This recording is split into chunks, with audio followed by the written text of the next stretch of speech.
The story begins in a dream. A stunning-looking fried egg glazed on a frying pan. Iram's friend congratulates him on winning the contest. In culinary circles, the name of Iram is known to absolutely everyone. There are many certificates and awards on the shelves. Employees tell the chief that work is of course good, but you should not forget about rest. The chief will be driving tomorrow and it would not hurt him to sleep, but he continues to work. Someone asks what the patient's profession is. He's a cook. He should take a break from work soon.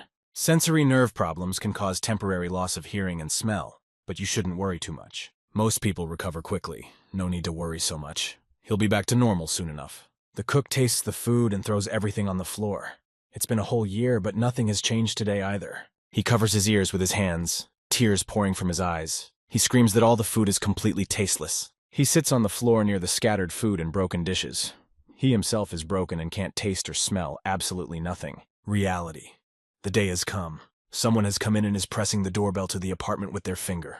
The apartment is dirty. There are unwashed plates in the sink, water spilled on the countertop. The young man wakes up when he hears the bell ring. He squints against the bright light and clearly didn't plan to wake up. His sleep is disturbed by a courier who brings a medium-sized package. It was a delivery from the reality company. The young man reluctantly got out of bed and opened the door for the courier. The courier smelled the odor of alcohol. Leaving, the courier said that information on the use can be seen on the official website and said goodbye. In the box, the young man found headphones with the company logo, ampoules with green liquid. Everything was carefully wrapped. The young man looks at the equipment and says that this is a breakthrough in the virtual world. Who would have thought that the day would come and he would be playing games? The young man sat down to watch the introductory video. It says that they will prove that all 5 senses can be utilized. The picture encourages to become a pioneer in living the dream along with thousands of players from all over the world, and they are already waiting for his dream. The young man decides to take a risk, puts on headphones. In his mind, words that he will be able to use all 5 senses. He drinks the potion, still not believing that this is even possible. But either way, his life is a mess. But he decides not to give up and try again. With these words, he found the glasses, lay down on the bed, and waited. The system warns that this game is not intended for persons under the age of 18. The sky is light and slightly cloudy. White feathers slowly descend through the air. This is the chapter creating the world. A strange creature without eyes, nose, hair, with snow-white skin lies in bright grass. It is our young man found himself in a new virtual world.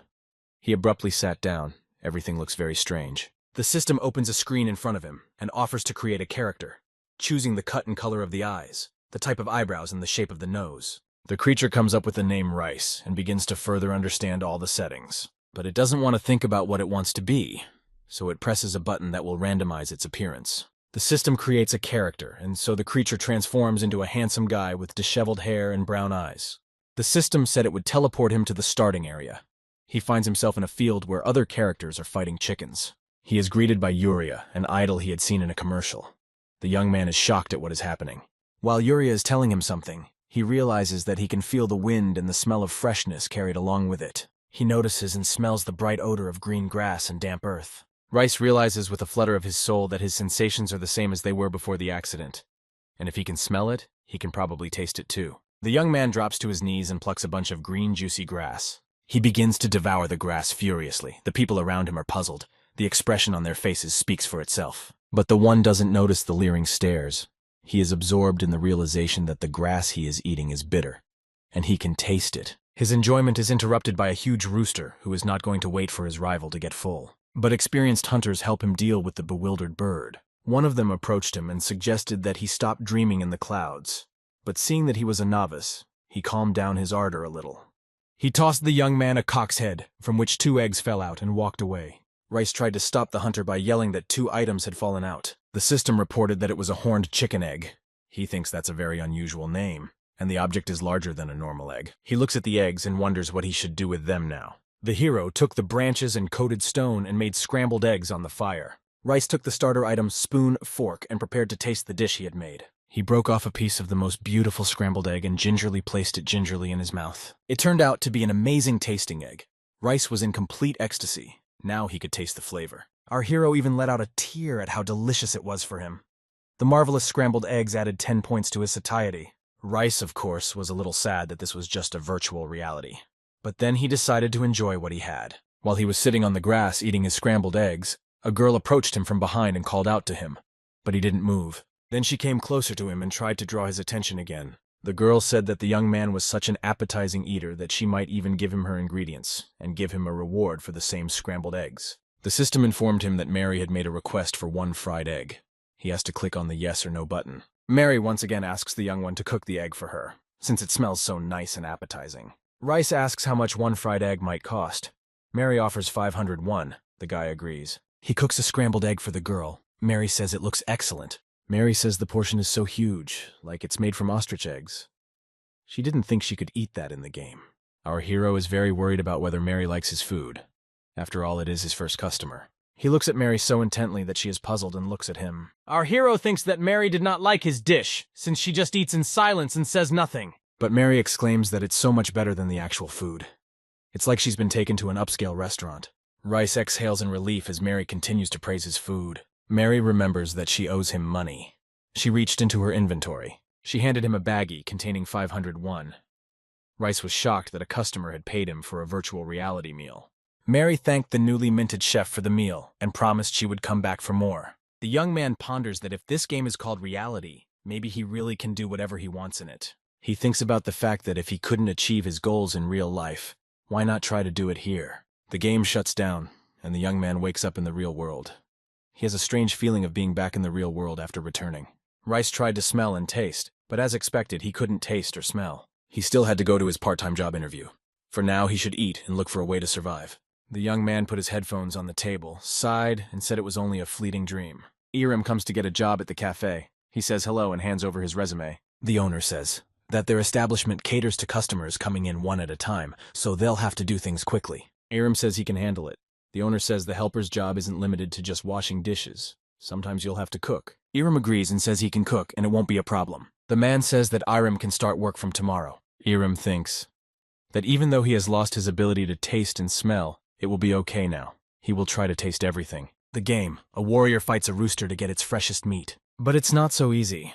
The roosters have enveloped him from all sides and do not want to fall victim. To help the warrior with the mace comes a young girl warrior with a bow and arrow. She takes aim at the bird and deftly hits it right on target. It was not difficult. She tells the young man that archery is easy. You just have to be careful. The boy replies that it was federal and he just got a better partner. The chicken is delivered to him and he tries to cook it. Although not everyone understands why he's trying to cook something that can't be eaten in real life. Rice thinks that when he first saw the reality commercials, he thought it was just another marketing ploy. But reality is more fulfilling than life. But it's still an illusion. Even the plants are lifelike. The young man tastes the rosemary. Then he cooks chicken kebabs. He wants to improve his cooking. He adds sprigs of rosemary to the meat. First, Rice lights the fire. He can't wait to cook something more complicated than scrambled eggs. The young man puts the skewers on the fire, and after a while a magical smell comes to him. The hunters smell it too. One of them is delighted, while the other calls him an idiot. He is pleased with his first meat dish. The system identifies this as a restorative chicken kebab, giving satiation. The hunters are surprised by the game character, the cook. They are going to buy this deliciousness from Rice. The cook enjoys tasting his new creation. He can taste the chicken and finds it great. He is interrupted by hunters who want to try the chicken kebab and ask how much it costs. Rice eats his portion with such gusto that he forgets to even think about how much it might cost. He says 3,001 for 2 servings. He has 3 more chicken carcasses and will cook the kebab right away. A little later, the guys eat the kebab and praise Rice. They say that 1,501 per portion is a bit expensive, but it's worth it. More and more people start coming to him, wanting to get a tasty piece of kebab. Our hero cooks new and new portions without stopping.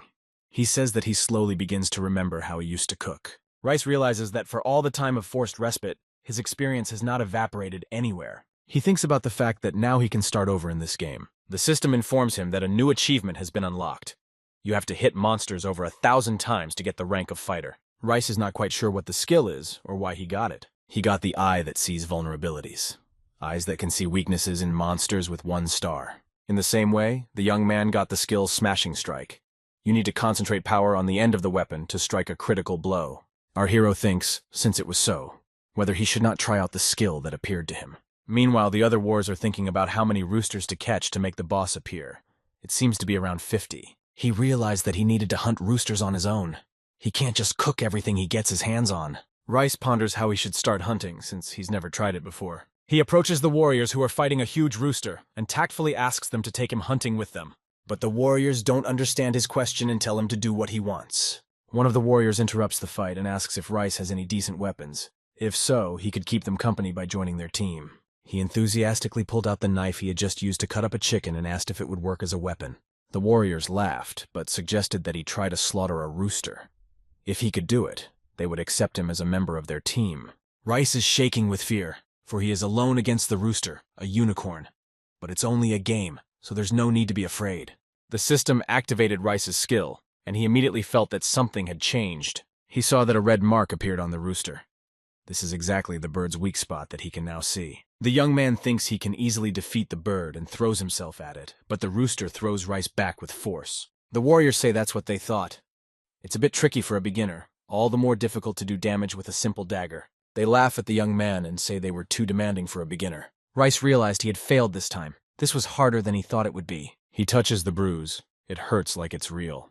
He wonders if he should stop hunting or try again. He recalls how in real life Iram had a mishap at work. His soup burned at work. But the boss told him to empty the pot and try again, because he had already learned his lesson. Rice decided to pull himself together and try to fight the rooster again. Meanwhile, the boss had already appeared on the battlefield.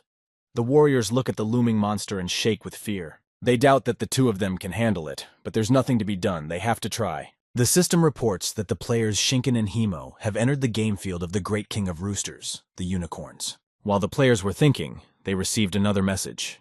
The system reported that they had become targets for the Great King's attack. And indeed, the Rooster King moved towards the players, flashing his golden beak. The first player was thrown aside by the rooster immediately, in the same second. The second one had not yet had time to be attacked. The system reported that player Rice had entered the playing field of the Great King of Roosters, unicorns. The system says that if he does not leave within 3 seconds, he will be targeted for attack. Rice decides to immediately rush to his aid. Shinken tells him to get out of here, otherwise defeat is imminent. But our hero decides he can do it. The system informs him that the player has been targeted by the Great Rooster King of Unicorns. The system shows the rooster's weak spot, and the young man aims calmly and accurately. Rice very concentratedly sneaks up on the Great Rooster King and strikes him right on target. But the effect is unplanned. The bird abruptly reared up and went to attack the warriors with renewed vigor. Our hero insists to himself that this is just a game, but looking at the guys, does not understand how they can be so fearless. Suddenly, he sees one of the guys being put on his beak horn by a rooster. The guy says he has to go out for a while, but he'll be back soon. Rice grabs his head. He didn't realize the game could be so realistic. Despite the fact that our hero knows it's just a fake, he's overcome with fear.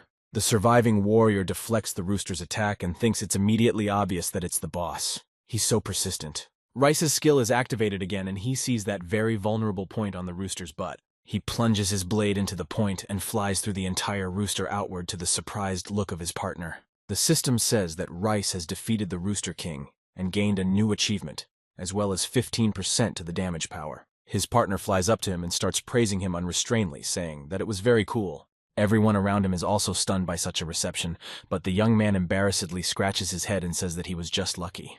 But there are those who are a little bit even jealous that Rice defeated the boss. Suddenly, a girl with pink hair appears. She says she saw Rice at the fan cafe and has been looking for him for a very long time. Rice is confused and doesn't really know what she's talking about. The girl says she's a fan of his and really wants to try his chicken kebabs. But the girl says she didn't come here to eat. She walks up to him and takes his hand. With a shining face, she offers him to go into the restaurant business with her. The system advertises the RPG universe. It offers to be the first to defeat an evil army and get a cash prize for it. The guy reads about the new game and thinks it's a crazy scope. He was looking forward to playing for big rewards. The game. The green-haired guy is cutting up some obscure plant that looks like a mushroom. Rice is also busy chopping up a fruit that looks like a nut, but with 3 large bones inside. The green-haired man feels like he's working a part-time job. There's a clearing, a campfire in the middle. 3 people are busy cooking something very mysterious and delicious. The girl with the pink hair thinks that even though she has been rejected, maybe something will change if she hangs around Rice. She looks at the young man, who wants to put some brown egg in his mouth. The girl cries out, not understanding why he is eating something that tastes so disgusting. She asks Rice why he chose that name. Rice replies that cooking is his passion, and the name translates to Rice. The girl asks the same nickname for a new acquaintance in other countries. He says he has never played games before. The girl is surprised that this is the first game he started playing. The green-haired man understands why Rice was never interested in hunting. He says he became popular because of the Rooster Unicorn video. Our hero says it's unexpected that reality has a synchronization feature. He tried mixing all sorts of stuff, and it turned out to be a good sauce. He asks to add the mushrooms that his assistants were cleaning. They throw the mushrooms into the cauldron of simmering sauce, and immediately the air is filled with a terrific smell. Rice ponders how it is that they just added the mushrooms and the flavor is already so intense. Our hero says that all that is left is to stir the sauce well, and it will be ready. The cook calls up the menu of his inventory, thinking whether he should choose a chicken fillet for the sauce. He chooses the chicken and realizes it's not even cold yet. But then Rice remembers that this is a game. Anything can happen. Rice invites everyone to the table. Giant steak and mushroom sauce is on the menu, plus 4 points to satiety and 1 to attack power. Everyone takes a plate, and the newly minted chef wishes everyone a good meal. The girl with pink hair is excited to finally try Mr. Rice's dish. Both of them find the dish delicious. It is the first time they have tasted something so delicious. The system reports that Mr. Rice cooked the food beyond the delicious level and received 1 temporary buff effect. Our hero gains the in-game profession of cook. He has a defense of 15 and a cooking speed of 10. Night has fallen over the place where the trio sat and cooked deliciousness. A month shines in the sky. The green-haired man is in a hurry to say goodbye to everyone, as he's running out of time. He asks if he can make a friend request to Miss Molina. He tells her that if he goes through the forest, he will reach the city. There he can do some trading and save up some money. Molina tells Rice to raise his game power sooner. Then she can be his partner. The young man waves his hand and affably tells Molina that he will try his best. Everyone disperses, and Rice is left alone on the country road leading into town. The young man draws in the night air and enjoys the smell of it. He scrutinizes his hero card once more and wonders if he can start over again after traveling such a long way in reality. The game ends. Irim wakes up in his own bed. He has lost track of time and decides to look at the clock. He looks at the time on his phone screen and realizes it's almost 4 in the morning. Irim figures that he only has 5 hours of sleep left, and tomorrow is his first day of work. He hasn't even noticed how the time has flown by. I guess that's why they say people get addicted to games. But despite the late hour, Irim decides to watch a little bit of reality news and then go to bed quickly. Irim turns on a recording of his battle with the Great King of Roosters. It is much more interesting to watch from the sidelines. Irim is amazed at how he can fight. Even though it's his video, it feels different. Now he knows what his character looks like. He's pretty good looking. Irim wonders what others think of his appearance. Irim ponders why only this passage has been preserved.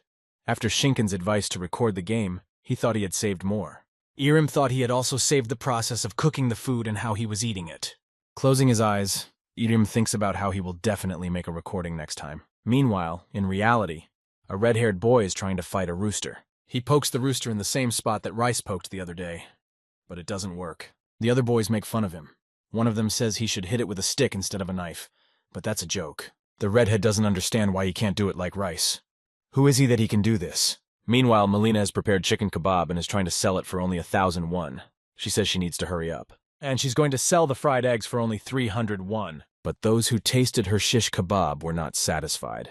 The kebab was unpalatable and not fully cooked. Molina apologizes to everyone and says that she is not that good at cooking and is ready to return the money. But Molina decides that she should be on equal footing with Rice and starts to sell her food to passers-by again. Suddenly, the system informs her that Molina has been awarded the new achievement Loudmouth. Her reward has nothing to do with battles or cooking, but at least she got a skill. This makes her happy. Molina starts selling her kebabs again, only now she's using her new skill. Passers-by are ready to buy everything from her. Meanwhile, at his new job, Irim is busy slicing his hand into thin half-rings. He does it so skillfully that the owner is even surprised by it. He didn't expect his new employee to be so skillful with a knife. A coworker asks Irim if he has done any cooking before. The boss asks Irim who taught him how to cut onions. Why is he rushing around like he's in a cooking contest? He says it's too fast for a beginner. The chief looks at the perfectly sliced half-rings and doesn't understand what kind of jerk he hired as an apprentice. Then the chief decides to send Irim to fry eggs for the bibimbap so he doesn't get cocky. The chief tells Irim not to break the eggs for nothing. Irim promises to be careful. As he cooks, Irim thinks that it's been a long time since he's cooked dishes in public that he can't even taste. Ever since he lost his sense of taste, he has relied solely on technique. Irim thinks he's been cooking for many hours in the game, but it can hardly be called cooking. Irim is done and serves a tray of bibimbap with appetizers. Everything looks simply gorgeous. The cafe guests who have tasted his dishes are surprised at the taste. They ask the waiter if they have changed the chef. The waitress says it's business as usual, but the guests assure her that something has changed a bit. The guests discuss the appearance of the dish, noticing that the yolk spreads very nicely. Picking up a spoon, the guest puts it in his mouth, not expecting to feel something different in flavor. But the kitchen hears enthusiastic cheers and sighs from the dining room. A guest says this dish is a work of art. Today's meal exceeded his expectations. Irim listens as they praise his food. They say the yolk spreads beautifully. We should visit this place more often. Irim notices with pleasure. that though he has lost his sense of taste, his skills have not failed him. He can only taste his dishes in the game. However, it seems that even in real life he's able to start again. However, his colleague does not like it very much that some newcomer came and amazed everyone. Iram notices that his first day of work as a part-time assistant is finally over. Iram hasn't worked that long, but he's glad he didn't make a single mistake. Iram tells his boss that his shift is over. The man, looking at his phone, absent-mindedly praises Iram. Iram says goodbye to the boss, but the boss asks him to wait a second. The waitress says goodbye to Iram and asks if she can call him Appa since they've become co-workers. Iram agrees.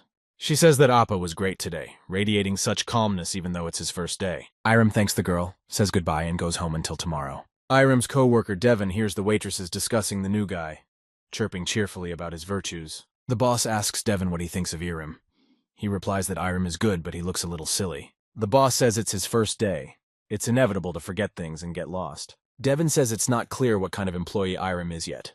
If he was that good, he would have memorized everything at once. The guests ask for a Coke. The waitress says she'll bring it in a minute. Guests ask when the spicy roast pork will be ready. The waitress says it is not ready yet, but she will bring the dish soon. At the table, they discuss the bracelet the waitress is wearing on her wrist. It's worth almost $1.5 million.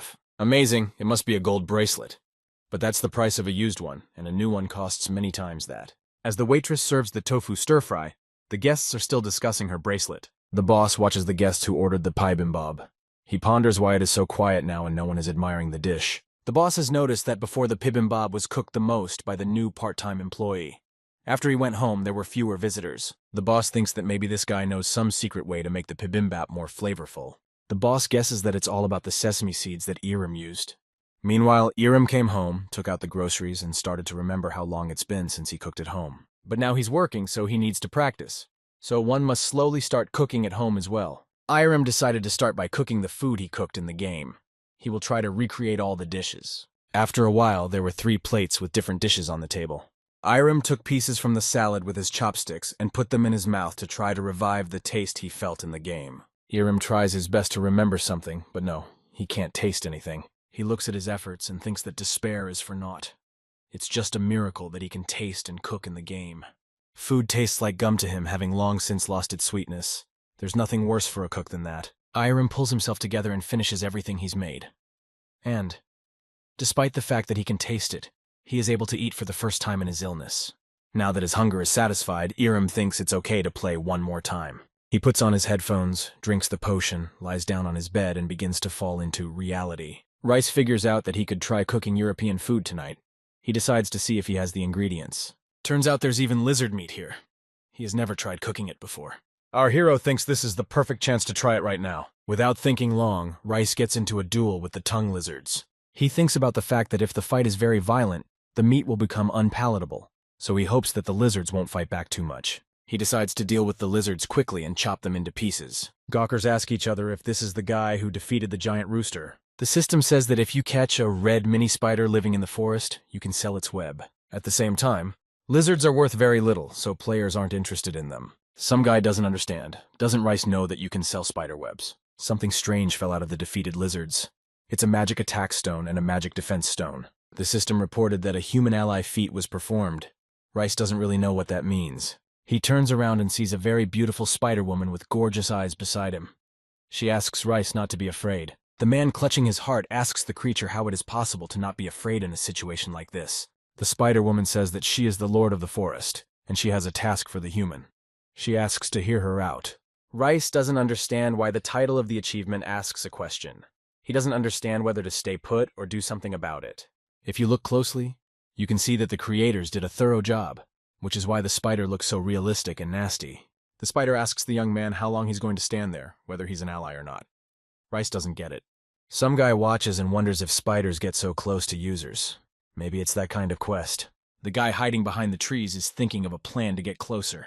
Rice notices the passerby and says he hasn't met the guy before. The guy says hello and says he was attracted to the situation, and that's why he came out. But the spider didn't listen to the new guy talk and punched him as hard as he could. His boots came off the new guy and fell right in front of Rice. The system reported that these were enemy shoes.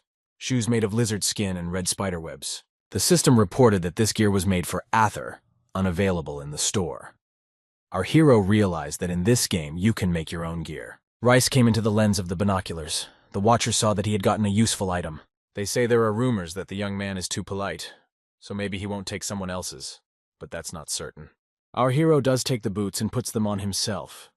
He thinks he'll return them to their owner when he sees them. The Spider-Woman asks the young man once again if he is her ally or not. Rice, who was distracted by the boots, has forgotten about the question. This time he answered in the affirmative. The Spider-Woman told him that all the red spiders used to live in harmony in the forest. But one day the lizards appeared and began to eat her cubs. The lizard princess came to the forest and brought a whole crowd with her. As long as the princess lived, the spider princess's children would suffer. And eventually there will be none left. If he is an ally, he will massacre the princess. He did not realize that he would ally with the spiders, and is confused. The system informed him that the young man has a secret quest from the Red Queen, the spider. One must defeat the lizard princess. Toth says goodbye to the spider for a while and realizes that he is actually very hungry. Rice roasts a kebab of lizard meat on the fire, and remembers tasting lizards in Vietnam. He got chef's luck. Food of high quality has a chance to get a temporary buff or a permanent increase in stats. He thinks he must have gotten the skill from repeated cooking, so he needs to cook more. It's delicious lizard meat kebab, 20 points to satiety, 1 point to defense. The cook speculates that if he eats it, his abilities might increase. Rice puts a bite of the flavorful lizard meat kebab in his mouth. He is at a loss for words. Rice thought this dish would be like fatty pork. But it's like a harmonious combination of fresh chicken meat and the texture of frog legs. The chef realizes that this is exactly the taste of fried lizards with spicy sauce in Vietnam. The system says, then after consuming the delicious lizard meat kebabs, Rice's player abilities increased. That's what happened. Our hero realized that even just by doing the cooking, he could increase his abilities. He says that the meat ran out just in time. Now he will go hunting to fulfill the mission. Rice goes in search of the lizards, finds them, and engages in a fight with them. Soon he realizes that this time there are quite a lot of them, and they attack at the same time. But nothing can be done.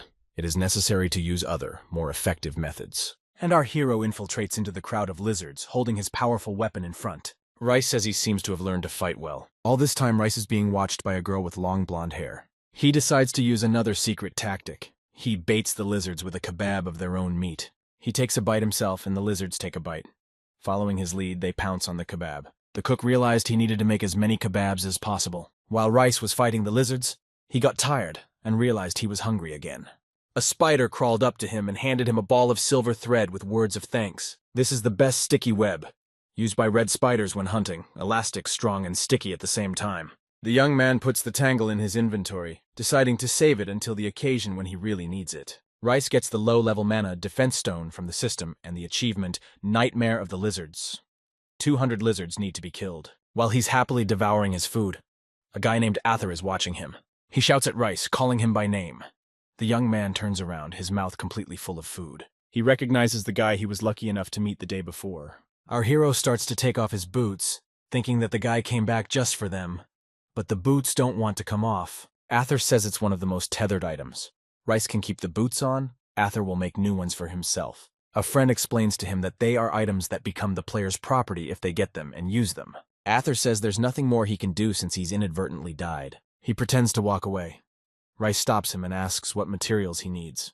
He's willing to share. The comrade can't believe his ears, but the young man says it was his fault, so he is willing to share. Arthur thinks the comrade is faking it, but he's already pulling out lizard skin, spider webs, lots of meat, and other things. Arthur notices the sticky web. He says it's the best of all materials. I'm surprised our hero doesn't know about it. He thought all spider threads were the same. Arthur prepares that it's the same beginning, the basics. Rice says that reality is his first game. Arthur says he'll gladly take the thread since Rice himself suggested it. Arthur says the comrade still has a mission to complete related to the lizard princess. He confirms it. He begins to wonder where he can get new equipment since he doesn't even have a basic one. Arthur says that even in the game, he can't survive on achievements alone. Arthur takes a needle and thread and begins to sew something from the skin of a defeated lizard. It's the first time Rice has seen someone so focused on his work. He can't do nothing and he begins to repeat after Arthur they use the lizard body, lizard meat, and lizard skin. The gawkers watch Rice and discuss who is next to him. This is the first time they see this user. They can't tell what kind of young man he is, but he is clearly not an assistant. Some time passes and together they make 2 pairs of beautiful boots out of lizard skin. Arthur puts the boots on his feet. They turned out better than the previous ones, as there were better materials. Arthur hands him a package and says it is a gift for him and asks to see it. It's a super sticky net of 30 sticky webs. Used on monsters with 2 stars, it stuns in 10 seconds. Arthur says it came out pretty good and asks Rice if he likes the gift. Rice says it's a great gift. It's something he'll need if he meets the lizard princess. Adher leaves and wishes him a successful hunt. He needs to get out of the game and go to bed. Adher says he'll add the new friend to his friends so they'll see each other again. Rice stops the new acquaintance. He says he never learned his name the whole time. Our hero is left alone, satisfied with the favorable exchange, and now decides to slowly prepare for the task. The young man has found the lizard princess and realizes that he needs to overpower her. But to get to the princess, he first needs to defeat these two. Rice makes a concentration of power on the end of his weapon and delivers a stabbing blow, but the lizards are still alive. Not only that, the lizard strikes back. This is not at all like a battle with roosters, unicorns, and he hasn't gotten to the boss yet. Recognizing weaknesses, concentrating power on the tip and other skills, he can only rely on them. Even when he faced the rooster unicorn, they helped him. And now he will have to fight alone. Our hero decides to try out the low-level magic stone. He puts it in his mouth and eats it. Eating the stone adds 5 points to his attack power and 5 points to his defense. Rice concentrates on the lizard's weak spot and delivers a stabbing blow. The lizard is defeated. The man exhales, but not for long. Ahead of him awaits the lizard princess. The system reports that the lizard princess has spotted an enemy in him. But it's not that simple. The defeated lizards have regenerated and turned into Polina lizard soldiers. Altogether, led by the lizard princess, they pounced on poor Rice. Rice gathered his strength and put all his energy into the tip of his weapon and strikes again. The princess began to change as well, and began her second phase. She has gone through the molting process and is in a frenzy. Our hero is desperate. The princess has only the second stage, and his life points are already running out. But suddenly and very timely, he remembers about the sticky net he has recently acquired. He throws the net over one of the lizards, puts all the power into the tip, and pierces it. But for some reason, this combo didn't work, and Rice flies back. But still, the stun effect works, and the lizard stands motionless with the net on. But Rice has no strength. It looks like this battle is going to be a failure. Night has fallen. The system reports that defeating the strongest rooster, the unicorn, adds 15 points to the attack power. Recognizing this, our hero again co-ops all his forces and delivers another blow to the lizard, which is still standing covered by the net. The system reports that the hero has successfully dispatched the lizard princess. Rice has gotten the new achievement, Nightmare of the Lizards. He can now climb a wall up to 20 meters high. The gawkers are here and can't believe their eyes that our hero took down the princess alone. He's only a cook, and it's a sight to behold. The young man is rewarded with the princess lizard's body and wonders what to do with it. Our hero thinks that the spider web should probably be given to the spider queen, but where to find it now? But the spider queen is there and tells him that there's no need to look for it. She sees that our hero has avenged their suffering. Now her people can live free. She says Rice has done them a great favor. Now the number of lizards in the forest will decrease. It seems to him that something is wrong here. The users won't be able to hunt them anymore. The Spider-Woman replied that the ruler of the lizards will still come back. As long as they are alive, this fight will last forever. But from now on, they will show what the red spiders are capable of. Rice worries that this could upset the balance of the system. After all, if the lizards die, then the players won't be able to hunt them for a while. The Spider Lady only replied that the hero had accomplished his mission and should be rewarded. Our hero has received additional points on all parameters in the skill Poison Projectile. He can breed and use poison that paralyzes monsters. Rice also received a new profession, Innovator, as a reward for initiating the development of the plot. The gawkers congratulate the young man and demand that he tell in detail all his achievements and how he managed all this. Our hero gladly answers all the questions. He says that he just tried it and somehow it all worked out. When evening came, Rice started cooking. Many people gathered around him to try his cooking. Rice thinks it's good that so many people came. It's hard to stand by the fire and he's forgotten what it's like. He hands out napkins for the guests to wipe their mouths and hands. Suddenly, Molina shows up. She used the friend finder function and just followed the route she had been given. The young man didn't even know there was such a function. Molina congratulates him on successfully completing the quest. Rice asks what he can buy him a treat. She says she wants the dish he just made. In return, she will help since she has a skill now too. Their conversation is interrupted by the sounds of a scuffle nearby. It's people trying to hold the line, but it's not working out. Molina stops our hero and is about to bring order to the queue, which she does by screaming. She shouts with all her might to the people gathered that they have enough ingredients, so everyone will get some. Finally, Rice finishes cooking the last steak and informs Molina. He thanks the girl for being able to appease the customers and tells her that this piece is hers. The young man asks the girl what roast of meat she wants. Molina replies that it will be a well-done steak. The stranger approaches him and asks him for 1 steak of lizard meat. He said that unfortunately they had run out.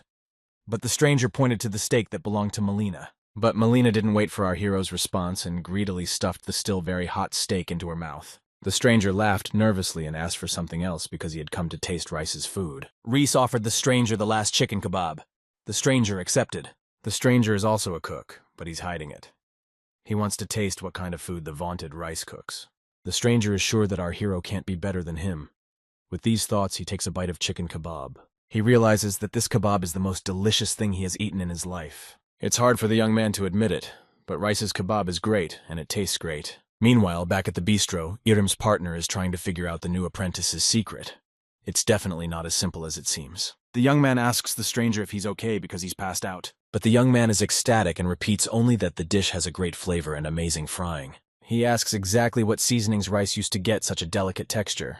He'd love to know the recipe, since he's also a cook. He says that in real life he hangs around in the restaurant industry. The place where he works is very famous. Rice tensed up as to why the young man was acting this way. He replied that there is no secret, he just follows the recipe clearly. The young man says he understands our hero's unwillingness to reveal secrets to everyone he meets. He says the cook definitely used salt, but you can't get it anywhere in the neighborhood, so Rice bought the salt. Our hero says that if you're very careful, you can find the salt, to which the stranger shakes his head uncertainly.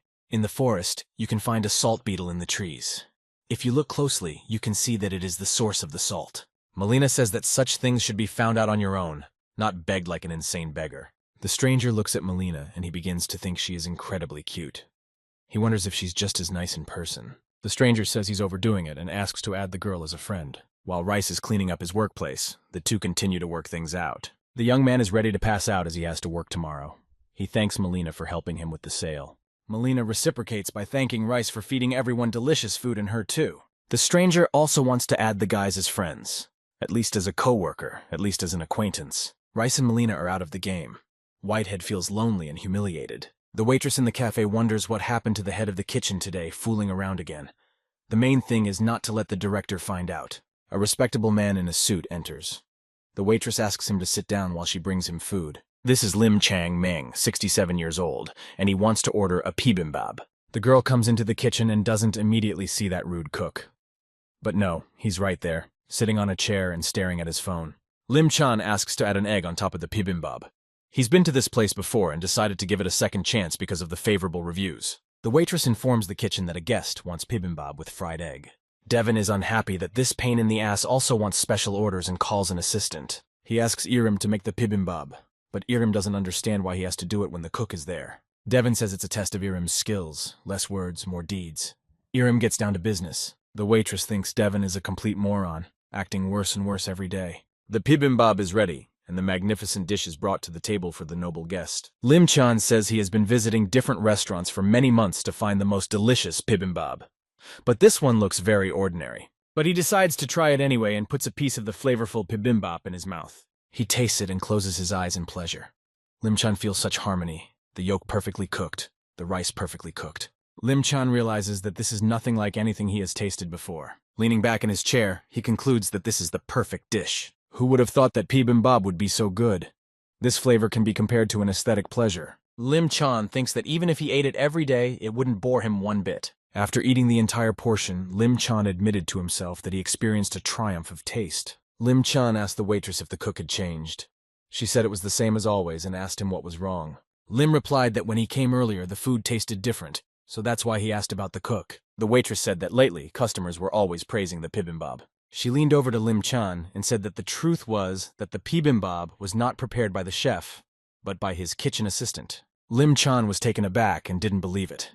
His knowledge of cooking is not deep, but this assistant is definitely a professional with vast experience. Lim Chan doesn't understand why, being so talented, he is working as an assistant. Lim Chan pays for the order and says the bibimbap was wonderful and he still can't believe the kitchen assistant made it. Lim Chan says that both the meat and rice were cooked perfectly, so the result is spot on. Lim Chan asks if he can have a brief word with the new employee. The waitress agrees and calls for Irim to come over for a second. The visitor wants to talk to him. Lim Chan says he's just curious to see the young man who made the bibimbap. He tells Irim that he is amazed at his amazing skills. Irim can't believe his ears. Chan says that the bibimbap made by Irim was the best bibimbap he has ever tasted. Lim Chan holds out his card to Irim and says that he finds it strange that Irim is working as an assistant with such skills. He adds that if Irim needs help, he should just let him know. Irim thanks the gentleman. Lim says he will take Irim to a position that matches his skills if he wants. Irim was left to digest this information while the waitresses chirped about how cool it was. Irim pensively looks at the business card and thinks about who this man is. The business card reads, Restaurant Director Changmeng. Debon flies over to Irim and scolds him for excommunicating himself from the kitchen without permission. Irim says a visitor called him out. Debon is indignant that the assistant left his workplace so carelessly. Irim apologizes for his transgression. Debon begins to overstep his bounds, pointing his finger at Irim and humiliating him in public. Debon says that he's in charge of the kitchen, and if he tells the director, Irim will be fired immediately. Mira, a waitress, rushes to Irim's defense. She says that he didn't leave the kitchen by choice. Debon says, this isn't a diner. There are no exceptions to the rules here. Mira says he crossed the line and she will be fine if she gets fired. Debon tells Mira that she's being too sensitive and wonders if she likes Irim. Irim bows and says he was wrong and will make amends. He won't make that mistake from now on. After work, Irim goes to his house and listens to what people passing by are talking about. They are discussing food and their wait times at the diners. Irim ponders how long he has to wait for it to happen. He used to dream of opening an establishment where people wouldn't have to wait for long periods of time, but now it's not feasible. Irim came home, had a drink, loaded the game, and went to reality. Our hero breathes in the freshness of the air, the smell of grass. He feels very good. In addition, he got a new skill. We need to try it out. Rice can climb to a height equal to 20 meters. He climbs up the thick trunk of a palm tree with ease and is surprised that it works so easily. Rice thinks about what would happen if he fell from the tree. It's only a game, after all. But it turns out that he didn't fall. He has the ability to walk up the trunk. The young man climbs to the very top of the tree and climbs out the top, looking out into the bright sunshine. Rice thinks this is awesome. Even though it's a game, it's more intense than real life. All our hero thinks about is that he doesn't want to leave this place at all. Reality. The kitchen of a cafe. There is a pot on the stove, a fire under it, and something delicious in it. Irim has already come to work early in the morning and is hard at work chopping greens. Debon has also come to work, but he is in no mood. He is hungry and asks his assistants to serve him breakfast. The principal is also on site and asks Debon to make his bibimbap. Debon is not thrilled with this request. Daewon says he can't as the ingredients are not prepared yet. Boss says Sang-en can help with the ingredients, but Daewon replies that he has to supervise the process himself. Boss smirks. Daewon asks the director not to distract him from his work. The principal says that Debon has been acting disgusting lately. Debon explodes and says that he's actually the cook in the kitchen and can't waste food left and right. The principal is shocked. He interjects Debon with his words. Debon says it's a waste of groceries because there is no benefit. Debon suggests that the director cook his own. The principal decides to turn to Irim. Irim does not refuse the principal, and within minutes the principal is sitting at the table with a plate of flavorful food. The principal holds up a spoonful of bibimbap and eats her first bite. The flavor of the dish was so delicious that the director was astonished. He went outside, where Debon was smoking, and with a tremor in his voice suggested that he delegate the preparation of the bibimbap to Irim. Debon grudgingly asked the principal if that was all, or if there was anything else he wanted to say. The director replied that the assistant was not that easy, and they need to get busy teaching him the other dishes on the menu. Debon asks the director what's wrong, since all the food is the same. The director replied that it's up to him to decide, but the new employee has won many awards and he's talented, and most importantly, the food is incredibly delicious. The director thinks that Irim is worthy of becoming a sous chef at the very least. Debon is stunned by this statement. He throws the cigarette butt down in a rage and tells the director that sous chef at the diner is too much. As he leaves, Debon says that Irim only cooked one dish. That's no reason to promote him. Debon notices the red rubber gloves hanging on the sink and throws them away. He gets mad at Irim and says it's not right to store gloves like that. They will get dirty and moldy in the sink. Irim apologizes, and Mira thinks Debon has become too cocky. Debon tells Irim about the rumor that Irim has awards, but Irim says that's not really true. Debon says it's not culinary honors that make a kitchen chief. It's career building. Irim asks if Debon is overreacting when he talks about kitchen chief. Debon starts to get aggressive. Irim asks him to be more polite. He can't believe the cook is talking about the uselessness of skills. Irim says the foundation of cooking is technique and skill. And if Debon is a real cook, that should be an immutable truth to him. Debon yells. Then he's not going to bury his eyes at everything if all the others do is praise Irim. Irim says he won't back down, and Debon's skills and personality get no respect. Debon yells that he is the kitchen boss of Nar Bistro Kitchen, and he doesn't care how his assistant cooks because that kitchen is his. Irim is frustrated with Debon as a person. He uses his position to insult his subordinates. Irim says he's not going to stay here, so Debon doesn't have to worry about his position. Mira and Debon are stunned by this statement, but Irim thanks everyone for their support. Mira asks Debon to stop Irim. Debon yells at Irim that he is a jerk and should come back immediately. Suddenly, Debon goes completely off the rails and yells for Irim to get the hell out of here sooner, and in general, he's ruining everything like an idiot. The principal comes running at the noise and doesn't realize what's even going on. Irem paces down the street and thinks that he promised himself he would endure any circumstances. But even if he lost his sense of taste, smell, cut all ties, he can't allow his honor to be insulted. Irem sat down on the bench and thinks about how he can't even handle the job of assistant, how he can find his place in the world of cooking. Unnoticed, a man in a dark blue suit approached the bench where Irem was sitting. It turns out to be the man who recently gave Irem his business card. He says he listened to what that cook said and followed Irem all the way from the bistro. Irem asked the man why he had come. The gentleman replied that he wants to offer Irem a job at his restaurant. He is asking Irem to become his chef. Irem is taken aback by such an offer and asks the gentleman again what he means. The gentleman says that he is the owner of Changmeng Restaurant and wants to invite Irem to work in his establishment. Irem is embarrassed and says that there is nothing special about his abilities. The master says that Irem is very modest. Irem says that it can't even be called a quarrel, there was a misunderstanding. He said that his opinion was not in line with his superiors, and the actions were taken in the wrong way. In the end, he ended up being the extreme. Irem promised himself to just work hard, but no one can give a guarantee that everyone will like you. The master says that Irem has his whole life ahead of him, and he's already looking at everything so glumly. Whatever happens will be in the past. He says he's tried his hand at many things throughout his life, and one day he got the urge to open a restaurant. And he did just recently. He tells Irem that the place is set up but empty, so he is looking for motivated people to revitalize the place. But our Irem decided to tell the gentleman the whole truth about himself. He said he used to be a chef, but after the accident he lost his sense of smell and taste. He thanks fate for the chance, but if he is going to work in his restaurant, he will have to put up with his problems. The gentleman stands up, puts his hand on the young man's shoulder, and says that it's not a problem for him. He tells Irem not to make a big deal out of it and suggests that he do an interview first. Lim Chan can't let such a nugget slip through his fingers. He doesn't hire employees for nothing. Everything is official. Irem and Lim Chan shake hands and head to the restaurant for the interview. Irem didn't expect that this big restaurant is Lim Chan's place of business. Lim Chan says that he invested a lot of money in the design of the place. He added that it may have come out a little old-fashioned, but Irem thinks the restaurant is quite modern and distinctive. Chan says his house is nearby, right behind the police station, which is very convenient. They go inside and Irem is amazed at how bright and cozy the restaurant is. Lim Chan invites Irem into the kitchen. Irem is delighted by the gorgeous dishes. Lim Chan says they're just opening, so they've only bought the basics so far. Lim Chan says he's ready to do an interview and asks the young man to cook him any dish of his choice. Irem clarifies if he can really cook anything. Lim Chan says absolutely. Everything is at his disposal. He says let it be any Korean dish, bibimbap will work too. Irem says he's ready to start cooking immediately. The host says he's looking forward to it. His past bibimbap was wonderful. Irem realizes he's getting a second chance. First of all, the dish must be Korean cuisine. Free choice is both easy and difficult. You don't know how your decision will be perceived. All skills will be evaluated with one dish. Irem is evaluating the available products. There are different types of meat, as well as kimchi. There are basic sauces and seasonings, as well as the much-needed chili powder. Irem is given the freedom to choose, but the products are scarce.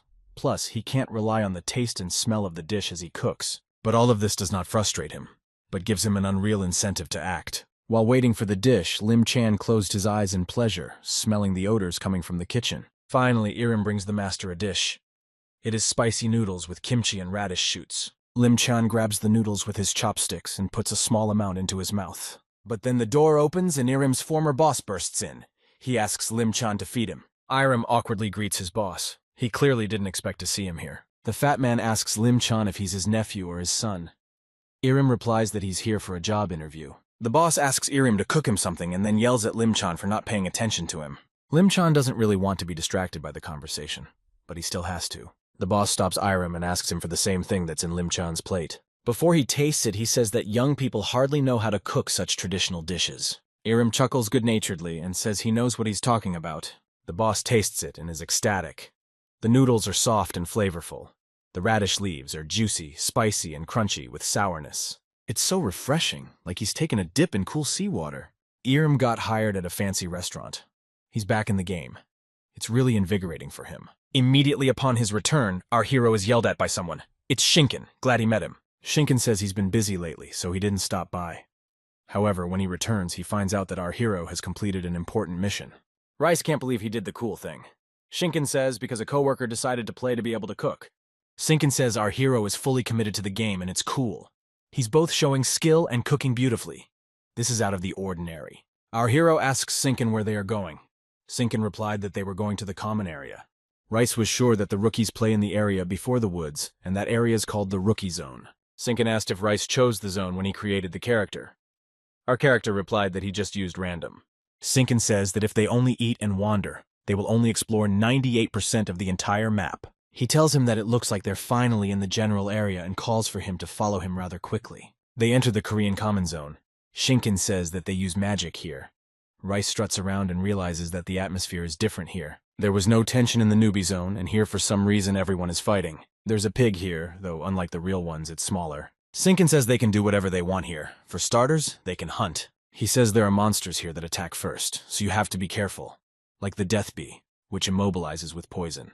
Shinkin has gone hunting, leaving Rice to himself. He promises to be back soon. He notices a sign with the name of some settlement, and decides to move in that direction. He ponders with inspiration what food he can get here. In town, vendors offer green spheres for 3,000 won. Others offer wolf skins for only 23,000 won. In the distance, a blacksmith is forging weapons on a hot anvil. Our hero made his way to a shop where users sell and buy various potions. Rice wondered why there are no children in this village. Probably because the game is only for adults. But the atmosphere here is not calm. He looked around the street again and didn't see any child characters, though there weren't many adults around either. Rice sees the symbol for a diner and decides it's just what he needs. He is very curious about the food they sell there. He walks into the place. He's greeted by a young woman. Our hero orders a Tolk MP1. The tired waitress says that they have nothing else but bread and chowder. The young man is at a complete loss for words. The girl brought the dishes. Our hero did not expect much from this place, but he did not think that the menu would be so meager. Looking at the plate, Rice thought since the food he cooked in the game was quite tasty, this should not disappoint. Our hero put a spoonful of chowder in his mouth and almost choked. It turned out to be horribly unpalatable. Rice doesn't understand how anyone could sell such a thing. Now he can see why no one comes in here. It's the first time he's ever been in a diner, but his impression is ruined. Our hero can't eat it. He fantasizes that he'd put some chicken to make it juicier. The flavor would be richer because of the meat broth. And inside the bread, he'd add a fried egg. That's when Rice realized how hungry he was. Adding a couple ingredients to the dishes summarized that it was now more like a meal. Rice gave it a taste. Indeed, the meat broth added richness. The bread is a bit tough, of course, but the egg makes up for it with its juiciness. The waitress observes our hero. He looks quite satisfied with his meal. She approaches him and cautiously asks him if he is a cook by any chance. The girl begs the cook to save her establishment. The young man says he is indeed a cook. The girl says no wonder Rice ate with such relish. The girl says it looks like our hero has a lot of experience under his belt. She wonders if he's a professional or just a hobby. Rice replies that he is a professional. The girl pounces on the chowder that Rice hasn't finished and begins to eat greedily. She says that if she got the chance, she should have tasted that food. NPS is telling the truth. The girl knows her food leaves a lot to be desired, but still asks how unpalatable everything was. Our hero thinks about lying or telling the truth, but decides in the end not to lie. He says that the food, frankly speaking, so bad. But for some reason the girl explodes, screams, and calls Rice names. But she quickly calms down and says he's right. She has to face it. Her food has always been unpalatable. She asks Rice to teach her how to cook her meals. Our hero wonders if he should do it or not. Our hero decides to help, but first he has to cook everything himself. He chooses the ingredients. It is not very difficult for him to cook such dishes. The system gives a task. It is necessary to prepare a meal that will raise Rosalind's satisfaction level above 70. Rice brings the prepared food to Rosalind and she tastes it. Our hero is confident that his food tastes great, but the level of satisfaction has risen only 32%. The fact is that Rosalind does not like chicken. Rosalind decides to try the bread. Rice thinks there's hardly a single person who won't appreciate it. But the expression on Rosalind's face is very ambiguous. He can't understand her reaction. The girl's satisfaction level flies to the maximum. She exclaims that the bread is wonderful. Rosalind says that Rice's skills remind her of strangers coming from the forest of red spiders. Our hero interjects what that means. Rosalind says that the village of Tirko used to be bustling with life, with travelers from all over the world coming here. Houses, eateries, shops flourished, but one day he appeared on the streets. It was the devil Raiden. He took all the knowledge from the people of the Azella continent, and they were left with almost nothing. Their village was no exception, and that was when Rosalind lost her ability to cook everything but chowder and bread. Raz noted that this quest had a backstory, human knowledge stolen by the devil. Rosalind says that the people who come to the area to help are called strangers. Reese asks Rosalind if she would like to learn his recipes, but after all, she doesn't know any recipes. A new quest arrives. The quest is to cook 2 dishes using Rosalande's recipes. As a reward, Reese will receive Rosalande's favor and a recipe for honey wine. Rosalind says that in their village they can only use ingredients they already have. Rice goes to the village to look for the ingredients he needs. Rosalind stays behind to wait for him. Our hero thinks how to be, because neither roosters, unicorns, nor lizards live here. First, we need to walk around and see what is for sale in this village. On the road, people are leaning over a creature. They try to feed it, but to no avail. Rice comes closer and sees a small kitten. People are trying to feed it apples and pears. Rice thinks maybe it's part of some kind of game, but this is the first time he's ever seen reality have a cat. It's definitely not part of the game. Our hero wants to try to take the kitten with him, so he leans over and calls out to it, holding out his hands. The kitten happily responds to the man's caresses, presenting its fluffy cheeks to him. The system gives a task from the quest. The tired kitten is in great need of honey. Honey is a very rare ingredient, but Rice remembers that there is a deadly bee not far from here. He strokes the kitten and says that he will definitely get honey for him. He just needs to wait here for a little while. The kitten looks pitifully at our hero and scratches his leg, showing that he wants to go along with his new friend. Around the area, vendors begin to appear. They start selling spotted pigs, low-level mana stones. The square fills up with people. A merchant sells 1 eyeball for 50,000 won.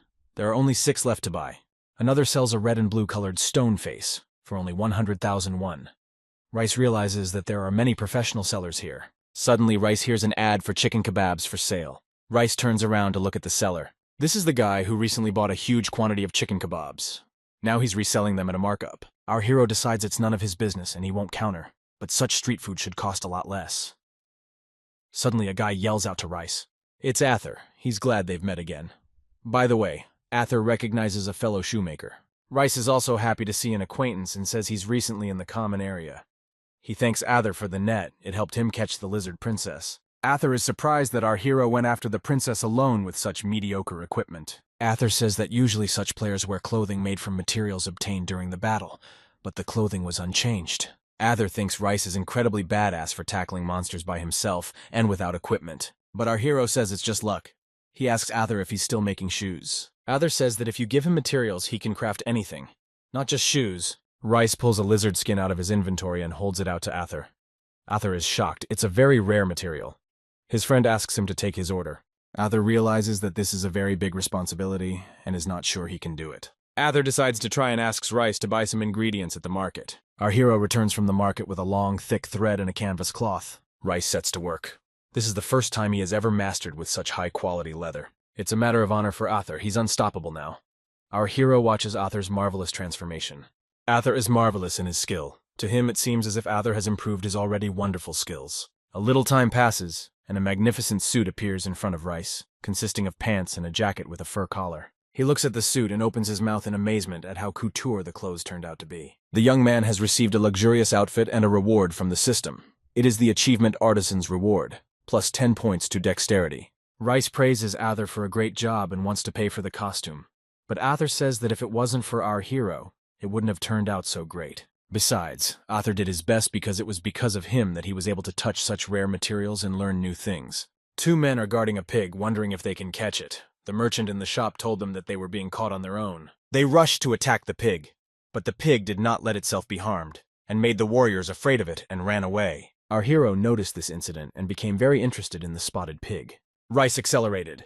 He accumulated power on his spearhead and struck the pig with a devastating blow. One of the warriors thanks our hero for engaging the pig. If it hadn't been for him, he would have been gone. The warrior says that they decided to attack the pig to get Samgyupsal. Rice remembered that he was very fond of Samgyupsal.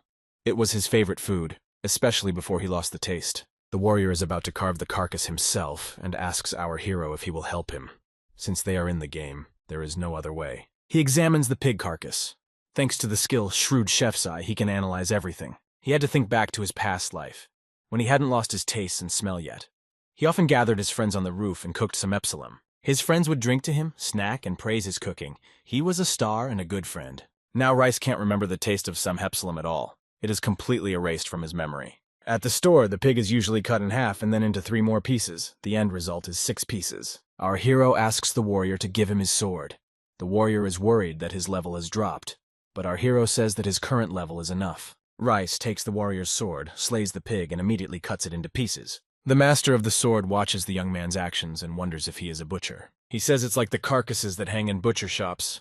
Rice says they need to cut off the right part for the Samgyupsal. The cook says to start by taking out the bones, which he decides to do. Our hero then proceeds to cut off the head of the pig. He is very focused on his work. Rice starts cutting the meat from the bottom. As far as he knows, he has to cut it off with the fat layer. Then you have to separate the meat from the bone. This fillet is perfect for making tonkatsu. Our chef is almost done and thinks it looks very similar. The young man ponders what he can use as a grill and looks around. He decides to use the shield as a grill, much to the surprise of his new acquaintance. Our hero is sure that the shield will fit perfectly. He wonders what the flavor will be like. Rice notes that the fillet looks like real meat, and the flavor is simply divine. The new acquaintance is still surprised that the young man started cooking Samgyupsal right in the game. Everyone can see how much Rice is obsessed with cooking, that they want to taste the finished dish sooner rather than later. Passers-by are afraid that our hero will eat everything himself and they won't get a bite. He finds the finished dish simply delicious. He and all the passers-by drool at the mere sight of it. Rice tastes the Samgyupsal, hoping to remember the taste of the dish from the past. Our hero remembers the flavor. It's exactly the flavor he felt in the past while sitting on the rooftop. Fried to a golden crust, crispy taste, as well as the smell of oil left after frying. The warrior takes a portion for tasting too. He is interested in the unusual way of arranging a piece of meat on a skewer. Our hero decides to make a spiral-wrapped Samgyupsal. He's very enthusiastic. But to do it, he has to catch at least 100 pigs in the neighboring streets. Rice set off after the herd of spotted pigs. And the new acquaintance finally remembers where he's seen Rice and what his name is. Meanwhile, he's busy cooking. It is the 389th time he has butchered a pig, and now he can do it with his eyes closed. Observers are stunned by this spectacle and call it a slaughterhouse. Our hero has already slaughtered his 400th pig. A new achievement has been unlocked for him. For butchering 400 monsters, he was rewarded with the skill Butcher F. Now with this skill, Rice will be able to save most of his materials. Rice ponders whether he should use the new skill to complete the quest or not. He thinks on the children to reinsure himself and add some more ingredients to improve the flavor. Along with the Samgyupsal, lettuce, chili peppers, and onions are a must-have, and all this will be perfectly complemented by a plate of steamed rice. And it is also advisable to prepare cold noodles with beef broth. In any case, such taste and flavor our hero can get only in virtual reality. He decided to fry 100 pieces and then go out. He needs some salt, but now there's hardly any left. Rice thinks about what to do. He remembered that he has a skill related to cooking. He will try to use the skill Chef's Blessing once. Things started to twirl and swirl. The system asked what he needed. He answered that he needed salt. In the same second, 2 vials filled with salt fell into his hands. Rice thought that he might be the first player who cooked Samgyupsal in reality. He salted the dish and decided to get up and stretch. He has 19 more slices of brisket. He decided not to touch them just yet. The young man is going to walk around the neighborhood and look for vegetables. He is a chef, after all. He found carrots and cucumbers in the fields. Rice will be able to use them later. All that's left is to find honey and get honey wine. He remembered what Sinkin had said, that there were dangerous bees that attacked the players first. There's this bee. It's definitely more dangerous than those roosting unicorns and lizards. The bee is very aggressive.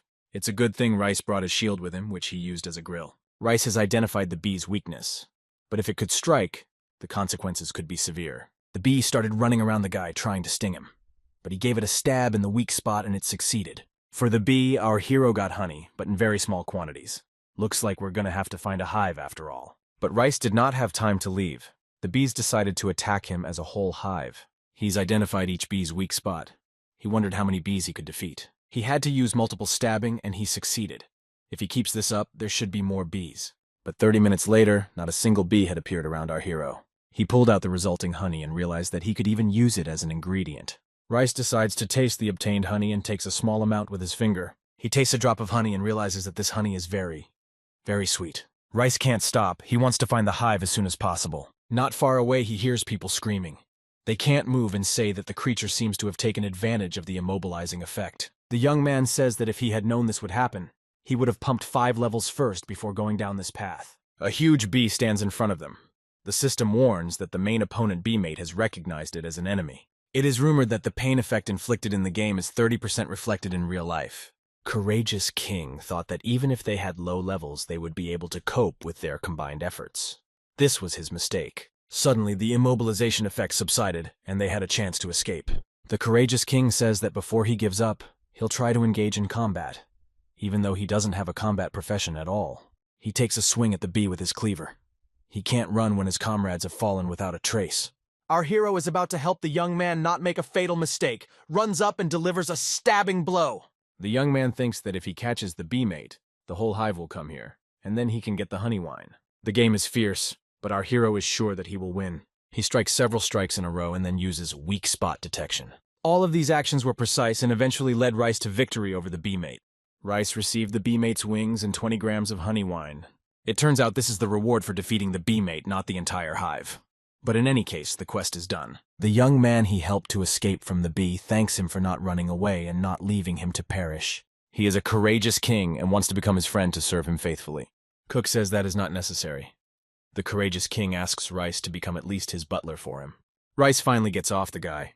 He's so tough, but he never seems to have been in any battles. On his way, he met a tall tree similar to a palm tree. He had never seen a tree like that before. He hypothesized that special fruits might grow on this tree. Maybe he could use them as ingredients. Rice decides to try to climb to the top of the tree, and does so using the lizard force. The young man makes it to the top, where he discovers a nest of eggs. Our hero thinks there is a secret item hidden in the nest. It's the mayonnaise egg. You need to add sugar and salt to the egg to make mayonnaise. This is an unexpected and pleasant surprise for our chef. Since this is a game, absolutely everything is possible here. Any way you look at it, virtual reality presents vast possibilities in the field of cooking. Rice thinks it's hard to believe how calibrated everything is every time, down to the last detail. Meanwhile, people are crowded around the kitten. The kitten is not moving and looks very tired. Perhaps it hasn't eaten all day. They say the user had previously received a food-related quest, but for some reason he's not coming back. People say that if nothing is done, the quest may end, and he will die. This seems very cruel. The system told everyone there that the quest was over.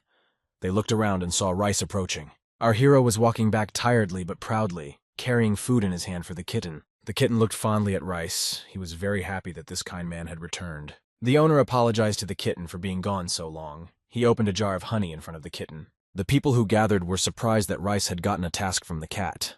Everything in this game is unbelievable. The kitten really liked the honey. The professional quest Tired Kitten has been completed. As a reward, our hero received the award Mysterious Kitten. He was pleased that he received a pet as a reward. The kitten immediately climbed up his arm to the top. The system says the owner must now give the kitten a name. He has never had a pet before. Rice examines the kitten and wonders what he should name this baby. The kitten, looking at its new owner, meows affectionately, and our hero decides to name it Meow. Meow is tumbling around in the owner's hair. The system reports that stroking the kitten replenishes 50 units of health and satiety. The humans say it's very cute that the kitten obeys Rice unquestioningly. The task ended spectacularly. A beautiful girl says that in reality you can get a pet if you complete a sequence of certain quests. The young man wonders if you can get a pet for more than just money. The girl says that, of course, you can just pay for a pet, but that's not the only way. She says that in reality there are absolutely no restrictions. One can follow one's own path. You can try anything you want. You don't necessarily have to follow the accepted rules to succeed in the game. People reason that the game is really not designed solely for hunting. There are no levels here. The young man says that he can try jumping off the rope. The girl replies that if you look, you can find anything in this game. She tells him that his actions change the outlook of the users every time. The girl says that she would love the opportunity to get to know Raz better. Raz returns to the tavern. Rosalind was sleeping tiredly with her head resting squarely on the dining table. Our hero apologized to Rosalind for the long absence and offered to get her started if she didn't mind. Rosalind didn't immediately realize what he was talking about. She quickly perked up and began to worry that she had fallen asleep and done nothing. Rice noted that she didn't look like a computer-controlled character. Rice laid out the ingredients he'd managed to find, including spotted pig meat. He's going to make some hepsel with vegetables and sandwiches. Rosalind is surprised that Rice hunted the pigs alone, but he assures her that meat can be bought from other users as well. Our hero suggests that we not discuss this now, but concentrate on cooking. Our hero asks Rosalind to fry 2 pieces of Samgyupsal. Rosalind is confused and asks our hero what exactly she needs to do. Our hero says she can cook the meat under direct fire. When the meat starts to release fat, she needs to turn the Samgyupsal over. Our hero reminds Rosalind about the vegetables. He says that there should not be any dirt on them. They should be washed well. Our hero begins to chop the vegetables promptly. This knife is not very comfortable for him. He is used to his own. Rosalind reminds him that she can't use skills, but Rice tells her not to worry. He gives her a squeeze of soy flowers to prepare this. Rosalind relaxes at those words. Just need to add the sauce and stir. After roasting, you can put the vegetables aside. Rosalind thanks Rice for the prepared ingredients. Our hero asks Rosalind if she has forgotten something, but Rosalind doesn't understand what it's about. He says she needs to turn the meat over. Rosalind wakes up and says she was distracted. The young man demonstrates the twisted samgyeopsal to Rosalind. She loves it. It looks very appetizing. Rice added that if you add a vegetable sauce to the Samgyupsal, you get the pork barbecue specialty, bulgogi. The chef told Rosalan about the eggs mayonnaise. He adds salt and sugar to them and you get mayonnaise. Now all that is left is to mix the mayonnaise with honey and butter the bread. The filling will consist of bulgogi and pickles. Rosalind is delighted with how appetizing it all looks. Our hero says the serving is also important as it pleases the eye. Rosalind asks for permission to taste the food and brings it to his mouth with trepidation. Thanks to him, Rosalind's powers begin to return to her, and the villagers begin to eat a more varied diet, forgetting about chowder and bread. Rice had taught Rosalind how to make great meals, so this contribution would forever remain in the history of Turco village. The system reported that the task was complete. Our hero increased Rosalind's favor and received a recipe for honey wine. The system also reported that the culinary god Michelin is interested in rice. He is puzzled by this news. He didn't know there were deities in the game. Every time he learned something new. As a token of appreciation, Rosalind gives him all the kitchen utensils she has never used. Rice is shocked by such a gift. Our hero admonishes Rosalind. She promises to practice her skills all the time. He asks what kind of devil she's talking about. Rosalind says that all strangers want to fight the devil. But Rice says he's only interested in cooking. Rosalind says goodbye and tells him to take care and come visit. After Rice left, Rosalind's diner became an incredibly popular place. Guests loved her Samgyupsal and ordered 2 to 3 servings at a time.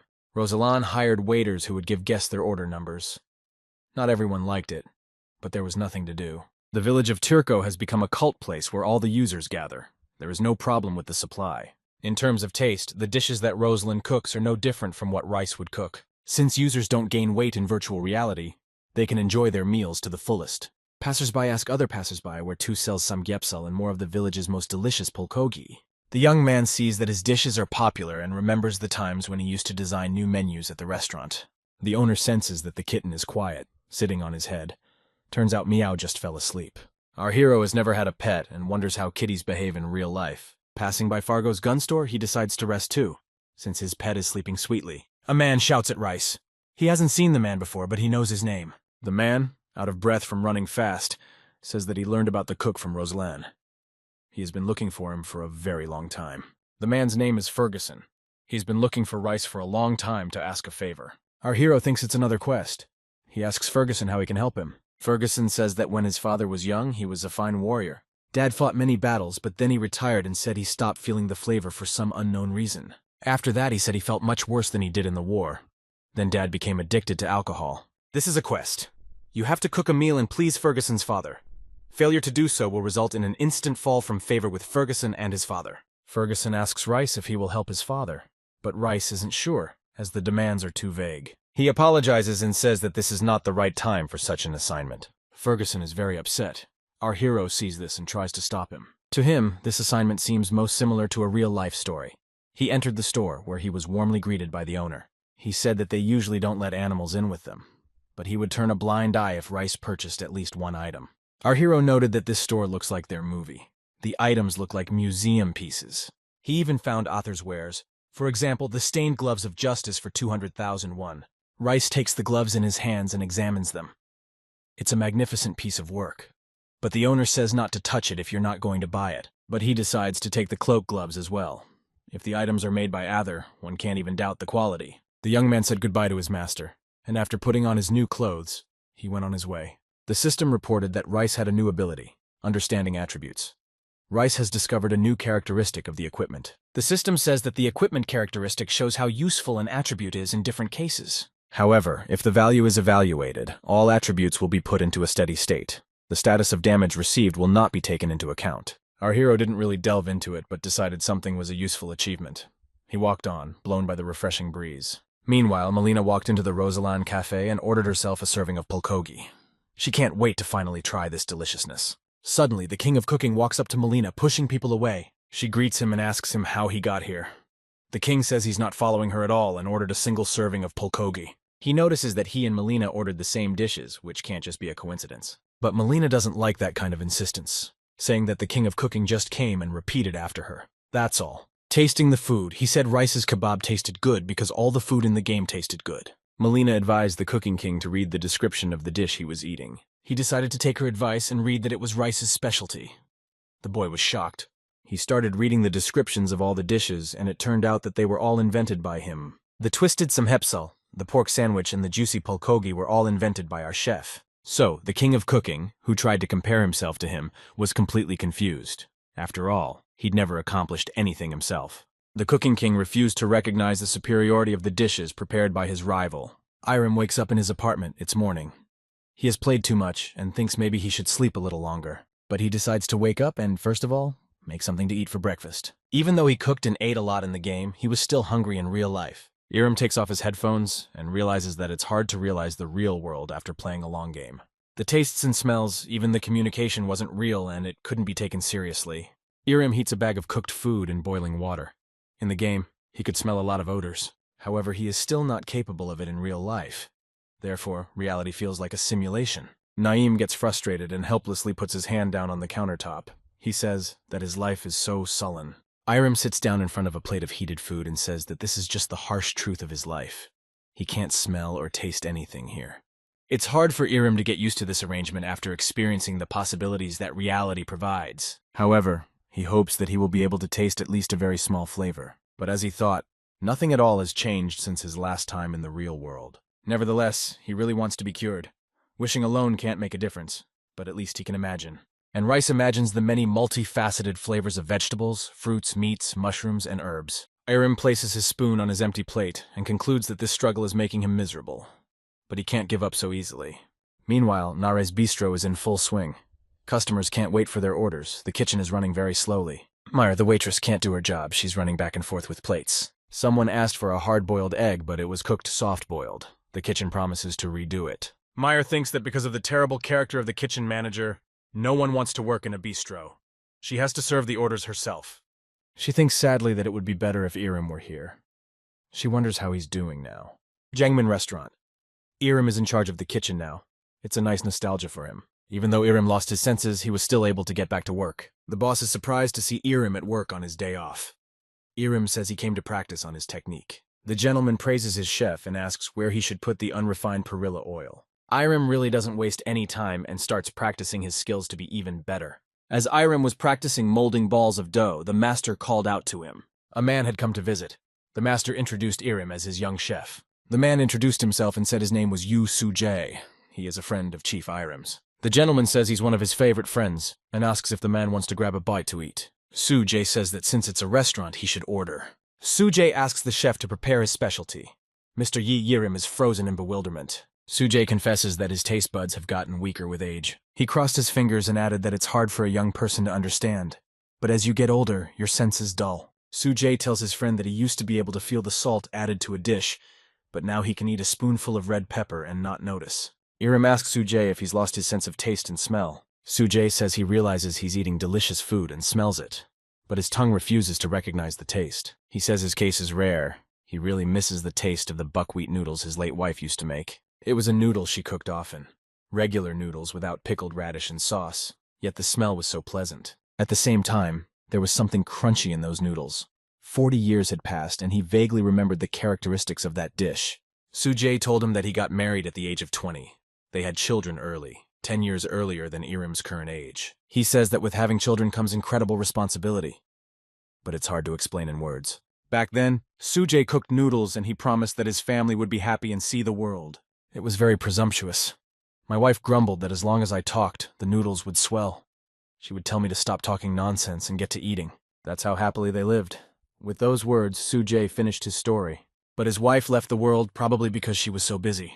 He doesn't remember the smell and taste of those noodles. We could ask his son, but time takes away our most precious possessions. Soo-jae asks Irem if he can fulfill his special wish and make buckwheat noodles. Irem recalls the man's words that there were no radishes or sauce in the dish and doesn't understand how that's possible. The master tells Irem that he can cook something else. His friend always acts like this. You can take it easy. The master tells his friend not to speak his mind out loud, but Irem still decides to cook buckwheat noodles for the man and ponders how he should do it.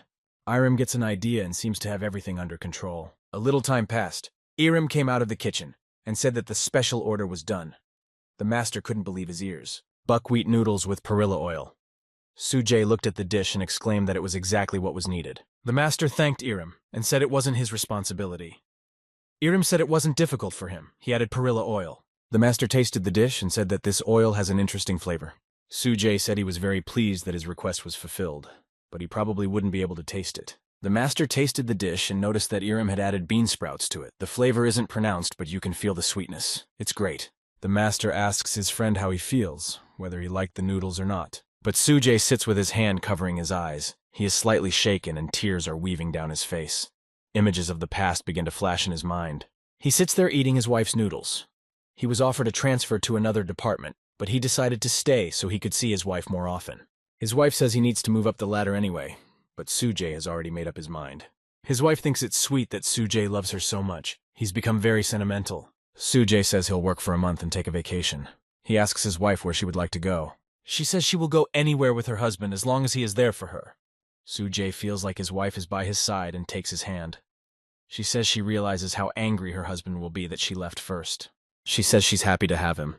Every time he complimented her tasteless noodles, she's been blessed with great happiness. She apologizes for leaving him alone. She says she's really sorry. Sujay, crying, says there's nothing to apologize for since it's impossible to go back. She says that whether he is young or old, she still loves him more than anything in the world. Now it's time for her to leave. Sujay, in his thoughts, snaps and runs after his wife, who disappears into the white light. He calls out to her, calling out to her. Sujay is flooded with tears from the memories and is unable to control himself. He calls his wife by name, Ji-yeon. He tells his friend that it was the best dish in the whole world. Sujay heartily thanks Iram and says that this is exactly the right flavor. He puts the chopsticks into the empty plate. The dish is completely eaten. Sujay leaves. He wants to see his son. Suddenly, he really wants to see him. Sujay tells Iram that it was a special dish and now he owes him forever. He says that for some it's just food, but for him it's an opportunity to bring back memories. Iram says that Sir's gratitude is enough for him. As they leave, Sujay tells his friend not to miss out on this talented treasure in the form of Iram.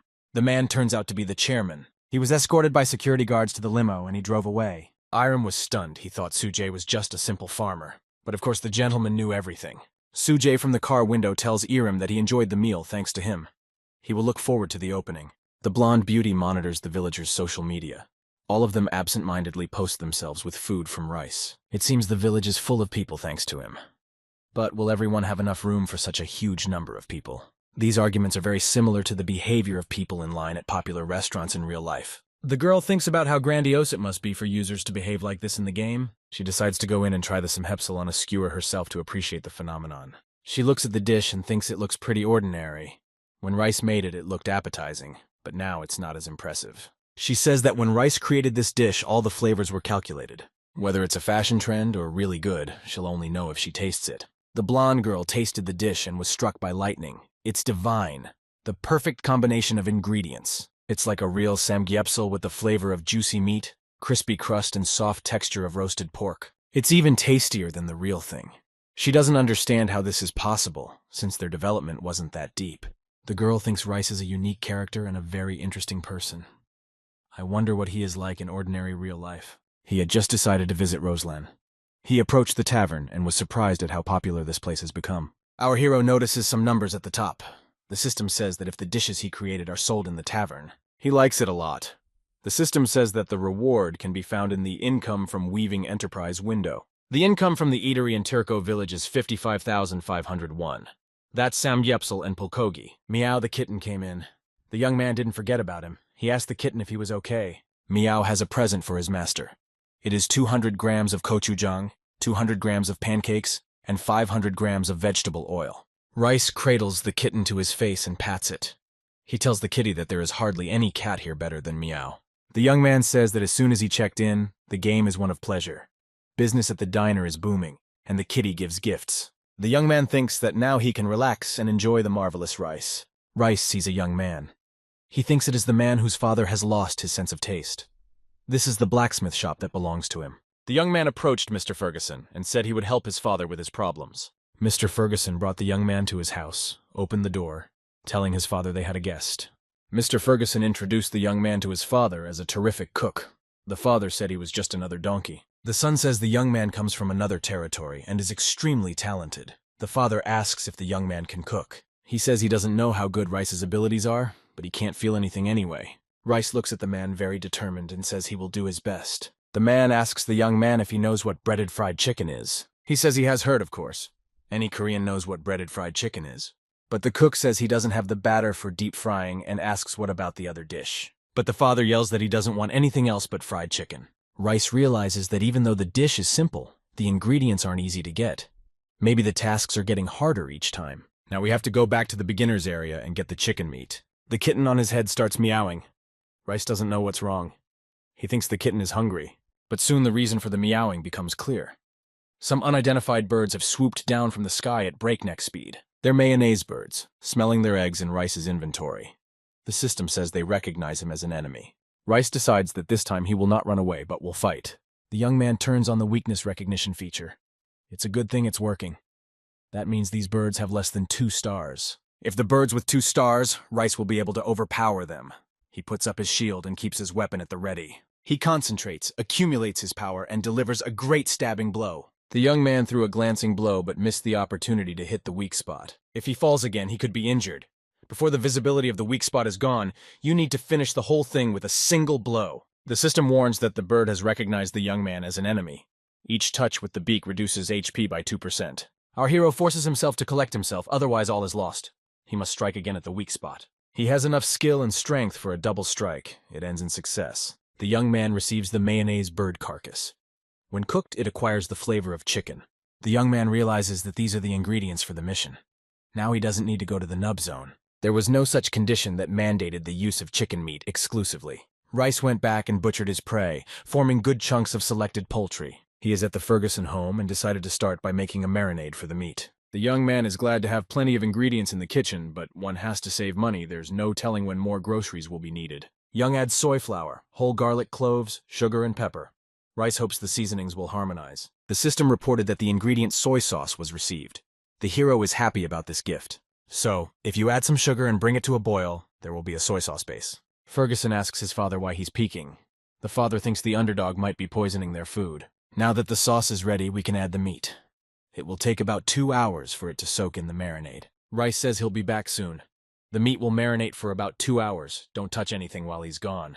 Ferguson's father suggested that he rest here while the meat marinates. The young man said that time is money. Besides, he has business in the village. A little later, he sells Samgyupsal for only 5,000 won and in limited quantities. One of the customers says it's similar to the Samgyupsal sold at Turco's snack shop. Suddenly, someone shouts Rice's name from the crowd. It's Arthur. He says the man is still selling kebabs on the street. The crowd screams, some wanting to know what it takes to get a restaurant named after them, and how they can learn what Young can do. Arthur apologizes, but he started the conversation first and asks him not to make a fuss. Arthur says he's been to the diner recently. Rice seems to have completed the quest, and his name is displayed on all the equipment. He shows Arthur his equipment and says he bought it as soon as he saw it. Rice gives Arthur the wings of the deadly bee and asks him if he can do anything with the wings. Arthur uses his design skill to see what he can make of it. He asks the young man to get him 4 pairs of wings and 40 grams of bee honey. He will create something incredible. The friend says he will write to Arthur when he gets the materials. Arthur thanked and said he would hunt nearby. After the name Bazaar, Rice sits on a rock and rests. He sold 79 pieces today. There is 1 skewer of samgyupsal left, and our hero decides to eat it for the pleasure of himself. He does not have time to put the samgyupsal in his mouth, as a man in a black cloak appears out of nowhere and wants to buy the remaining samgyupsal. The young man sells the rest, wishes the buyer a pleasant appetite, and decides to leave for good. The cloaked man sinks his teeth into the meat, not hoping to get much from it. But his taste buds just exploded with delight, and a feeling of bliss filled him all over. The system reported that he had tasted the samgyupsal food and earned 1 bonus. So it was Rice. A type in a trench coat caught some guy on the street and started prying if he knew the user who was selling this food. He put a gun to the guy's throat, and he had to confess that the user who cooks so well is called Rice. The guy ran away from the lunatic =, shining heels. And the man in the cape kept repeating our hero's name. Thanks to him, his ability has increased. It's a marvelous feeling. Meanwhile, the young man is searching in the dark for delicious honey. This search begins to irritate him. He reflects on the fact that he has 4 pairs of bee-mate wings and 4 jars of honey wine. But he doesn't need the wine. The main problem is getting the honey. Maybe we should pay attention to the word delicious. Our hero doesn't realize how much more he has to fight. Maybe he's just wasting his time. He heard from someone that there is a forum in reality. He has to look for it. Rice doesn't understand why there's no information about delicious honey on the forum, because it's a readily available ingredient. There won't be able to replace it. The young man ponders where he can find this honey. Maybe it can be made on his own. Finally, we meet a blonde beauty. She's the head manager of Ohayun. Nick Letitia. She's in her 30s, was noticed at an early age for her planning and system building skills. 4 years ago, after the unexpected death of her parents, Oh Ha-yoon loaded herself with work. She couldn't accept the fact that her parents were gone. She refused to believe it. After their death, her life changed dramatically. Many people offered her jobs, but she just wanted to forget about her grief. So she chose Illusion, a large international company. Illusion offered her to do a complete retooling of the world of reality. A lot of time and effort was spent. However, no matter how much she tried to forget herself by working, the psychological problems did not leave her. Quitting the game, taking a little rest before checking out the event, we'll need to figure out the characteristics of the professions and data values, and double-check the malfunctions and failures in the system. The number of users is getting bigger and bigger. Because of this, there may be malfunctions in the settings. A girl realizes she needs to eat. She opens a pudding. It looks very sweet. Even the smell is sweet. She tries to remember what she ate yesterday. It wasn't very good sushi. She realizes she needs to eat something high in sugar, like this pudding. She hears her parents' voices in her head. They're telling her to eat well while working or you'll get sick. Oh Ha-yoon realizes that they are just voices and neither of them can enjoy food anymore. She has to take care of herself. No one else will do it. She needs to do it herself. Ha-en's hand shakes. She hears her mom's voice again, telling her not to live this life. But Ha-en realizes she can't eat this pudding. Why did she even open it in the first place then? She should just throw it away. The girl thinks of the young man. What was so good about him? He seemed so happy and content. And why did she remember him? Meanwhile, back in reality, the boy finally finds Ather. Ather is busy slaughtering pigs. Yunosha says that he got all the items. He created 400 grams of delicious honey. Ather asks Rice how he managed to create this honey. No matter how much he searched the forums for information, nothing. He says that with a little thought, he mixed honey wine and regular honey. Ather told him that it was amazing and he didn't expect anything else from him. Ather made the cloak of the queen bee. It is resistant to heat and cold. When falling from a height, it activates floating in the air. Ather asks Rice to put the cloak on and try it out right here. The young man puts the cloak on and says he really likes it. Ather says the cloak suits him very well. Ather remembers the spotted pigs he just hunted. The pigs herd under Rice, literally knocking him down. They launch an attack. Ather fights off the other pigs and yells at him to get the hell out of here. Ather used the multiple hits skill. This is his first experience using this skill, but it worked out pretty well. One of the spotted pigs approaches him and pushes him down right off the ravine. Ather yells at him to spread his cloak. It's the only way he can stay in the air. Rice opens his cloak and becomes like a huge bat. Ather, looking at his friend, thinks about how amazing this guy really is. The young man flies through the sky easily and freely. Passers-by take their heads away and look at the sight. He wonders if the man flying in the sky is a magician, but he remembers that there has never been a profession of a mage in the game. A friend had purposely hidden his name on Ather's advice. He did not really like that he was constantly recognized. Our hero flies over the village and thinks about where he should land. If he keeps this up, he'll end up God knows where. Rice spots a blacksmith shop down below, aka Ferguson's house. He could land there. He just had to figure out how to get lower. Ather hadn't explained to him what to do to get down. The young man decided to give the abort flight command. The system reported that the first command was accepted. Ras realized that just thinking was enough, and the system would do the intended action. But after realizing this, Rice was already flying downward. Our hero is a man doomed to fall and get hurt whenever he finds himself in combat. He breaks through the roof of Ferguson's house.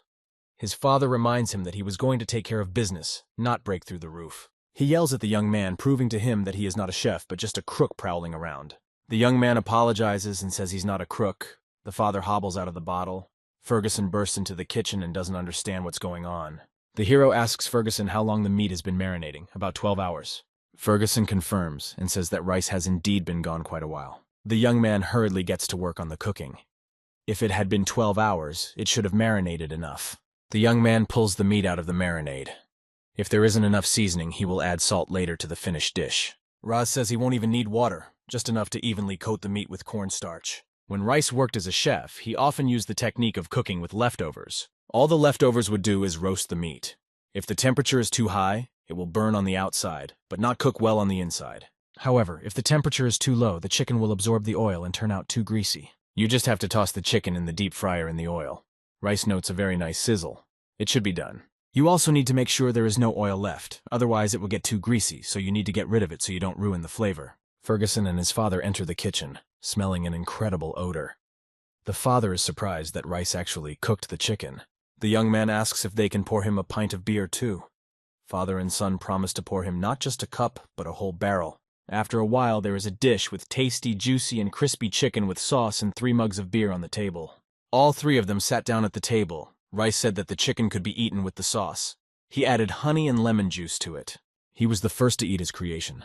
It had been a long time since he had eaten carrot, but no matter how long it's been, the flavor of chicken is always amazing. Ferguson, looking at the young man, has threaded the first piece of chicken on his fork and is about to try it. His father, on the other hand, is very skeptical. He says the chicken isn't even fried, you can hardly expect much from it.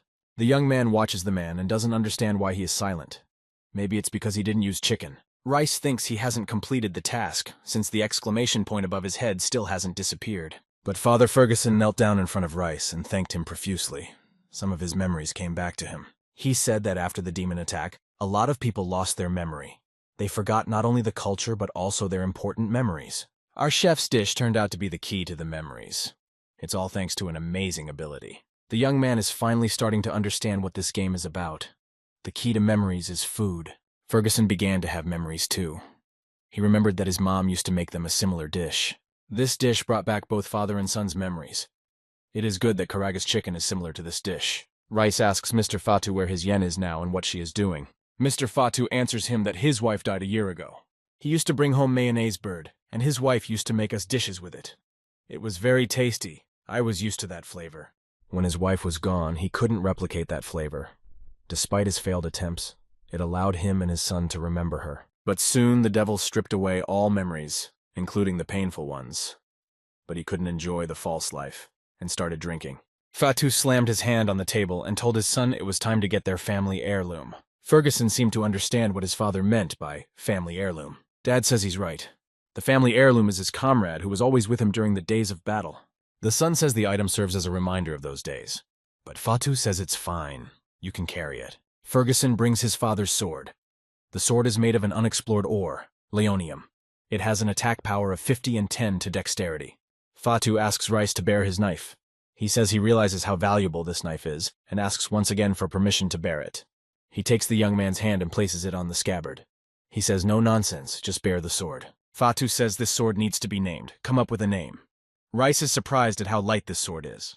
The man says the young man has to come up with a name for the sword in order to use it, so that the object will become associated with him. He decides on the name Bone Sword. Fatu says that this is quite bloodthirsty, as the sword did break quite a few bones. Ferguson says that if the sword needs sharpening, Young can come to him any time. He will take care of it. Rice gives a heartfelt thank you to Ferguson and his father, Mr. Fatu. Fatu says they are the ones who should be thanking him.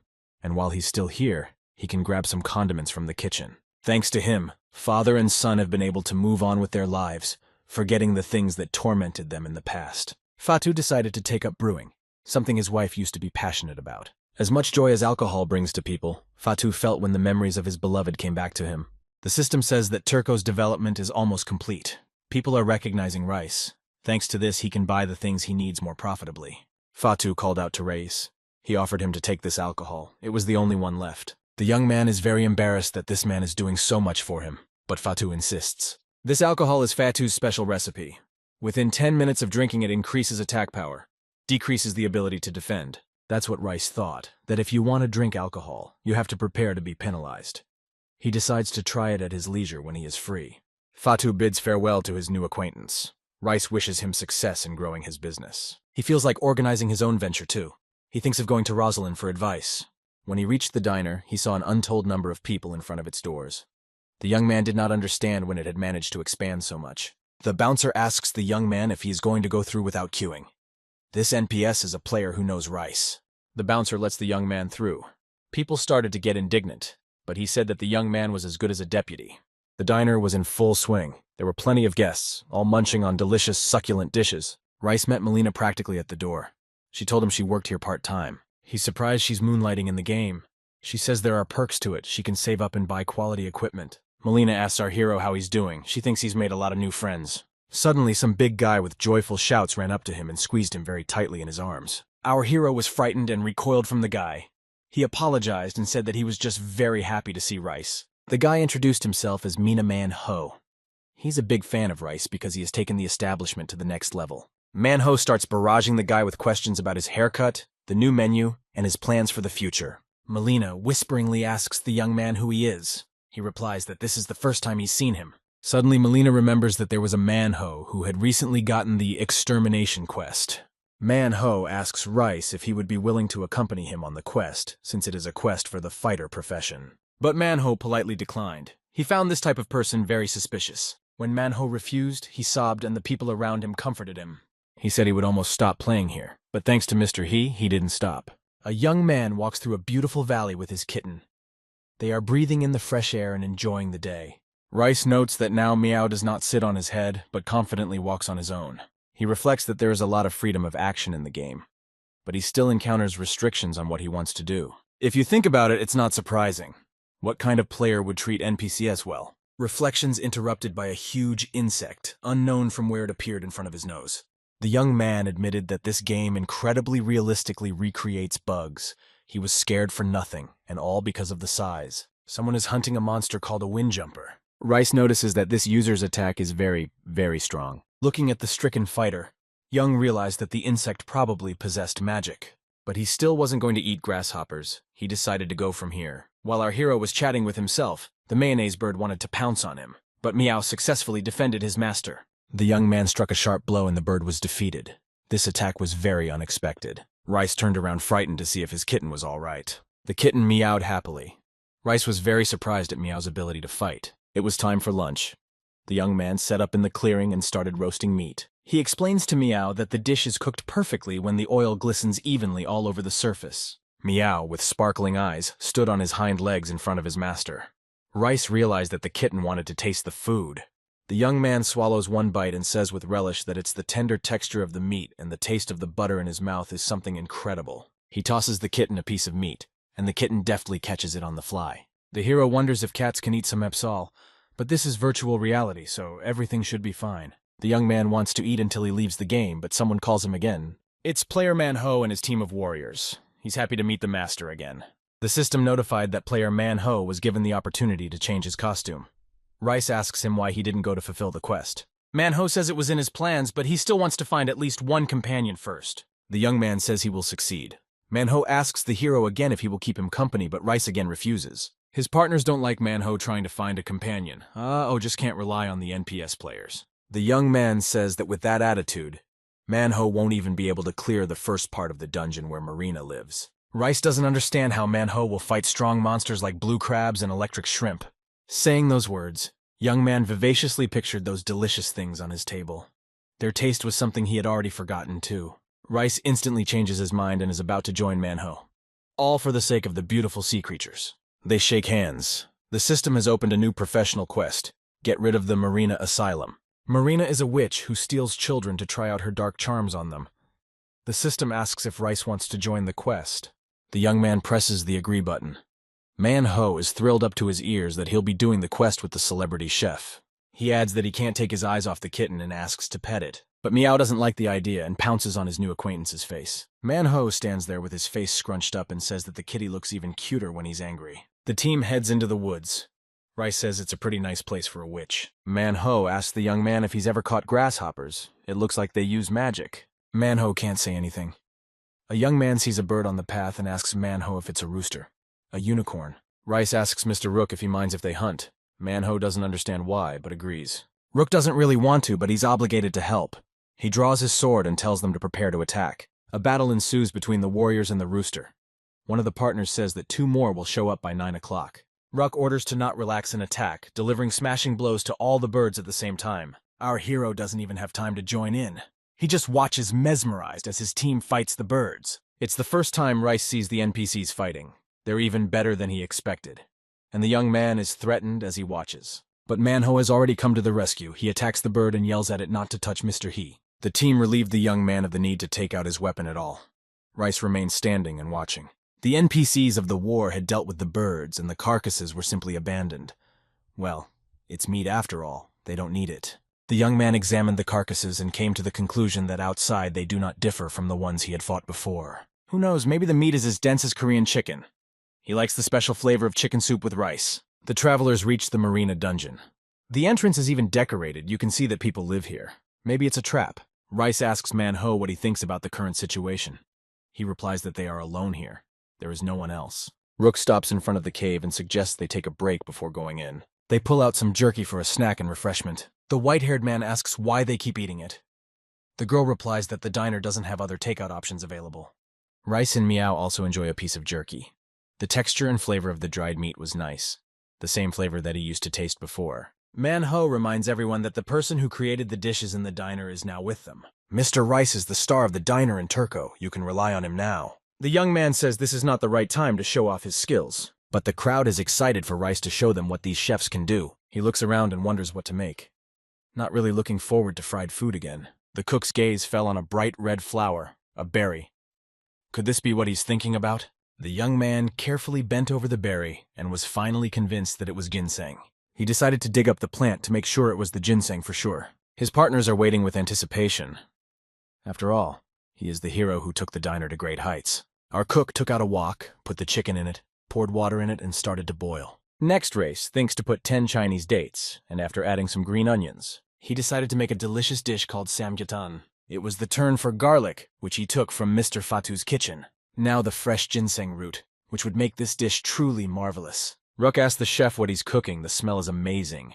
Manhwa speaks. It looks like Rice is cooking chicken with all sorts of stuff. Rice puts the lid on everything and says to wait exactly 1 hour. The warriors are outraged, but had to agree. The time passes. Everyone gathers around the vat. Young opens the lid. Everyone feels as if they are going to starve to death. Our hero opens the lid. Beneath it languishes the delicious samgyupsal. When eaten, it increases satiety by 50 points. Everyone immediately crowded around the vat and began to shout something about the color and divine aroma of the dish. Rice starts pouring samgyupsal on plates. He says to hurry up and eat before it gets cold. The white-haired man says it's the first time he's seen such a thing. He takes the meat from the broth and eats it. Taking a bite, he is ecstatic at the incredibly soft meat, both dense and tender texture and amazing flavor. Warrior says the smells of cooked vegetables and meat come together as one. She feels like a lot of strength is being added. Rook says the flavor is so intense you can feel it from the first spoonful. This is the first time he tastes this, but now he will never forget the flavor.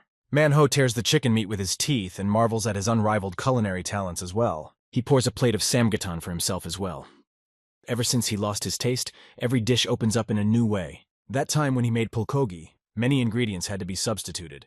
Now everything is prepared with the right products. Rice tasted samgyupsal and the whole world blossomed at his feet. That's the flavor. Light chicken broth with tender meat. Manhwa finished it and said he was very full. The young man has surpassed his expectations. He's the real engine of the game. The others finished their food as well. They didn't think that chicken broth with meat could be this good. Increased approval from Jail, Karen, and Hand. The young man is glad they liked it. So their approval increases when he cooks something new. The kitten liked it too. He meows happily. Meow's affection has increased by 100. The pet has reached a new level. Rice strokes the kitty. The system reported that it has gained many different skills, including imitation and rumbling. Manhwa is jealous of him that he can pet the kitty. He really wants a pet too. But the others tell him not to embarrass himself. Karen and Roger tell him to be on guard. Many of the wanderers were losing as early as the first stage. The team entered the dungeon and traveled further down the stone road lit by the light of the campfires. Manhwa quietly asked him about reaching levels and how long it takes. Rice thinks that levels increase as quests are completed, but Manhwa talks about characterization. Manhwa is surprised that the young man didn't know about such a thing. But it's for sure, because young master is a chef. He says that the monsters that dwell here are not comparable to the ones he's met before.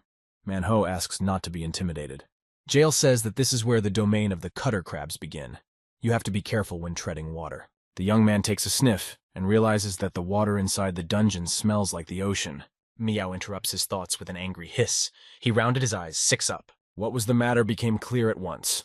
Crabs, cutter crabs, began to jump out of the water. Manhwa sharply ordered him to step back and he himself struck the crabs with a slashing blow. Rice was surprised that Manhwa was also using a slashing attack.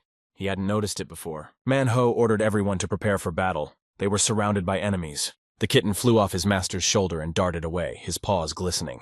But Meow didn't get far. He plopped his face down on the damp ground. Rice rushed to his pet in front of the crab, lifted him off the ground and asked him why he had put himself in such danger. Manhwa, meanwhile, was rushing at the crab, repeating that attacking a cat was the worst of all sins. Manhwa stabbed the crab through and through, but new ones were quickly creeping up from behind. But Reese jumped into the battlefield with the sword that Fatu had given him as a parting gift. The young man's hands even went numb from how strong the armor was. Though it needed to add complexity, it wasn't as realistic. Our hero realizes that if he makes a mistake, he could lose his arm. He has to use basic attacks to increase his stats. The more you fight, the stronger the attack. Rice decides to chew without much skill, even though it won't be easy. Kitten watches his master desperately fighting the scary creatures. Meow decides not to leave his master in distress and throws himself at the crabs, imagining that he is a big and strong tiger. The system reported that a hiss was activated and the enemy was frightened enough. The young man saw this, praised Meow, and told him to go back inside because he was about to attack. Rice gathered all his might and told himself that by all means he must try these delicious crabs. After a while, Man-Ho summarized that he was done with the crabs. But then he saw something that looked like shrimp. It's a thunder shrimp. They're lightning shrimp, so you have to be careful and remember to duck. The shrimp didn't wait long and hit everyone with a lightning strike. Rook belligerently said that he would turn those shrimp into dried seafood, and he and Rice moved to attack. The young man decided to build up his strength gradually and used one basic attack after another. In the end, he managed it. The crabs and shrimp shrank and became tiny. Looks like there was some sorcery involved. The young man decided to collect them. Man-Ho informed Rook that Yunosha was gathering ingredients to use as food. Jael and Karen are perplexed as to how Yunosha, being a cook, performed so well in battle. It was dangerous even for professionals like them. Man-Ho shouted for them to stop belittling Mr. Rice since he had prepared such a delicious meal for them. As the team moved further into the depths of the cave, the young man had already managed to clean the arthropods they had collected. Man-Ho said he loved shrimp and sauce and asked if he cooked in life. Rice replied that he works in a field related to cooking. Man-Ho immediately wanted to visit the place for real. He said that he couldn't reveal the secret of the workplace yet, but he can make delicious marinated crabs right now. The cook adds red pepper and sesame seeds and says it's ready. Man-Ho says only true gourmets snack on crab at restaurants that serve ribs. A plate of tender marinated crabs is a true delight. A plate of white or brown rice is a must, but we don't have any. Karen says she has some rice with her. She was asked why she brought it with her in the first place. Karen replied that she was going to make paella. He said that she would have to make hers later too. Karen handed him a bag of rice. She said it might be a little stale, but not spoiled. Rice put the water in the wok on the fire to boil a batch of rice in it. Jael says all they do is eat. Man-Ho urges not to listen to this NPC who is a nerd. He says it's impossible not to try such delicious food once. That's because he wanted to try them. It's almost ready, we can eat now. Man-Ho asked for 2 servings. Jael says he doesn't have high expectations. Having a great outfit and eating raw crabs is not compatible. Jael says he doesn't understand why he would eat raw crab. It's hardly tasty and they stink. Man-Ho stands up for Rice and says that the master wouldn't feed them anything bad. He asks Man-Ho to take it easy. Jael is still trying to wiggle away from the dish and says that this food is not to his taste at all. He asks no one to worry. He says that the rice is ready, we can start with it. The rice looks absolutely mind-blowing. It's been so long since he's had plain white rice. Man-Ho continues to extol Rice's food, calling it gorgeous, divine, and all that kind of stuff. Karen, Man-Ho, and Rook lean over the food, unable to take it anymore. Rice explains that you have to hold the crab like this and suck out the meat that's inside the shell. He shows by example how it should be done. Fresh crab in a spicy marinade is especially good. It's exactly what he's been waiting for. The freshness of the sea, the pleasure of mixing the flavors of the spicy marinade and sweet meat. He scooped some white rice into a spoon and dripped the sauce on top. That's right, the best combination with white rice. Jael still doesn't understand why everyone eats with such gusto. Fresh crabs have a fishy odor. But looking at the friendly group of people eating their food, Jael thought that maybe he had made a mistake. He went up to him, and he understood at once and held out a plate of food to him, which increased Jael's favor. All 4 warriors, with the exception of their genius cook, leisurely sucked the meat from under the crab shell. Now it's time to rinse your mouth. It's called sunyeon, a drink made from nurunji boiled with water. It's hot. In addition, he managed to get 5 mugs of beer. He said everyone could have one. Everyone began to clink glasses and drink to health and good luck. The favor of Rook, Karen, and Jael increased. Having had enough to eat, Karen suggested we go down further now that they were done here. Just have to be very careful. But it didn't take long for another aggressive attack to arrive. He remembered that to increase his defense, he had to take damage. But I don't think that's a very good idea. The crab struck with such force that Ona's body just slid face down on the ground. Jael tells her not to pull any more pranks or help. Her cheek is pretty swollen. Meow climbs up to his face. He's scared for his master. Meow starts using the massaging skill and heals Ona up a bit. Rook says it seems the level is complete. Everyone did a good job. Rice asks if they are going to the next level. On the wall, the travelers see a strange sign and the question, "Have you eaten well?" They've never seen anything like this before. This is not a good thing. Man-Ho jokes and says that maybe another chef is here, a cook. Karen said that from now on, stronger monsters will come their way, so stop laughing and joking around. At that very second, they were attacked by a bear with burning eyes and very strange looking. Man-Ho and he yells, not realizing what kind of teddy bear it is. Man-Ho tells he to stay behind his back. Rice realizes that he really has to stay alert now. He could lose his life if he experimented with the punches. A scary plush rabbit with a mouth sewn shut with string comes at him from behind. The guy stops, takes a close look at the bear and the bunny, and is finally convinced that they are toys. Manhwa says he'll make sure not a single hair falls off Rice's head. Rice volunteers to help. Manhwa says it's the first time he's met monsters like this. He'd better keep his distance.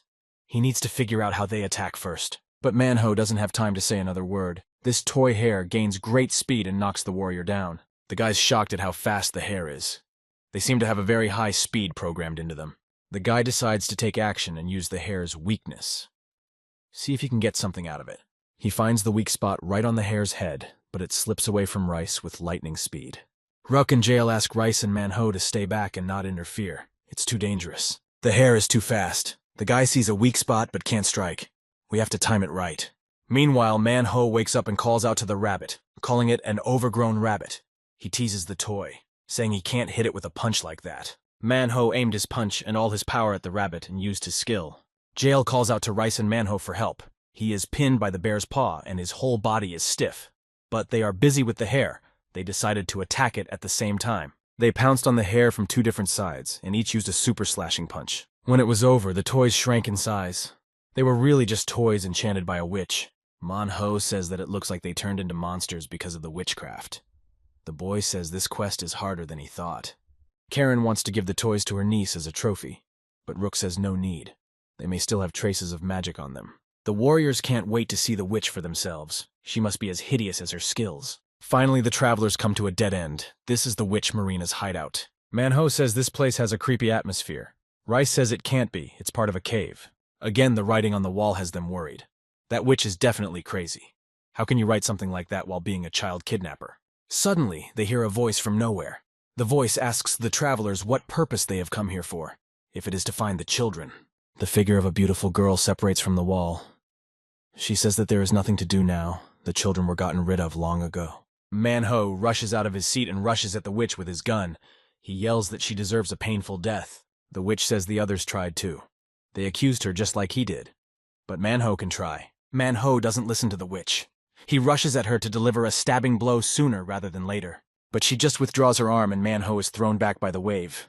The witch says that's not enough. The others see what's happened to Manhwa and rather rush to his aid. Karen rushes in first, ignoring the messages to be careful of Marina's magic. Guy tries to recognize Marina's weaknesses but can't see them. She seems to be a level 3 enemy. Rice can only use this skill with level 2 enemies.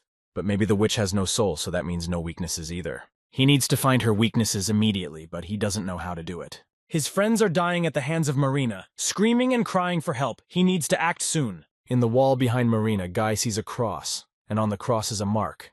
He seems to have found Marina's weak spot. Rice couldn't see her weak spot before, so he thought that she was a level 3 enemy. There must be a reason for it being in the wall. Marina said that if they came to kill her, let them try. Guy is assessing his options and wondering if he can handle it. Meow wants to do her part too. Rice suggests she use the massaging skill on Manhwa. Guy asks Meow to heal Manhwa, and then they quickly leave. Rice decides that it's worth a try and targets Marina with an attack. Marina says there's no turning back. If the warriors want to get out of here, it will only be as the undead. The guy thinks Marina is very strong, but as long as the NPCs are distracting her attention, he has a chance. Marina broadcasts that no human can escape this fate. Our hero approaches. Marina tells him there's no point in resisting. She floats away, covering the cross with her. The boy realizes that Marina seems to have guessed his intentions. Manhwa has already come to his aid, having been successfully cured by the kitten. Manhwa asks Rice to leave the witch to him. The witch says that their efforts are in vain. The guy concentrates all the power. He needs to first destroy the cross behind Marina's back. He succeeds in doing so. The captive Karen and Jail start to free themselves from their restraints. Suddenly, something large and heavy falls flat in front of Rice. It's the body of a witch. No one can believe it's the woman Marin. They have completely different energies. At the same second, a horrible witch ghost appears near Marina's body. The guy deduced that it wasn't just an undead body. If it was, why would it be guarded by magic? It's a boss battle to find the hidden mystery, which is why it was so difficult for everyone. The ugly ghost of the girl still continued to scare everyone present. Rice pondered if maybe he should wake up that body.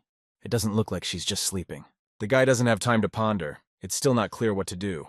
He decides to just try all the ways. Karen is fighting the witch's ghost. It looks like it's a serious fight. Marina's voice says no one is leaving here alive. The voice says that instead of dead children, she will be happy to listen to their cries. Suddenly, something strange began to happen. The ghost of the witch suddenly froze. He screams that it happened because he hit the corpse.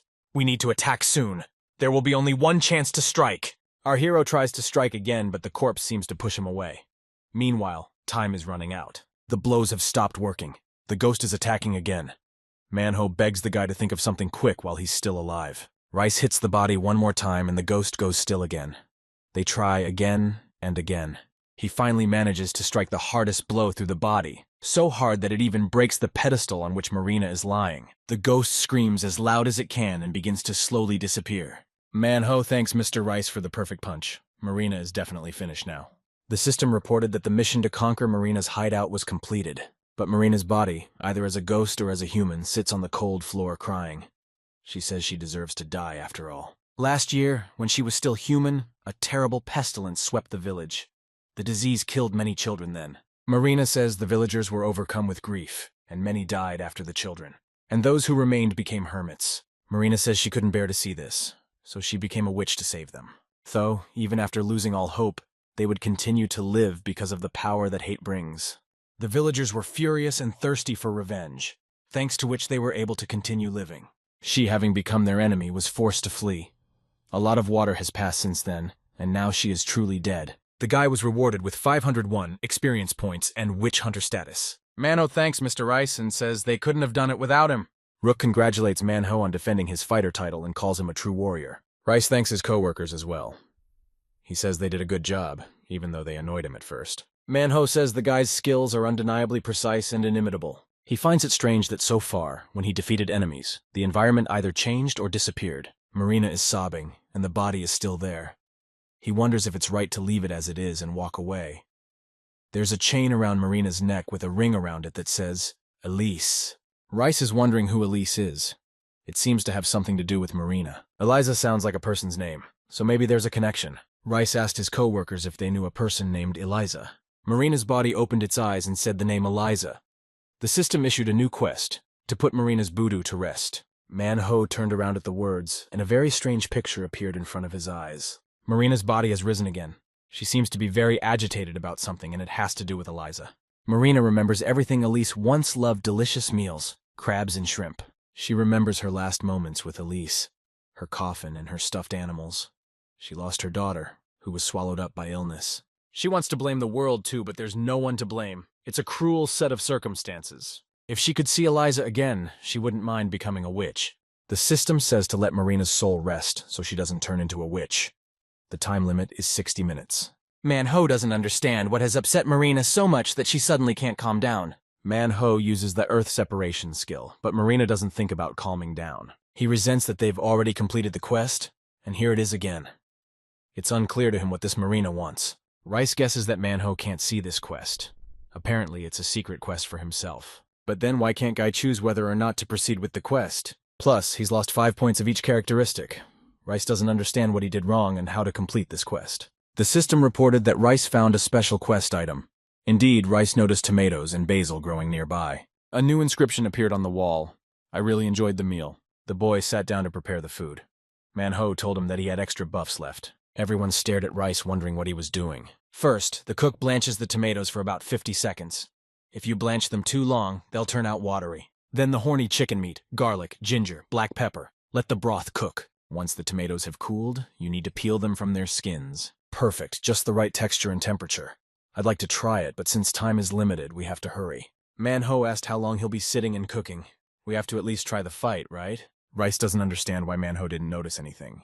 Manhwa doesn't understand what Rice has discovered this time. The guy explains that it's tomato seafood soup, but Manhwa figured it out anyway. Marina is still hanging in the air. Meanwhile, there are 45 seconds left. Our hero seems to have realized the reason why he keeps finding the ingredients. The reason is that the secret quest can only be accepted by those who are able to notice Eliza's existence. So right now the only thing Ras is capable of doing is handing Marina a plate of steaming delicious food. He said he made this soup for Eliza because he and his mom love this seafood and shrimp soup so much. There's only a minute and a half left to go. Rice has one attempt to complete this quest. Here's Elise. She says this is her favorite dish. She likes both shrimp and crab. Eliza tells her mom that when she grows up, she will make her delicious meals. Marina repeats over and over that she is very, very sorry for what happened to her daughter. Marina says that her little girl is waiting for her in heaven while she wastes her time. The guy hopes he's done well. Marina pulls herself off the ground and slowly climbs up. She asks her daughter if she has waited long for her. Marina thanks Rice for bringing back memories of Eliza to her. The tomato seafood soup was just the way Elise liked it. She climbs higher and higher and tells him that there is nothing holding her here anymore. She is no longer a witch. Marina flies away, quest completed. The guy got a reward of 501 and plus 100 to mana. The partners confirm that the Marina disappeared. No one believes that the quest is really over. Rice demonstrates how a small fire flares up on his outstretched palm. He's the patron saint of Fire F. Manhwa says it's awesome. The rewards of the secret quest are very good. He brags that he can change the caliber. The young man wants to see how it works. He launches the fire forward in front of him. Looking at the explosion, Manhwa is shocked, and Rice says he's been rewarded with something else new.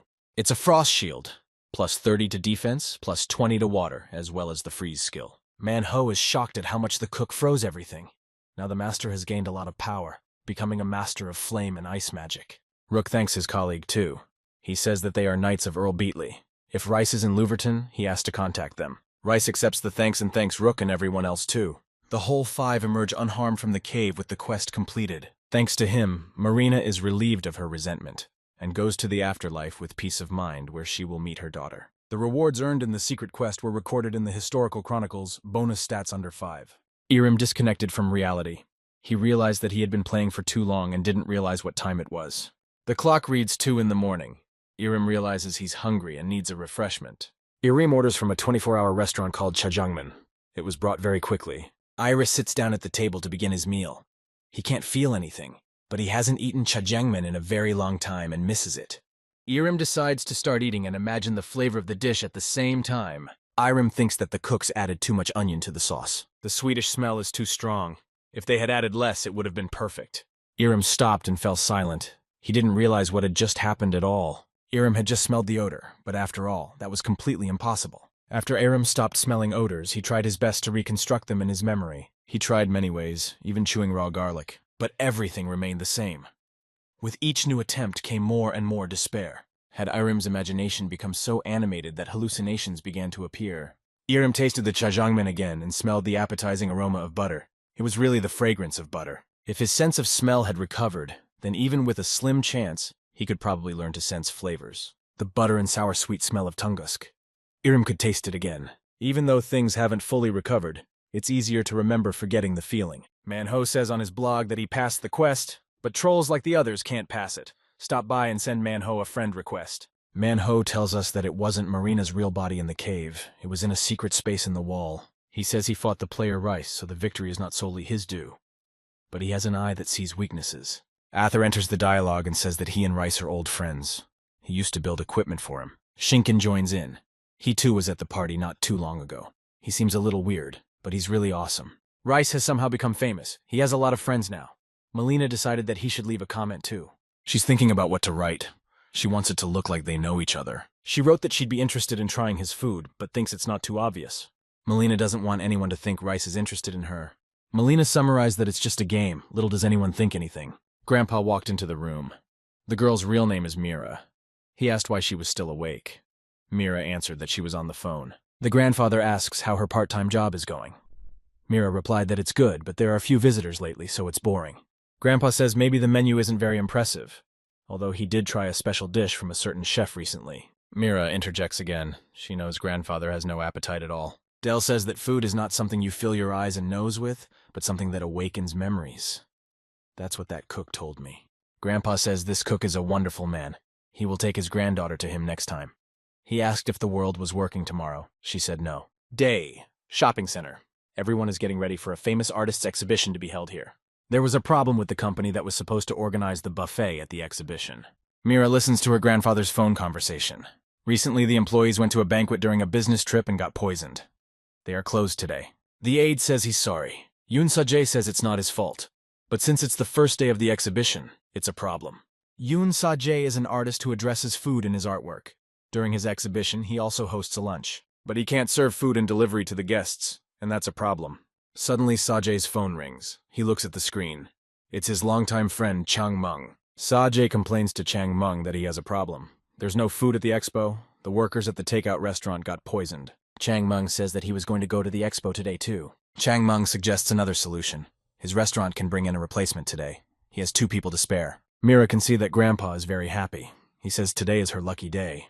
The chief that grandfather is talking about is coming to his place today for an exhibition. Mira is thrilled with the taco news. She would be very interested to meet this chef. The assistant said that Chan Men restaurant will be coming to help, and they are asking for 2 people to help. Mira said that she would take care of it.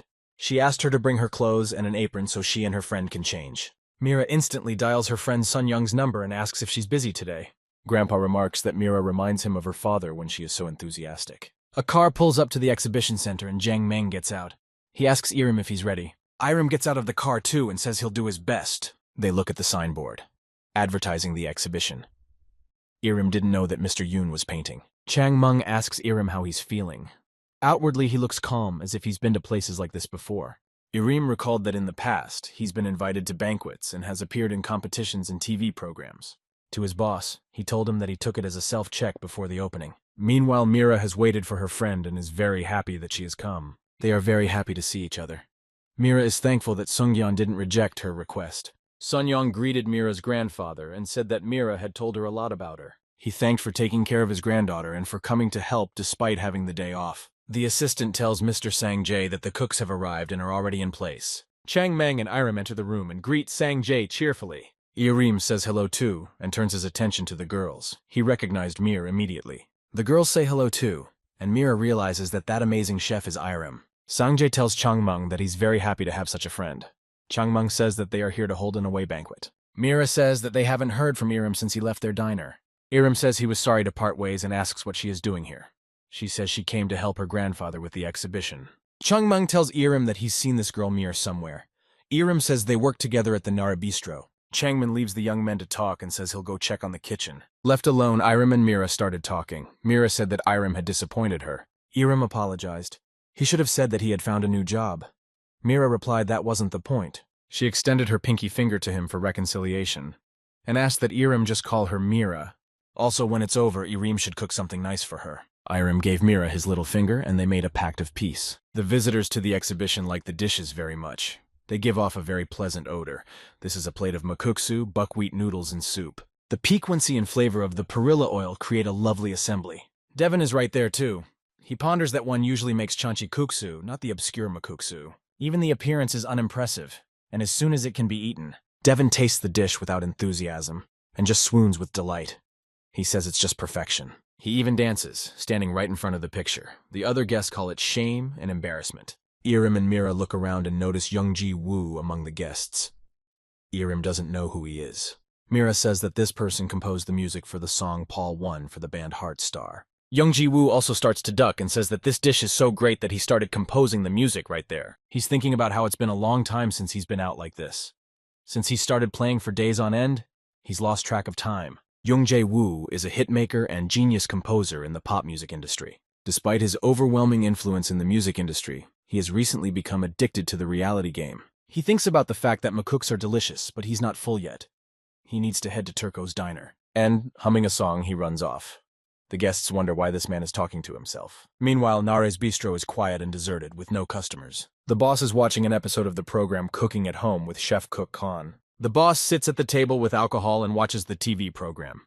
He is drunk and sad. Drinking another glass, he exclaims in his heart, "Where do they find all these cooks? But they wouldn't mess with someone like me anyway. And why did I have to open a bistro? 3 young people are resting after a busy day's work." Mira says beer is the best reward after a hard day's work. Sun Young says the chefs did a great job. It wasn't easy for Irim because he did all the work. Irim says thanks to the girls. It wasn't so tiring. Sun Young asked until when will Irim be modest. Trinity bring a wonderful pizza with pepperoni and shrimp. Mira exclaimed that the pizza is amazing. Irim replied that the pizza looked very appetizing. The smell of heated oil and the dough is piping hot. It's subtle, but he can smell it. Irim takes a bite and smells the faint odor of mozzarella. Judging by the texture, the pepperoni is of good quality. The meat flavor seems to be pretty intense as well. The shrimp assortment seems simple but gives a marine flavor and the broccoli a slight bitterness. Spicy. Irim reasoned that he really wasn't imagining it. His sense of smell is slowly recovering. Sunyeon asked why Irim was taking a job as Devon's kitchen assistant. From her observations, Irim is much more skillful. Irim revealed that a year ago, he stopped sensing smells and tastes. That was also the reason why his restaurant closed down. Sun Young asked Irim how he is feeling now. He replied that he can't taste flavors, just a little. However, something good happened recently. Just a little, but he started to recognize smells. It happened a couple days ago. Sungyeon was happy for Irim and said that it was a big relief. It seemed like his sense of smell was slowly coming back. Irim said that being able to smell even just odors will help him stay a chef. Reality. Rice is on the move again. The system says the Badrin Plains and Lubarton have been located. Some bearded old man greets him. He says he is the conqueror of the Marina cave himself. The young man is surprised to be recognized. The grandfather says that rumors of what happened in the cave have spread everywhere. Grandfather says their land has lost its fertility because of the demon. Not even weeds can grow. They're feeding off the famine relief cave. Rice didn't understand what a famine relief cave was. He thought that the village had some kind of supply of vegetables and nuts. He decided to look for information. This is a nasty place that only players with lucrative offers can benefit from. This place has a very hostile vibe. The system says Rice can get a quest from the green-haired NPC. The green-haired guy greets Rice and asks if he wants to go into the devastated cave. He says there is absolutely nothing inside it. It seems more and more people are falling for the ruse that's in the news. Downstairs, people are asking each other if they're here on a quest. Yeah, turns out everyone's here for a group quest. The green-haired man says they can enter as a group of 10 and they only have one chance. The impatient players don't want to listen to the admonishment. They want to be let in as soon as possible. The guy says they only have one goal, to take care of the boss at the end of the cave. The green-haired guy opens the entrance to the cave for the players. The entrance is in the form of a huge mouth of an obscure earth monster. The system tells the conditions and rewards of the quest. The reward is all the items obtained in the cave. The one who deals the most damage to the boss will get everything. Green-haired advises not to check every nook and cranny, but to look at the whole picture. Only then will they get the real prize. Meanwhile, in real life, Mira is texting with her friend. They are discussing Irim. Mira writes that Irim really amazes her, not being able to taste or smell anything and cooking so perfectly. Sungyeon replies that Irim is so humble and makes her sympathetic. Sungyeon wrote that she feels as if Irim likes Mira. Mira sharply denied it and said it was all nonsense. She doesn't like Irim at all. He's just a nice and quiet guy who doesn't care about anything but cooking. Why would she like such a boring character? Sunyoung noticed how Mira reacted so strongly.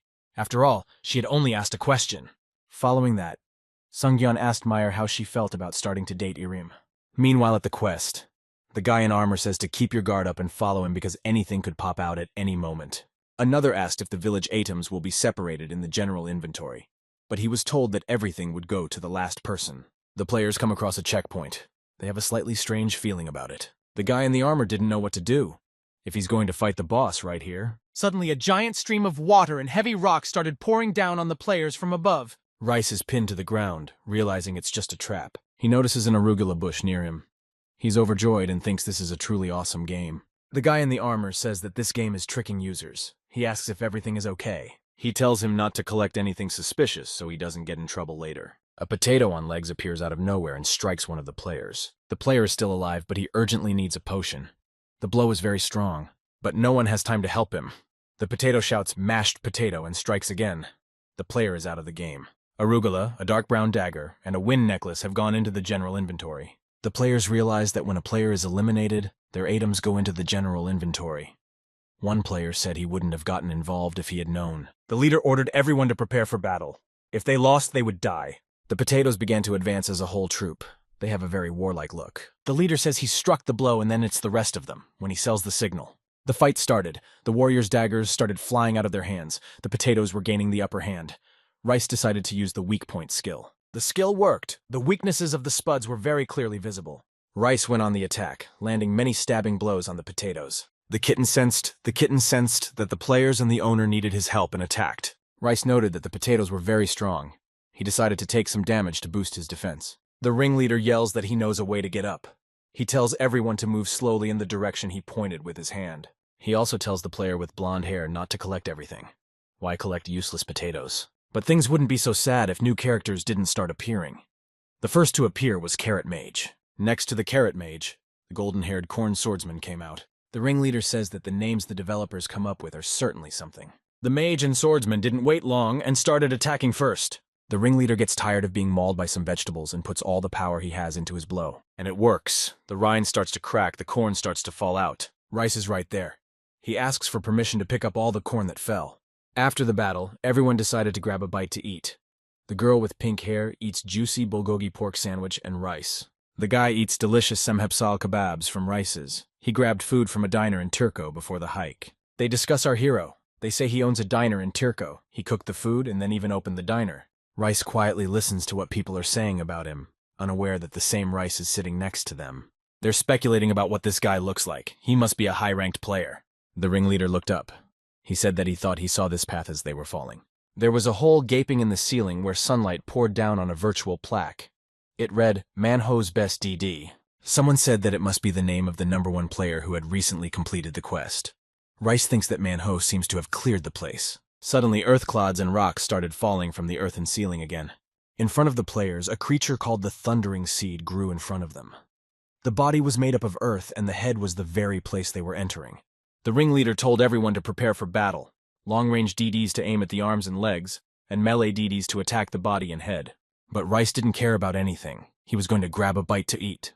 The chicken kebab added points to satiation, and the egg added points to attack power. The system reported that the young man had consumed enough chicken. His attack power was now 183. The huge crop begins to advance with a strange roar, the leader ordering everyone to join the attack.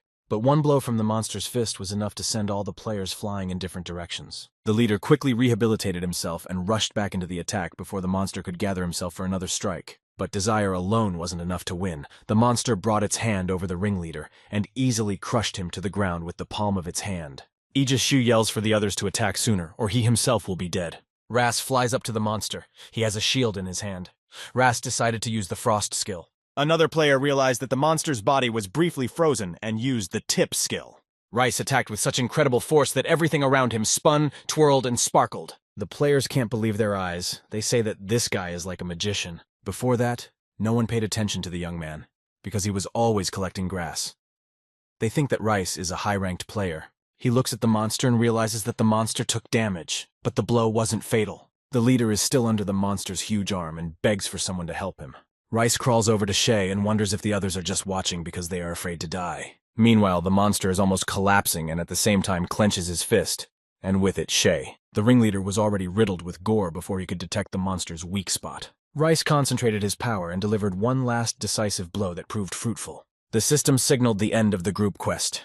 All collected items will be sent to DD #1. Everyone is curious about Rice, asking him if he's a wizard, if he's okay. The name under the glowing hole has changed. It says, Rice is the best DD player. Everyone's shocked. I mean, he's the chef at Turco's Diner. It's unbelievable. The chef is also good on the battlefield. One of the players joked that Aegis was giving orders. And in the end, it turned out that he was a nobody compared to Rice. Aegis didn't get the joke and held a mace to the guy. The guy asked to calm down. He led his right. Aegis is in charge even though he got his ass kicked. Aegis says it's true, but he doesn't like that truth at all. He becomes furious in an instant and hits the guy in the face with his mace with all his might. The people around him are shocked by this turn of events. They can't predict what will happen next. The mace is covered in blood. The system reports that the player has been sent to the other world. Aegis says he hasn't been PC'd by a player in a long time. He turns to him and says he's pissing him off. Isn't Rice a garbage collector? Aegis didn't understand why he fought and all the laurels went to him. He called him a piece of poop. He said he was really sorry. Aegis told him that the next time they met, he would finish him off. Aegis walked out of the game. Rice was left standing there in shock. The green-haired man was still sitting outside the cave, saddened by the idleness. His soaping was interrupted by Rice. He asked if his name was really Paddle. Paddle was very happy to see Rice. He was glad that he had survived. Our hero held out the hoe and said he found it inside. Paddle said it was his hoe and he had been looking for it for ages. Rice said it was stuck in the golem's head. Paddle said it wasn't the golem, but either way the young man did well. He wished him good luck in the future. Rice gave Paddle his hoe and he immediately sighed with it. He hit the ground with all his might and immediately green shoots of some plants began to crawl out of the ground. People around got excited. They did not understand what these special effects are and why trees began to grow out of the ground. With the devil in power, the plain of plenty became a wasteland. Thanks to the power of Paddle's hoe, the land became green again. Rice unlocked a new achievement, interfering with history, as well as earning the title of He Who Walks First. The chronicles were filled with recent events, though Rice had only done the side quests. The host was already enjoying munching on Mao when he heard a familiar voice. It's his dear friend Hennem, he shouts to Rice, standing downstairs. He shouts to him that he is the manly king. He bids him to come with him. Hennem marvels at our hero and his strong legs. Rice says it's all thanks to the gear. Rice asks Hennem how he ended up here in the Badrin Plains. Hennem says he saw Rice on the way and decided to approach. Hennem says he chose the profession of a farmer. as it was a business that required the strength of equanimity. He said he just liked to cook. They stumbled upon a restaurant and decided to stop there, sit, relax, and talk about everything. They were greeted by a strange chef who asked them to be understanding that his restaurant only served vegetables. He said that all the cattle had been scattered because of the devil. Rice said vegetables are good too. The system gave a new quest, Moida's request. The young man asked Henem if he wanted to participate with him. Henem happily agreed, and he decided to see which of his friends were still available. Rice turned to ask Henem if he had anyone in mind, but the courageous king suddenly stepped out of the game. Meanwhile, in real life, Changmeng was preparing to open his restaurant. He wondered if he should have ordered more advertising. He suggested that Irim drink watermelon punch with him while there were no customers, but Irim said it was business hours. Irim said he'll look for watermelons now, but he'll answer the phone first. It's Mira calling. She asked if he was too busy on opening day and if she could come for dinner with her colleagues in the evening. Irim turned to the director and relayed the contents of the phone call. Changmeng is happy that the first visitors will come to the corporate dinner. Irim thinks about the fact that Debon and the former manager will probably come too. This is very unpleasant. In the evening, the guests started arriving. The first to enter were Mira and Sungyeon's friend. They greeted the principal and Irim. Next, Debon and the boss walked in. Debon was on the phone with his woman and promised not to sit long and drink. Orders came pouring in. The girls ordered the perilla butter makuka and the pibim kuksu. The boss savored the taste of the food brought to him. He doesn't understand how perilla oil makuku can have such a flavor. Mira says that she assured him that it would taste divine, right? Sunyoung says it's the best noodles she's ever had. It must be the butter. Daewon says the oil is ordinary and can be bought at any store. He thinks this flavor is due to a lucky combination. Debon offered a drink. He is reminded that he promised his girlfriend not to drink. Changmeng watches the young guests with a smile. But Debon had a drink anyway. The clatter of chopsticks being put into empty plates has started to be heard. Debon says this is the place to come for corporate events. The boss says it sounds great. He's never had a makuki that tasted better. Director Lim approached the guests and asked if they all liked it. Everyone nodded their heads in agreement. The principal said that since everyone was praising the food so much, he would be happy to introduce the chef to them. Debon said he had wanted to know what kind of person he was since the exhibition. After all, a fisherman sees a fisherman from afar. Rice reluctantly came out of the kitchen. He greeted Debon. Debon opened his mouth in surprise and quietly said Rice's name, but Debon immediately changed his surprise to anger. He unfriendly asks Irim what he is doing here. Irim stares at him silently. It begins to dawn on Debon that Irim is the chef. The boss remembered Irim too, and once worked for him as an assistant chef. Who would have thought they would meet here? Mira tells Debon that Irim has become a chef too. Well, he is. He was before. But Debon doesn't believe it and asks for proof. Debon doesn't see the point of a gifted man working part-time at a bistro and quitting at the slightest displeasure. Debon looks slyly at Irim and asks if he's wrong.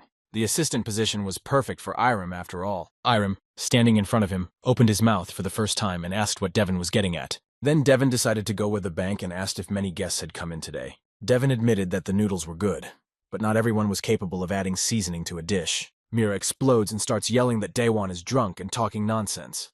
Sunyoung tries to calm her friend down. Daewon says that Irim quit, acting in the most disgusting way to take the chance to become a chef. Irim is sorry that his quitting was so sudden, but he had no such thought. He wasn't going to run away. Besides, he doesn't remember boasting about his past or acting arrogant. He's not the same person now, and he's not the same person from the past. Debon shuts Irim's mouth. He says that all things being equal, Irim was his subordinate, a bastard who cowardly ran away. Irim's fist starts to clench in anger, but he still holds his temper. He asks Debon to stop, and adds that his food is really good, no matter who says what. Debon says it wasn't to say it was good and spits in his plate. He says artificial flavors were added to the food. If it wasn't for corporate, he wouldn't have even looked at that food. Changmeng doesn't intend to listen to this humiliation anymore.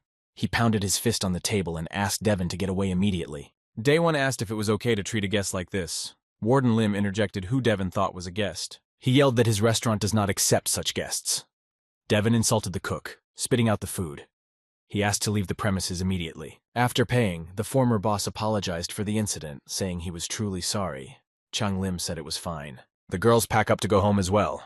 They apologized for making a fuss, and reminded Irim that today was delicious as always. Irim and Chang Lim graciously said goodbye to the guests, escorting them out with a glance. As soon as the door closed behind the guests, both of them exhaled noisily and hung their heads. Mr. Chang Lim asked Irim if they had earned anything today.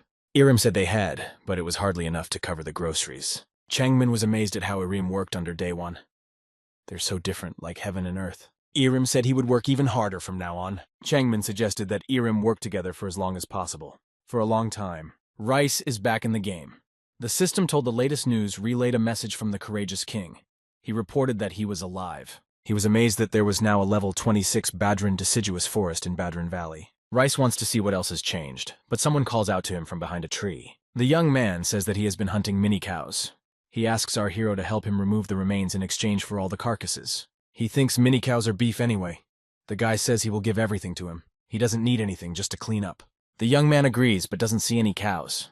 The guy says they are so small you can hardly see them. He realized it was a trap as soon as someone flew up from above and knocked him off his back. It was Aegis who had arranged the surprise. He had said they would see each other again. Aegis was glad Rice remembered him. And he remembers how he was left with nothing and got kicked out of the game. Then he wondered why the player was the winner. Aegis's partner had heard that Rice was a famous chef. He suggested he join them and cook. The other suggested he go with them and do whatever he wanted. Still, games are necessary to relieve stress. Aegis says it's more fun to be on the dark side, killing people and then stealing from them. Our hero angrily tells them that he's not interested in that at all. They say they'll just kill him then and take the stuff. Suddenly, one of the players shrieked loudly and walked out of the game. A black-haired guy in a hooded cloak appeared in his place. He says their words sounded so stupid. All three of them except the silver-haired guy. Rice realizes he's seen this man before. It's not clear to him what he's doing here. Aegis asks the alien why he's meddling in the wrong business. Does he want to go to the dark side too? The alien is silently advancing on Aegis, but he has his mace at the ready. Aegis decided not to wait for a response and attacked the stranger blindly. But the man, without making any effort, stops his mace strike in midair. Another move and Aegis takes a mega hit and lies on the ground. Rice watches motionless and wonders who this man is. The stranger finishes what he started, turns to him and asks if it is him. He says yes and thanks him for his help. The stranger says that he saved Rice and hands him the meat of the mini cows. Our hero takes the meat and does not understand why the stranger gave it to him. The stranger politely asks the young man to cook this meat for him. The cook has prepared a delicious dish called kalbachim. It is beef ribs stewed with vegetables and sauce. He holds out a plate of food to the stranger and wishes him a pleasant appetite. The stranger examines the food and says quietly that it is food with which to increase stats. The rogue again. The young man takes a bite of kalbachim as well. He senses a sweet, spicy aroma, the taste of soft, lean meat. The stranger takes up the food and eats like a mesmerized man. He tells him that the kalbachim turned out delicious. Rice is delighted. He says that kalbachim has leftover broth. He suggests adding rice to it. The stranger replies that it is a good idea. They mix the broth with the rice and the dish began to resemble mukbang. But Rice is still very concerned about who the stranger is. He takes a fried egg and wonders if the man might have been following him. But as soon as the young man puts the first spoonful in his mouth, he realizes that nothing matters except the wonderful taste of the food. The stranger is in complete nirvana from the taste of the food Rice has prepared. He is very happy that he helped him, and now he is getting such an awesome reward. The stranger finishes his meal and closes his eyes in pleasure. He says that it was delicious and he even increased his absorption skills. Our hero asks what absorption skills are. The stranger asks to be added as a friend. The stranger holds out a spirit fruit to him. This is one of the fruits that spirits feed on. If other living things eat it, they will die. He says he received it as a reward for an achievement, but he doesn't know how to use it, so he will give it to him. The stranger's name is Gourmet. He sent him an invitation to be his friend, and says the next time we meet, we can drop the formalities. Rice said goodbye to the foodie and wondered who foodies were and why they were called that. In the meantime, he had assembled a team for the quest, called Author, and now they had a trio, him, Author, and Henim. The system issued a quest. They need to gather 100 peace trees, build an enclosure of them, and find and bring 50 pets. Rice said they had representatives from the right profession, so let's try it. Henim said he would do his best to build an enclosure. Author said that they can split up. Each can do his part alone. First, the courageous king needs to find the peace trees and gather them. Author will start building the enclosure when he gets the materials he needs. Rice's task will be to find the cattle and lead them to the corral for permanent housing. The young man has begun his task and thinks that since they have split up, they will complete the quest faster. Under Rice's super blows, the pigs fly apart like pebbles from under the wheels of a car. Raz gets the achievement. This achievement is obtained by defeating more than 1,000 monsters. He earned the skill Active F. The hero thought that there were no more cows left. But suddenly a beautiful white sheep jumped out in front of him. Rice thinks that she is one of the escaped animals. We have to catch her before she escapes. Our hero wanted to grab her, but the sheep deftly evaded him. He looked up and realized that there were apparently invisible sheep, and he only had 50 animals to bring. There had to be a better way than violence. Rice activated the chef's eye. The system says the pig ran away because it's so hungry it will follow anyone who feeds it. The young man decides that the animals need to be lured with food. He opens his inventory and looks at what he has. He picks out some arugula. He says he is on track. Calcium, beta-carotene, lutein, vitamin K. Arugula is full of antioxidants. And the fresh greens have a slight sweetness. We need to get the ingredients for the topping. Rice uses tomatoes, minced garlic, and onions. He's also using his new knife for the first time. It must be super handy. We need to saute the garlic and onions with a little salt, and when the onions are translucent, we need to add the tomatoes. And then the dough. It should be kneaded by hand. Usually for half a kilo of flour you need 5 grams of yeast, 200 grams of salt, and 400 grams of water. The dough is ready, now it's time to roll it out nicely. Rice does it perfectly. Our hero did it perfectly. He is glad that he has not lost his skills. After the dough is rolled out, we need to divide the sauce over the dough and bake it. Rice doesn't have an oven, so there's no other option but to use the fire conqueror skill. The result was a huge A=sign pizza with arugula. Rice laid it out in front of the animals, who immediately began to come over for lunch. Meanwhile, the guards at the gate were roused from their stupor by a cloud of pili moving inexorably down the road. It is our hero, who flees from the herd of animals, raising a high pillar of dust around him. Leads the pack boss, Daddy Bull. He is the head of the mini cow herd. Rice frantically shouts to the guards to take care of driving the animals inside. Ather and the courageous king show up just in time and subdue the bull. They ask Rice if he's finished with his part of the task. All he has to do is send the animals to the corral. If there are more than 50 of them left, the quest is complete. The young man counts the animals. 38, 39, 40, 42. He continues counting slowly, afraid that 50 will not be enough. But when he reaches the number 50, he exhales with relief. There are exactly 50 animals. They were just on the edge. Ather and the king say they managed to pull it off in a very short time thanks to everyone on the team. The old cook can't believe that his cattle are sleeping on the spot, all 50 head. Tears are pouring from his eyes. He doesn't know how to repay the guys for their help. Rice says that now he can really grow his diner. Moist thanks the travelers again for their help. The quest, Moist's Reckless Request, is complete. Moist hears that someone has cut down a peace tree to build an enclosure. The courageous king says it was him. Ather tells him that he built the enclosure. Moist asks Ather to share knowledge from projects Ather has worked on. Ather and the courageous king say goodbye to Rice for a while and go to do their individual quests. Moist tells Ather that he would like to make an adjustment to the menu. The young man has been given a professional quest called Taste of Meat. He needs to teach Moist how to cook more than one meat dish. He says he'll think about it. Moist invited him to eat. Another place. The two are waiting for their kebab to be cooked. The guy complains that it's taking too long. The girl reassures him. She got a text from a friend. She asked her boyfriend if he knows our hero, the man who appeared in the village. The boyfriend knows Rice. The boyfriend is surprised that Rice is so famous. The girl says it's enough to taste his food. She thinks it is 100 times tastier than the usual chicken kebabs. The guy and the girl decide to refuse the ordered kebab and go elsewhere. The chef who makes the kebabs is furious. He realized why those two left. They went to see him. Meanwhile, Rice prepared twenjan and chanchan takalbi for Moist. It's a stew made with soybean paste and spicy chicken. Moist says he is so excited to eat this soup. Rice says it's not a soup, it's a stew, and if you try it with rice, it will taste better. Moist is wildly excited about the new dishes. The quest is complete. He received a medium-level cooking kit and 100,000 won. In gratitude, Moist gave him the family heirloom of the spirit's recipes. Now our hero will be able to cook ramen with the fruit, which was given to him by the gourmet. Thanks to him, the people of Badran will once again enjoy the taste of meat. People will sing the name of the man who improved their lives. Just before Rice can turn onto the road, he is met by a crowd of people asking for food to be cooked for them. They say they really want his food. But Rice says he doesn't cook anymore. Some tall guy tells him that you don't have to act like you're worthless if you have meager skills. He says everyone is capable of cooking. You shouldn't exalt yourself. He's a cook too, and needs to come down to earth. Our hero turned around and said that we need to decide right now whether everyone is capable of cooking or not. They both cooked a kebab. The guy said, let's start with him. Skills don't matter here. It's just a game. The fat guy took to tasting it. He said the meat fried very well. Tender. Then the fat man tasted Rice's excellent chicken kebab. His soul soared into the sky and soared with the angels.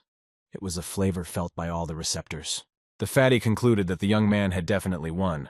But the man did not doubt at all. The guy catches up with him and asks what cooking technique he used. Or maybe it was the special seasoning. Rice replies that it's in his hands. He hopes the king will study hard. The white-haired man is very angry. He is ready to take revenge on him at the first opportunity. The main control center, beautiful Letitia, looks at the pictures of the events that have taken place. She is asked if she is going home. She says she is. The guy replies that tomorrow is a day off. We can start to rest already. Letitia says she is looking at user videos. The guy asks about the cook. Letitia says she watches those players who have the highest chance of getting to the main quest and getting 10 billion won. Guy asks who she thinks has the highest chance of winning the main quest. Letitia replies that it's Gourmet, that user with the hidden skill of absorbing powers by absorbing monsters.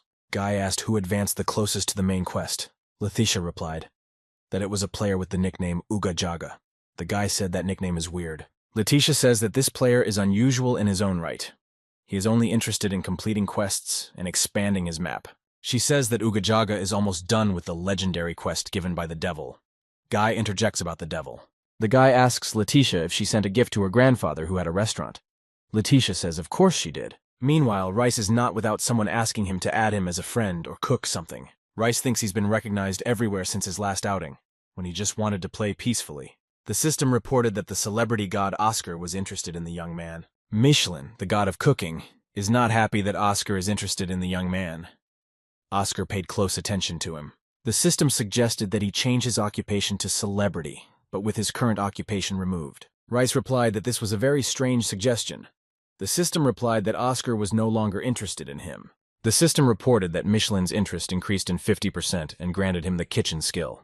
He squeezed the kitten and told it that he seemed to have gotten a new skill. Rice thought he was past the beginner stage, but he still had a lot to learn. Some man in Lats is calling for volunteers for a quest, but no one wants to. People like to do something fun. The man stops people and even offers to buy them a drink. He's annoyed to think that the three of them can't make it. Suddenly, someone comes forward. It's Rice, but the man sees he's not a warrior and turns him down. Rice is upset that he's no match. The warrior says that's not the point and asks what his profession is. Our hero says he is a cook. The warrior says a cook would be cooking food. The system has issued a new quest, conquering the 1,000-year-old castle ruins. You have to destroy all the gremlins in the castle ruins. He says he will do his best. The squad has entered the castle grounds. The warriors are not happy that the gremlins have invaded and made a fuss. A warrior asked the leader why he had brought Rice with him. The leader replied that someone should make them lunch and laughed. Suddenly, our hero felt a rope with his foot. He wanted to stop, but it was too late. The rope signaled the approach of people, and gremlins and humanoid monsters began to swoop down on the travelers from above. Rice did not hesitate to use the Fire Conqueror skill and struck the monsters with a fiery blow. The two warriors huddled against the wall in fear. One was scared. The other was scared too. It was their first time seeing such creatures. The leader called them useless fools and asked Rice how he was doing. Our hero meanwhile attacked the humanoids, keeping up the attack and onslaught. When he finished, he exhaled heavily and said that the fight was not easy. The leader praised Rice and said that they now desperately needed another of his powers. The campers are in bad shape. They were blown away by the mere sight of the monsters. He asked them to prepare something to restore their energy. The young man agreed and said that he wanted to try such a thing himself. Rice activated the skill Kitchen. No matter where he is, the kitchen is always with him. It looks very magical. The ringleader was very surprised at what he saw. Our hero himself is amazed that he can make the kitchen appear. He says it's time to get started. Rice cooks, everyone around them discussing what they have seen. They've never seen such beautiful meat before, and it smells amazing. And they're drooling. He's prepared raw beef and a fantastic spicy roast pork. The warriors are already holding their forks and heartily thanking Rice for the food. The young man is as always the first to taste his dish. Looks like he has upgraded his cooking skills. The chief decided to start with the juicy pork. He took a bite. He felt the amazing spicy sweet flavor, the tender pork that goes well with the sauce. And this was a plate of appetizing and juicy yuko. He always dreamed of eating it again. But Rice didn't have time to savor the wonderful flavor of the dishes. The Gremlin commander knocked the plate of yuko out of the young man's hands. The Gremlin commander can't believe that Rice is enjoying a meal in his territory. The two warriors, who seem to have been reborn after eating, smack the commander with the words that there is no need to disturb those who are eating. The commander is defeated and lies face down in the asphalt. Now it is possible to rest a little. The leader says that thanks to their cook, he was able to regain his energy. Rice tells him that his stamina and skills should improve as well. The ringleader says that our hero is getting more than he expected. Apparently today is going to be fun. The warriors continue to fight new gremlins from time to time. Rice successfully uses weak meta detection and aiming tip. The ringleader is also strong and doesn't miss. He uses the absolute champion skill. The new leader of the gremlins appeared and stated that their strength should not be underestimated. But the warriors aren't misses either. They tell the gremlin not to underestimate the humans. The young man praises his colleagues, saying that they've handled this perfectly too. He's a little worried that he didn't get a notification that the quest was completed. He asks his co-workers back to go together too. But the threat came from somewhere they didn't give it. The ringleader stabs Rice through with his dagger and says they will go back without him. He says fighting low-level monsters is easy for them. Outsiders like our hero come to defeat an army of demons. The leader says their job was to exterminate the gremlins, but he himself wanted to get rid of those who would get in the way. And because of him, they will be promoted. The poison on the tip soon wears off, and they just have to get to the top and find out where the rest of the gremlins are hiding. Rice says that the dish he made them didn't boost their skills because they are all his enemies. The squad of demon followers didn't understand why the young man is still alive. Rice says it's easy. The system has updated the quest condition. It's not just gremlins that need to be eliminated anymore. All right, 3-on-1. This is the first time Rice has fought a boss since he became a chef. The enemies turn on each other, and a battle of unequal strength ensues. The ringleader says that since the poison on the spearhead didn't work, he's really a great guy. They say that as soon as they finish Rice, they will be able to kill all the others, and then Sir Raiden will become more powerful. Our hero didn't notice how one of the trio was behind him. They are clearly more cunning and dexterous than expected. But he managed to repel this blow as well. Now the warrior behind him had retreated for a while. The ringleader was fed up with Rice still being in formation and used the absolute champion. This backfired and riddled him with gore. Our hero realized that he couldn't win if he fought like before. We have to figure something out. Since this is a humanoid boss, and they do not have such a wide attack range, he does not plan an attack. You have to keep going without respawning. It's like cooking a full meal. You have to take it one step at a time. Rice had dealt with the commander, leaving 2 henchmen. He used the frost skill. The opponents and all around turned into ice blocks. Turt did no act accurately. The young man concentrated, gathered all his strength, and used the aiming tip skill. The ringleader had risen, and now the final battle was between him and Rice. The ringleader was defeated. Our hero did not expect to spend so much stamina on this battle. He waits for a message from the system that the battle is over. The system reported that the Destroy the Dark Followers task is complete. A bunch of points and money flew to him. But that turned out not to be the end. The stones that were around him started moving and coming together. But Rice was scared in vain, and the stones turned out to be a large clay pot, another reward. It's a 1,000-year-old clay pot that Michelin unearthed. The size and temperature can be adjusted for fermentation. Rice immediately started thinking about cooking. He could use the pot for sourdough, or maybe steaming. The system reported that Rice had left his mark on the river of the Badrin continent. Devil Raiden now knew of his existence. Real life. There is a boy left in the town, crying and begging for help and food. The boy's name is Jae Yong. His dad went on a business trip. Dad asked the boy to stay at home and wait for him. The boy asked his dad when he will be back. Daddy replied that in a few days. But the dad didn't answer exactly how many days he would be gone. He asked him not to open the door for anyone. Daddy left, and the little boy was left alone in the big, empty apartment. But Jae Young couldn't keep his promise, because his dad wasn't there for a long time. The boy was so hungry that his stomach started to hurt. Irim was coming home and saw a crying child in the middle of the street. He of course paid attention to him. The boy took Irim to his house. Irim started to look at what food the boy had at home. The first thing he found was 2 sausages and offered them to the boy uncooked. Jae Young agreed and began to eat the sausages greedily, shoving them into his mouth at once. While the boy eats, Irim asks him about his dad and mom. The little boy said that mom hasn't lived with them for a long time, and dad left but promised to come back. Irim asked how long it's been since daddy left. The boy replied that he had gone to bed 5 times. Irim wondered what the little boy had been eating.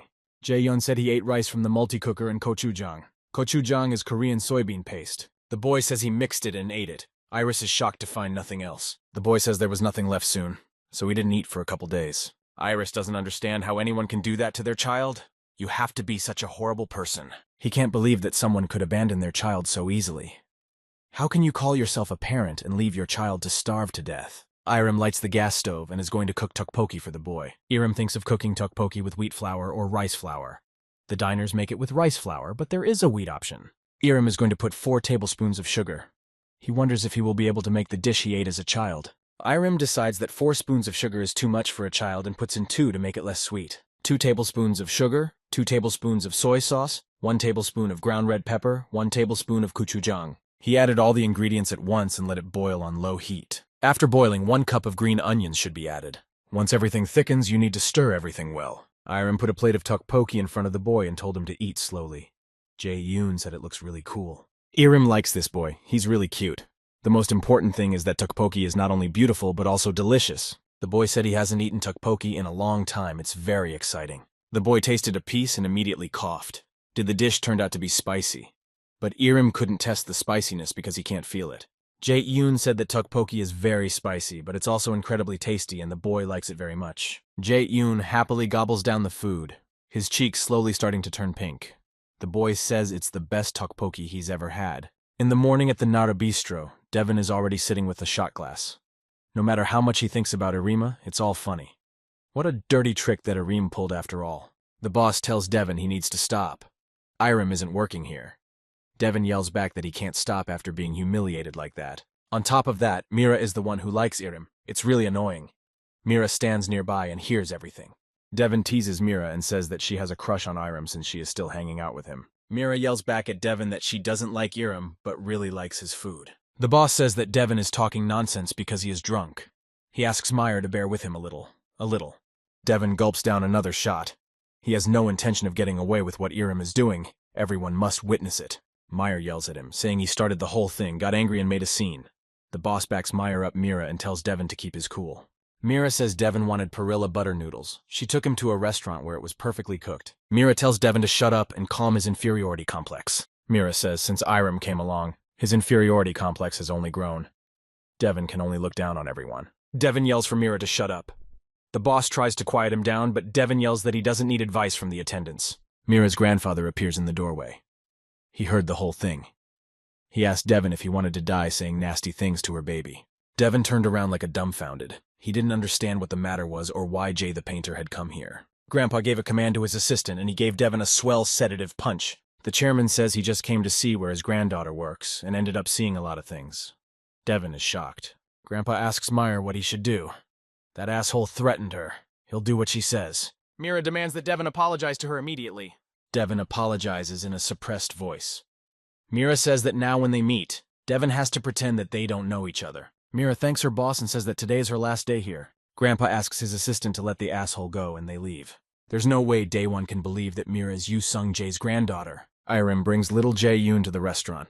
He tells the boss that the boy has no adults he can stay with. The director allowed the boy to have breakfast, lunch, and dinner here, and then go home. The boy bowed and thanked the principal heartily, calling him grandfather. Irim said he would pay for the boy.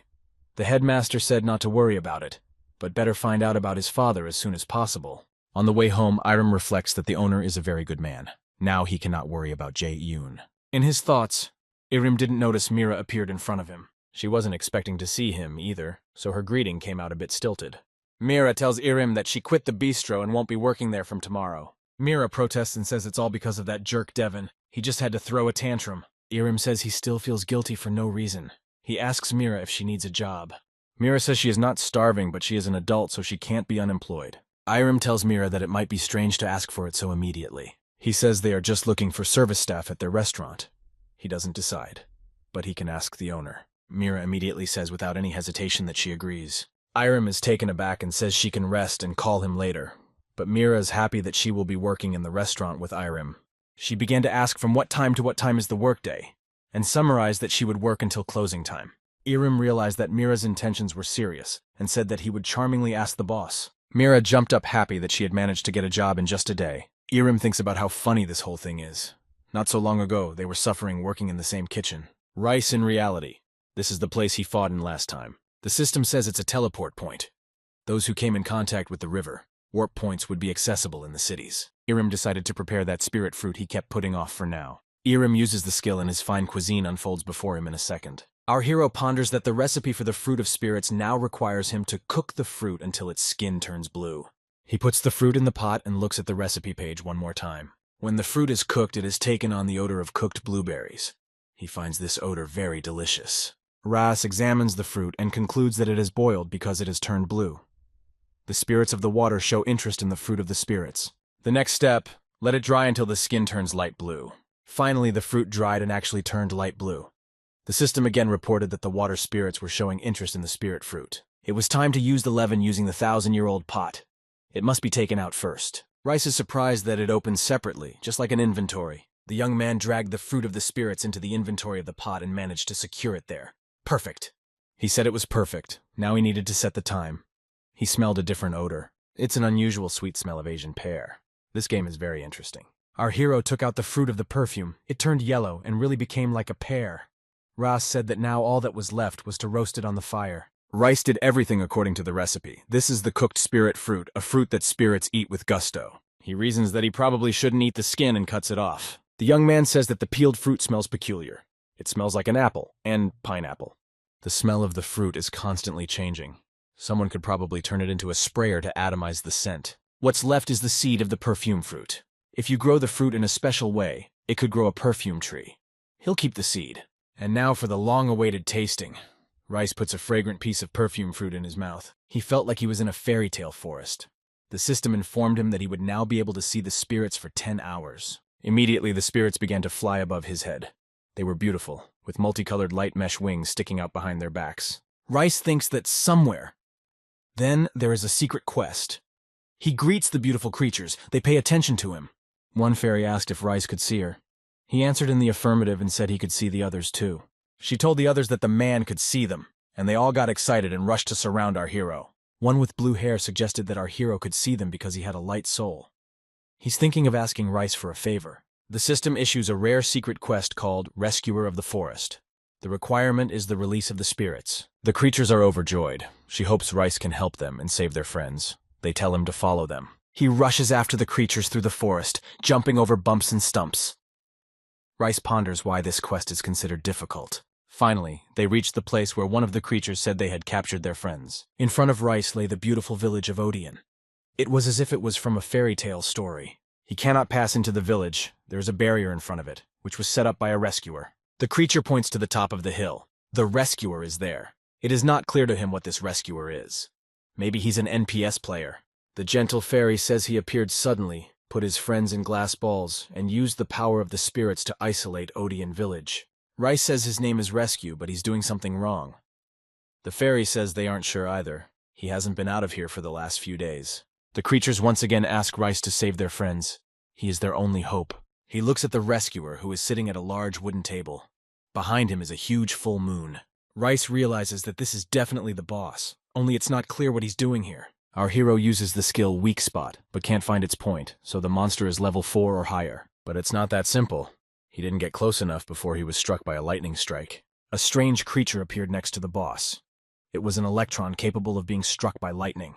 But Rice quickly came to his senses. He had experienced electrical attacks before and could withstand them. He was struck again, stunned, and fell to his knees. His vitality level became critically low. Kitten Meow came to the rescue and began to knead Rice's head, gradually healing him. The boss mutters that if the young man sticks around one more time, he will die immediately. Our hero thinks about the fact that he has never had such an insurmountable opponent before. He sits on a stump and talks to the creatures. They say that their friends and villagers are imprisoned in the dark ball. The red-haired elf says that because of the barrier they cannot leave the forest, so it is very hard for them. The rescuer has forced the villagers to make costly sacrifices. They are already tired. By agonizing, they have filled themselves with negative energy. This negative energy is the source of the balloon's power. As that power grew, our friends in the village of Odeon found themselves in it. Rice realized that they must have become the slaves of this fake rescuer. Since the residents have negative energy, their lives are really shit. Rice hears people talking around him. They are all offering their fruit and meat. It's unclear until when they have to do this. People have given everything in donations. There's nothing to eat at home. They don't understand why the hell a stranger has come to their village. The guy asks the girl how long they will have to live like this. Stella doesn't know. It all depends on what their rescuer wants. Stella asks the guy to stop whining. He's not the only one with problems. She's tired the last few days, too. At least someone would come to rescue them. Meow jumps off Rice's head, runs up to the young people, and gets in their way. The boy and girl immediately glowed at the sight of such an adorable creature. The kitten caught the interest of the young people. That's what he wanted. He turned, and the boy and girl followed him. The kitten led them to Rice's homemade stall. The stall looked like a lot of fun. There were 3 stumps standing around it to sit down on. The young men opened their mouths in surprise. The stall was what they least expected to see here. He informs them in a friendly manner that he opened this stall to help those who had a hard day. He asks the guests to take a seat so he can take their order from them. Rice says that the guests can choose whatever they want. He asks what to bring them. The guy asks Stella if she wants to eat here. Stella agrees and asks for the simplest dish. He says he will make it now. They just need to wait a little while and can enjoy the fried rice. Rice placed a dish of fried rice in front of the guests. The guys are thrilled, but just in case they ask if it's free. The guys happily gorge themselves on the shrimp fried rice and their spirits soar to the max. The guy asks the chef to recommend them another dish. At the happy talk, more people started coming to the stall. He said that he will cook something else now. A little time passed and Rice put a plate of mussel soup in front of the guests. People tasted it and couldn't believe how good the soup could be. The system reported that the happiness level of the locals was going up. As expected, things are going great since there is more than one dish on the menu. Using his current customers, he needs to maximize the level increase. Reese decided that the stall wouldn't be real without Fatu's homemade beer. The boys of the village were happy to have a pint of this wonderful beer. Outside of being incredibly happy at the moment, and Rice too, he can see that the guy's happiness level is increasing noticeably. The company has gotten into the swing of things, and already Meow is involved in the cooking. He skillfully slices the cheese with his claws. The cheese is cut into neat cubes and sent to the soup pot. All he has to do is stir the soup and wait the necessary time for it to cook. And now the rich broccoli puree soup is poured into plates and served. The kitten is very proud that he was able to help in the preparation of such a wonderful soup. One of the boys tastes the soup and says that it is just incredible. The happiness of the villagers soars. The power of the dark balloon wanes. The system informs him that a new user has arrived at his stall. Rice greets the guest. She says she didn't really intend to come here. Her tastes have changed lately. She looks very unhappy. She tells him that she once visited another village and tried the mountain sun dish there. Rice suggested she start with a special dish on the menu, pork bulgogi. The girl tried it and said it was just like that man's dish. It's been a long time since she's had something this good. He finds it interesting that the girl compares him to another chef named Kang Sang-hae. But after all, he's not the only chef in this game. Finished with his cooking, Rice wonders what kind of chef he is. He would be interested in meeting him. Our hero asks the Merry Fairies to look after the stall. They readily agree. Rice decides to leave everything on them for now, and himself a little rest. He has to work tomorrow, so we'll stop here. Rice is out. Meanwhile, there's a new guest at Moist's diner. It's a guy with long red hair. Moist greets the stranger and asks how many people will be there. The guest says it's just him. The stranger, flashing his snow-white smile, says there will be the most popular dish here. Moist suggests he try the Samgyupsal. The guest says he has heard as if a real user made this dish. The guest tastes a piece of Samgyupsal and breaks out into a smile. He examines the piece. It's fried perfectly, so the meat stays juicy, neatly shaped, as if measured with a ruler. The stranger says that it was definitely prepared by an experienced chef, because a lot depends on professionalism. That's Kang Sang-hae himself. Meanwhile, little Jae-yoon is at the restaurant sitting in front of a huge plate of delicious food. The director asks Irem why he's been working so hard since morning like it's a banquet. Irem replies that he's just practicing. Jae-yeon and Jang-moon start eating at the same time and remain as delighted as ever. Rice thinks it's great. Their reactions are the same as in the game. The director asks Irem to put this dish on the menu. Irem ponders what it tastes like. Suddenly they are faking it for him. He needs to try it too. Irem is also going to sit next to them and taste his dish. It's unbelievably delicious. It's the beginning of the working day in the restaurant. The customers are coming in. Irem has prepared the bibimbap. Irem asks Mira to serve the spicy pork first and then the bibimbap. Mira now works at the restaurant with Irem. She is already carrying the spicy pork to the guests. The guests say they still ordered the bibimbap and ask when it will be ready. Mira says she will bring it now. The director enjoys watching Mira work. He finds the girl friendly, quick to adapt, and has a balanced personality. Mira happily goes to clean up the dishes for the guests. Sunjae has raised his granddaughter well. The director looked at the clock that showed 15 o'clock and suggested that the guys eat. Mira says that break isn't until 4 o'clock. The principal replied that there are no visitors now, and he put up a sign about break till 5 o'clock. He asked the boy if he wants to eat. Irem made fried rice with beef brisket and kakdugi. Kakdugi is a type of kimchi made from radishes cut into small cubes. Everyone began to praise Irem for the deliciousness he had prepared. Irem is happy that everyone likes his dish, albeit gradually, but his sense of smell is coming back. The flavor of the sesame oil is a bit strong. Irem felt like an electric shock. He realized that he had tasted the flavor, literally for a second, but he felt it. Irem decided not to torture himself with hope. His sense of smell was returning and he didn't need anything else right now. There was a young man watching Irem. He noted that Irem is very good at eating, even better than the presenters of mukbangs, broadcast eating of food. The guy is doing it himself. Here he is telling subscribers that he prepared a halibut mukbang. He hasn't had sashimi in 1,000 years. He says the texture is even better than he expected. It's really delicious. The guy says there will be oranges for dessert, but the mukbang juice gets accidentally on the screen. The guy is upset that his viewership is decreasing even though he is making mukbangas. Suddenly, the guy decides to break the silence and turns to the principal. Irem and Mira asks him to teach him how to eat so appetizingly. Irem almost choked up. He wipes his mouth and asks the guy who he even is. The guy's name is Young Hoo Gem. He says he would really like to eat next to Irem and learn how to eat like that since he's a VJ. Mira asked Hoo Gem if he happens to be filming mukbangs. They say it's very popular right now. The director says that his chief is really a very good eater. The guy has a diamond in the eye. He doesn't mind, but it's up to Irem to decide. Irem is confused and doesn't know what to say. This is the first time he's ever heard of filming people eating. Hujem is literally on his knees in front of Irem and offers to even pay him 10,000 won to teach him. Hujem sits down with the whole company at the table. The director asked what the video bloggers do. Hu replies that the bloggers are broadcasting. Mira promises to show the principal later what it is, and if you search for Hujem's video, you can watch it yourself. Babe says if Hujem is on YouTube, he will subscribe. Hujem says his content isn't great for kids, but agrees. Rice on reality. The system says the happiness of the residents has peaked, the power of the dark ball is gone, and the spirits have been released. The elves thank the young man for the freedom of their friends. Before they are taken away, one of the elves offers to hurry up and take on a rescuer. Our hero went to the demon and gave him a strong stab right in the chest. The monster noticed that the orb began to shrink. He immediately realized that Rice was behind it. Rice thought about the spirits being free of the orb now, so the rescuer must be stronger than usual. He was thrown back again by an unknown force. It was again a lightning bolt sent by Electron, but he freed all the spirits, so Electron must be free too. Rice doesn't understand, but there's no time to think. Electron threw another lightning bolt at him, and he responded with fire force. They clashed in a powerful fight. He managed to survive the fight, but the lifesaver is still strong. If it continues like this, as soon as I relax, I'll be overpowered again. The lifeguard has ordered Electron to burn Rice to the ground. This could be the final blow. His thoughts tell him not to be afraid, but to fight. It's not very noticeable, but the enemy has weakened. The dark orb is broken. The rescue is on its deathbed too. Our hero has realized everything. He decided to attack the triangle while Electron was charging. The Electron starts to attack. He's struggling, but he manages to hold it back. Rice talks himself into just holding it out. Finally, the Electron has used up its charge and needs to recharge. For our hero, this is a chance not to be missed. Rice uses every skill he has, fire strikes and sword strokes. Suddenly, Meow appears and stands up for his master, and that seems to be enough. The savior falls to the ground and begins to turn into a man. Our hero orders to say who he is. The system informs him that the Forest Savior quest is complete.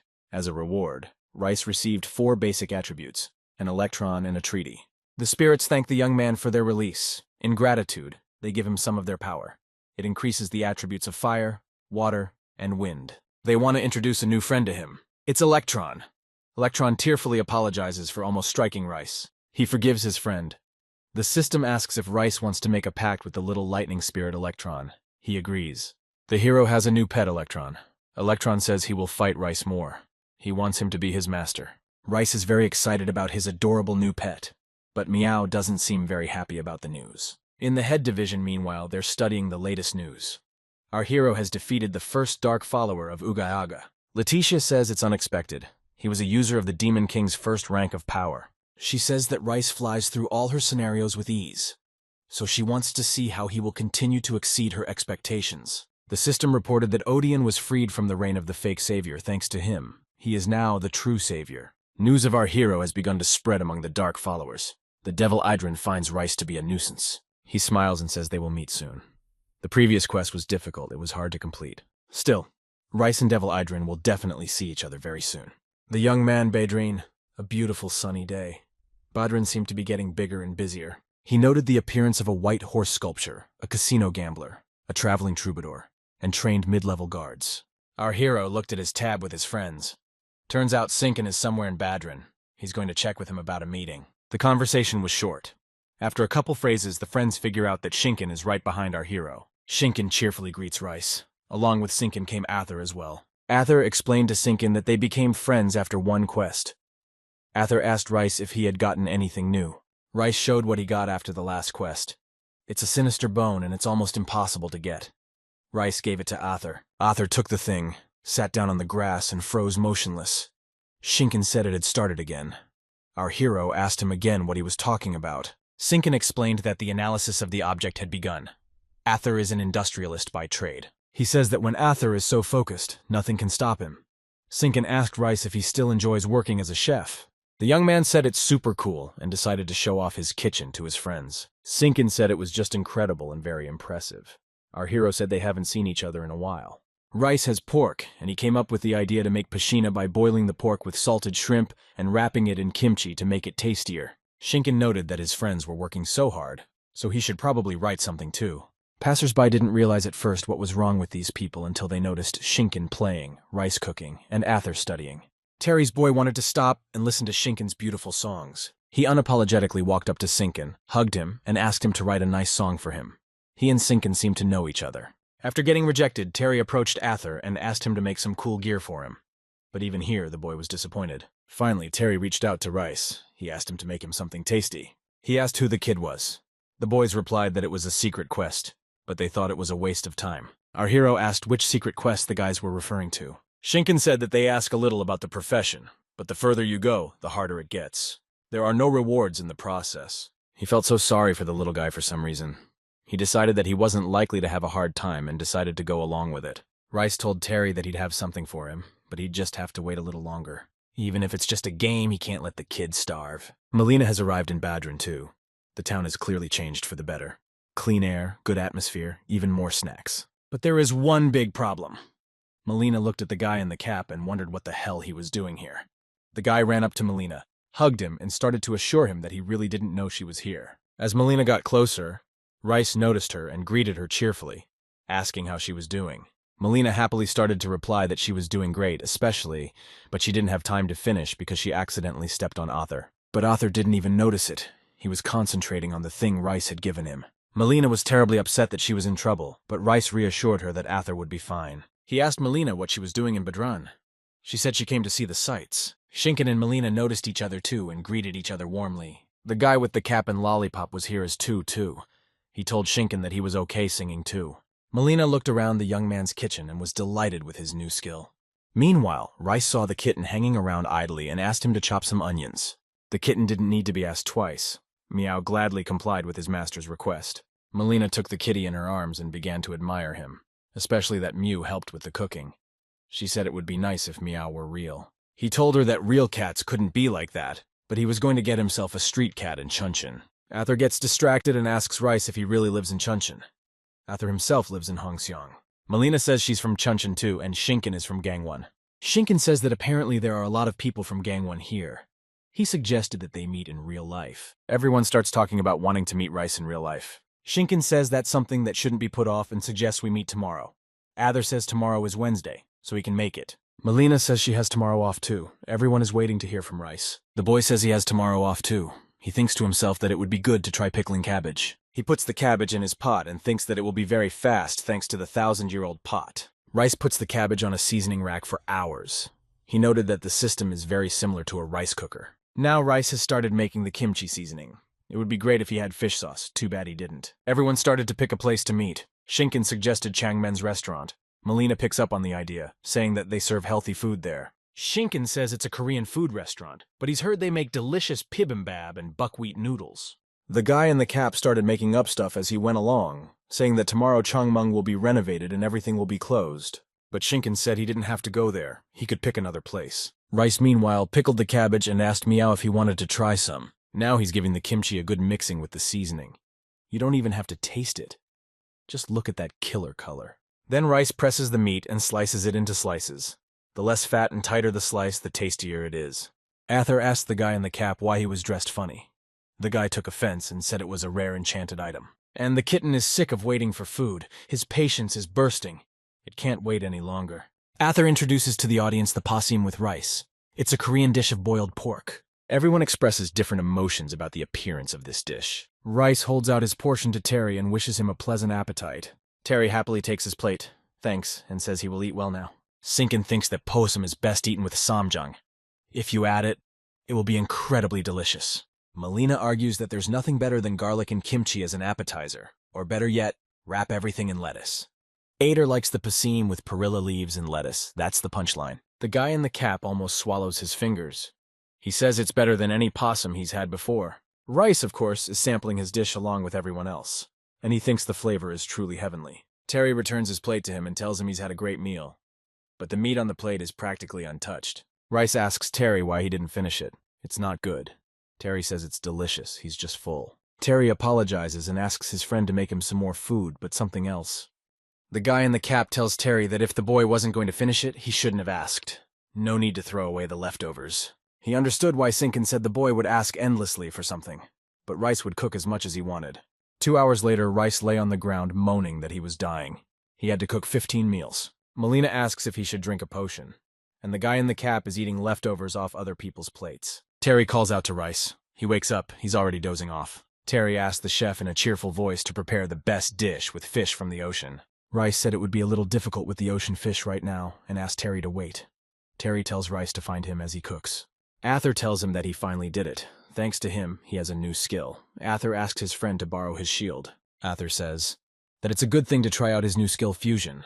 If it fails, Ather promises to make a better shield. Ather's shield turned out to be a luxurious frost shield. It has added points to attack, defense, stun, and bleed. Rice thanks Ather and tells him that the shield has gotten a lot cooler. Molina tells him that they chose Kalguksu's restaurant on the corner of the industrial complex for their meeting. Ather says he downloaded it but hasn't looked into it yet.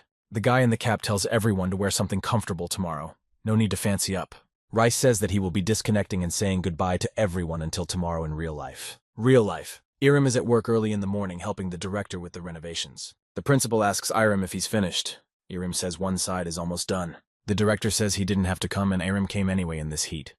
But Iram says he has to help. The director says that Iram has already helped enough and needs to rest. Changmeng is already forcibly pushing Iram out of work to socialize with people and regain his strength. Iram agrees to go, but only after he finishes what he started. Mira has already approached the restaurant. She is nervous as it is the first time she meets people she met in the game. Mira thinks that the main thing is that they shouldn't be too weird, and the rest is nothing. Mira sees a young man. He's very tall, but he looks like he's there for a meeting. Mira thinks it's Rice. Mira walked up to the young man and asked if he was here for the reality meeting. He replied that he was. The young man introduced himself as Gojiwoon, in reality nickname Ather. Mira immediately recognized Ji as the blacksmith. She introduced herself as Mira, and in reality, she is Molina. Jiyeon is also happy to meet her, but he's making sure everyone is on time. He's been waiting for 30 minutes. Jiwoon says that Shinken sent a message to the chat room. He's getting close to somewhere. Shinken greeted the crowd. He immediately realized what kind of meeting it was. Shinken looks like an idol. He probably wants to be a celebrity. Mira looks at the guy with her eyes bulging. She didn't expect such a person to come. Jiwoon greeted Shinken and said that he's an author. He also said that Shinken was 2 minutes late. Shinken laughed and said that apparently he came third. He introduced himself as Hadong Wook. Dong says he didn't expect anyone to come at all. But the other two are puzzled. They had an agreement. They went inside. Mira says she didn't expect to see someone who looks like an idol. Shinken says he doesn't know what she means. Mira says he is very handsome, even more handsome than the character in the game. Shinken says Mira is exaggerating and she and Jiwoon are beautiful too. Dong Wook asks Jiwoon how old he is. He replies that it's a secret. Very typical of Otter. Mira decided to send a message to the others. She will be very upset if they don't come. The king might not come, but Rice should. Another co-worker came to the reality meeting. Mira was the one who was most amazed. The Panem with a cap on his head turned out to be none other than Debon. Debon and Mira looked at each other with a hateful look. They definitely didn't expect to see each other here. Mira is screaming that how come Debon has such a shitty character both in game and in real life. Shinken tries to calm everyone down through inhale, exhale, inhale, exhale. But no one seems to be listening to him. Ather asks Meyer if she knows Debon. She replies that they used to work together. Debon yells that he practically raised Meyer as an employee. Shinken smiles and says he feels like he's watching a soap opera. Mira tries to contact Rice to see if something is wrong or if everything is fine. Mira thinks about how in the game he's a sexy and cool chef. I wonder what he's like in real life. I wonder what he's like in real life. And then Iram appears at the door. He looks a little worried and asks if he is late. Mira asks Iram what he's doing here. She says that it's their day off and they decided to meet here. Iram tells Mira that he was helping his boss, so he was a little late. Mira doesn't seem to realize that Iram is Rice. The reason Devon blew up Iram didn't see him. He says they had one fight and now Iram doesn't think he's human. At the same time, Goji-woon's surveillance power automatically activated. He scanned Iram and noted the soft expression on his face and incredible modesty. He immediately realized what the matter was. Iram confirmed his hunch when he extended his hand and introduced himself. Rice. Mira and Devon were the most stunned by the news. They certainly hadn't expected this turn of events. Mira realizes that Rice in reality is a handyman, and the sweet and kind Iram in real life is the same person. Everyone greets each other once again, clarifying their real names, and finally, they start to sit down. Mira just can't believe that the two people she liked turned out to be one. It's just a marvelous coincidence. Shinken says situations like this are good content for comics. He asked Iram what he works as in real life. Iram said he works in a restaurant. Mira had no doubt that her lover was insanely talented in real life as well. Devon asked Irem why he didn't tell her that he used to work for him but ran away when things got tough. Ira starts sticking up for Irem. She doesn't understand why Devon is bringing it up again here. But Devon says he needs to address these issues here and now because Irem never apologized to him. But Irem shows his whole demeanor, his unwillingness to discuss anything. He tells Devon that this episode is in the past. Devon voices his hunch that Irem is a good cook in the game because of the lucky ingredients. He asks if Rice can cook without his stuff. Ather interjects and says that he made almost all of him's items, and they aren't cooking related at all. Devon asks why Ather was making items for Rice. Ather seems to have something on him. Devon tells Ather that he is a craftsman, and why would he help someone like Rice? Devon says as if Rice reads himself the best and despises the rest of us. Irem sits silent and motionless. Ather asks Devon to stop, then starts to go over the top. The friends are served food. Devon says he sees Ather as a little brother and wants to give him advice. There is no need to be so sensitive. Mira yells at Devon to stop lecturing him. Devon replies that at his age, such things are not considered lecturing. Ather asks Devon if he really wants to be treated like an older brother. Devon says that if he is older, he needs to be shown more respect. He asked Ather how old he is. Ather looked up, gave Devon a sizing look, and said he was 34. Everyone's mouths dropped open in surprise. Ather asked how old Devon was. Devon hesitated and said he was younger than Ather. Ader said that leaves him older than everyone else and asked Devon if they could socialize informally. Mira marvels at Ather and asks how he manages to look so young. Shinken is thrilled too. He thinks Ather looks like an idol. Ather says that since he's older, he has one request for Devon. Mira is very happy that Ather was able to subdue Devon. Turns out Devon can be treated the same way he treats others. Ather says there's no particular reason why he treats Irem so well. It's just that he's a friend. Ather asks Devon what he did to make Irem go away. But if it was enough, then it was probably just as much his fault. Devon asks Mira what restaurant she and Irem are working at now. Mira replied that it was Chong Mung's restaurant, the place they talked about earlier. Shinken is enthusiastic and says that's where he wanted to go yesterday. As they leave, Devon tells Irem that they need to have a cooking competition. Oh, in a dignified way. Irem gets up and suggests they start right away. Devon ogles him, but asks him not to regret it. The main rule of the competition is that there are no restrictions on technique or ingredients. The dish that people like best wins. The loser pays for today's game, ingredients and rent. The chef at the restaurant says that because of Nai sales are 0, so we can try to brighten up the event. Mira asks what they will do if Irem suddenly loses. Shinken says that Irem is the chef of Jangmung restaurant, he can't fail. The clock is ticking. The guys have exactly 30 minutes and not a second more. Devon and Irem are standing at the same table, same utensils and same tools in front of them. Time's up. Devon has blue crab, acedia, giant shrimp, oyster, enoki mushrooms, and omajak. Enough ingredients, it's a great day. He may be the chef at the diner, but he's certainly not a man to look down on. And today, he's going to prove it to Irem. Irem is concentrating on frying scrambled eggs, a glazed single egg. Devon looks at his rival's scrambled eggs with suspicion. Just by looking at Devon's ingredients, you can tell that his dish is more luxurious. Mira worries that Devon is making a spicy stew of their seafood, and Irem is just frying eggs. Shinken asks Mira if Devon is experienced enough. After all, they work together, so she knows how good he is. Mira is worried considering Devon is also the chief. Ather says everything will be fine. Ather thinks that even though they're both good cooks, it's noticeable to everyone how hard Irem is trying. The difference is the effort they put in. Irem always puts cooking first and has no doubts that he makes good food. And Devon may be talented, but he despises Irem too much. He will be put in his place. The host of this event announces that time is up, and it's time to wrap it up. Duwan's specialty is spicy seafood stew, and Irem's seafood paejan. The guests were asked to come one by one and try it. Mr. Duwan tells Irem that he is finished, because everyone has already chosen his seafood stew. Everyone began to praise Devon's dishes. Even Shinken said that the soup is very good. The guests thanked Devon. Someone came to eat yahalguksu, but he was very lucky. Ather said that if good ingredients are used, the food will surely become delicious. Even he could make something like that himself. Ather tasted the stew and proceeded to the paejan. He praises the paejan, saying that the paejan is incredibly crispy. Ather says the whites of the eggs are very crispy and savory. The yolk of the eggs is also sweet and savory. Also, the squid meat chews so well. Friends say it's just incredible. All the ingredients have distinct and unique flavors. Finished with the food, everyone started to put the empty plates on the table. Devon says that he asked for some to be left for him, but there were none left. The judge touched Devon's shoulder and says the results are clear. He needs to stop now. The cook says the main dish at this restaurant is kalguksu. Patrons are already full from the seafood soup. There is also a dish called okonomiyaki on the menu. It looks like the paejan had similar fried dough crumbs. This man is a professional, so Debon needs to stop and simply acknowledge that. Debon walked up to Iram, bowed, and said he lost. Debon told Iram that his cooking really is the best, was, is, and will be. Meanwhile, bistro boss Neri sits alone at the blacksmith for a glass. Debon has also come to work, though very early. The boss asks, "What is he doing here this early if business is going down?" Debon asks the boss if he's looking for new employees. The boss says he plans to work some more and close by the end of the year. He says Iram is gone. Mira is gone too. Visitors who can't forget that flavor won't be coming back. Debon looked askance at the boss and asked if he was giving up. The boss confirmed Devon's hunch. He said he probably wasn't cut out to run a business. A few hours before he left, Debon asked Iram why he and his skills worked under his boss. Iram replied that he'd been in a car accident a year ago, but had luckily survived. True, he had lost his taste and sense of smell. Since then, everything went wrong. He lost hope of opening his own restaurant and gave up everything. All attempts at a cure were fruitless. Feeling a ray of hope, he decided to start over and went to Narai. Devon listened to Iram, looked at him and asked if he was better now. Iram said he was a little better, but practically nothing had changed. Devon realized that he had lost to a man who couldn't sense tastes or smells.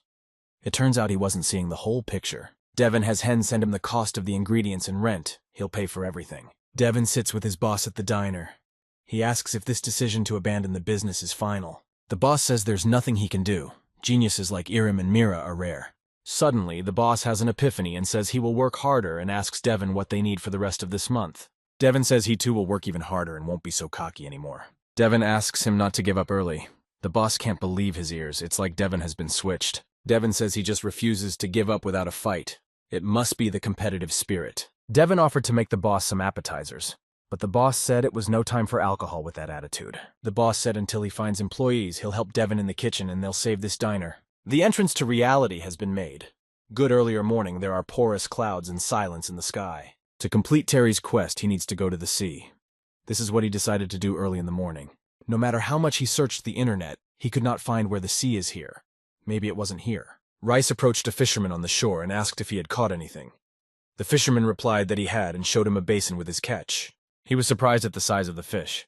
From this freshwater fish, a spicy fish stew would surely be incredible. Raz approached another player named Yi Chul. He hasn't caught anything and says that fishing is very boring.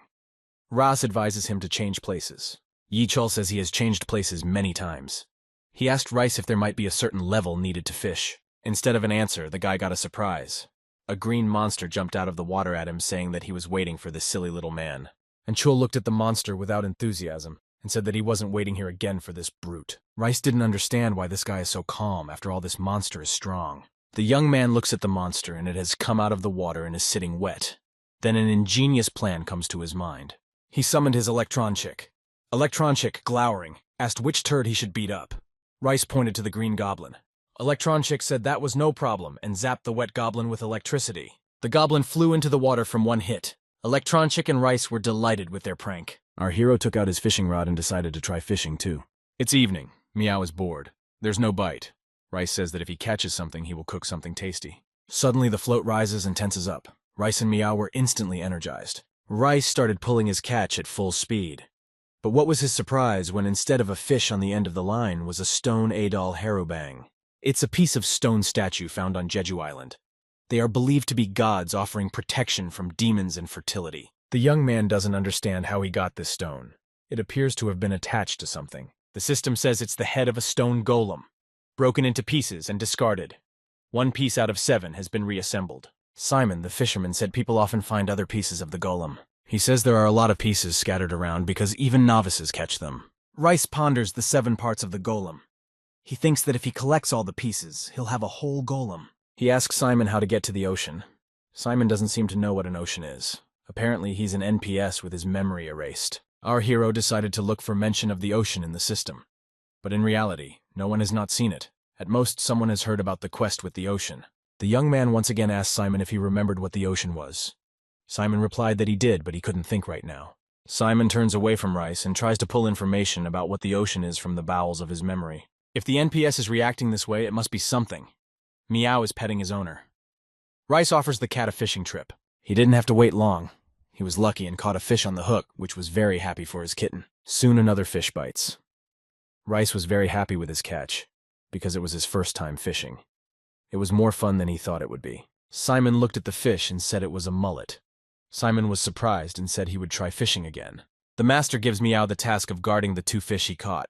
Normally you can't leave the fish with the cat, but now it's all a game all around. Simon says to become a pro you have to catch something like this and shows a huge fish in his hand. The boy likes the fish and already imagines what a great sashimi will be made of it. He realized that Simon didn't really understand what he was talking about. He explained to his new acquaintance that sashimi was one way to eat freshwater fish. Rice activates the kitchen, puts on his gloves, and contemplates how he will cook sashimi if he hasn't eaten it for a long time. But the cook decides to think less and do more. He takes out Atera's special sashimi knife and starts by peeling the scales. Simon watches Rice's actions and says that Rice must be a very good cook. He washes the fish thoroughly and says that freshness is the main factor for sashimi, so you have to make sure it's clean and cook quickly. The young man tells himself that he can't screw up the chance to eat good sashimi for free. Rice carefully but confidently cuts the fish carcass along the belly. Next, our hero cuts the carcass along the backbone, dividing the fish into 2 equal parts.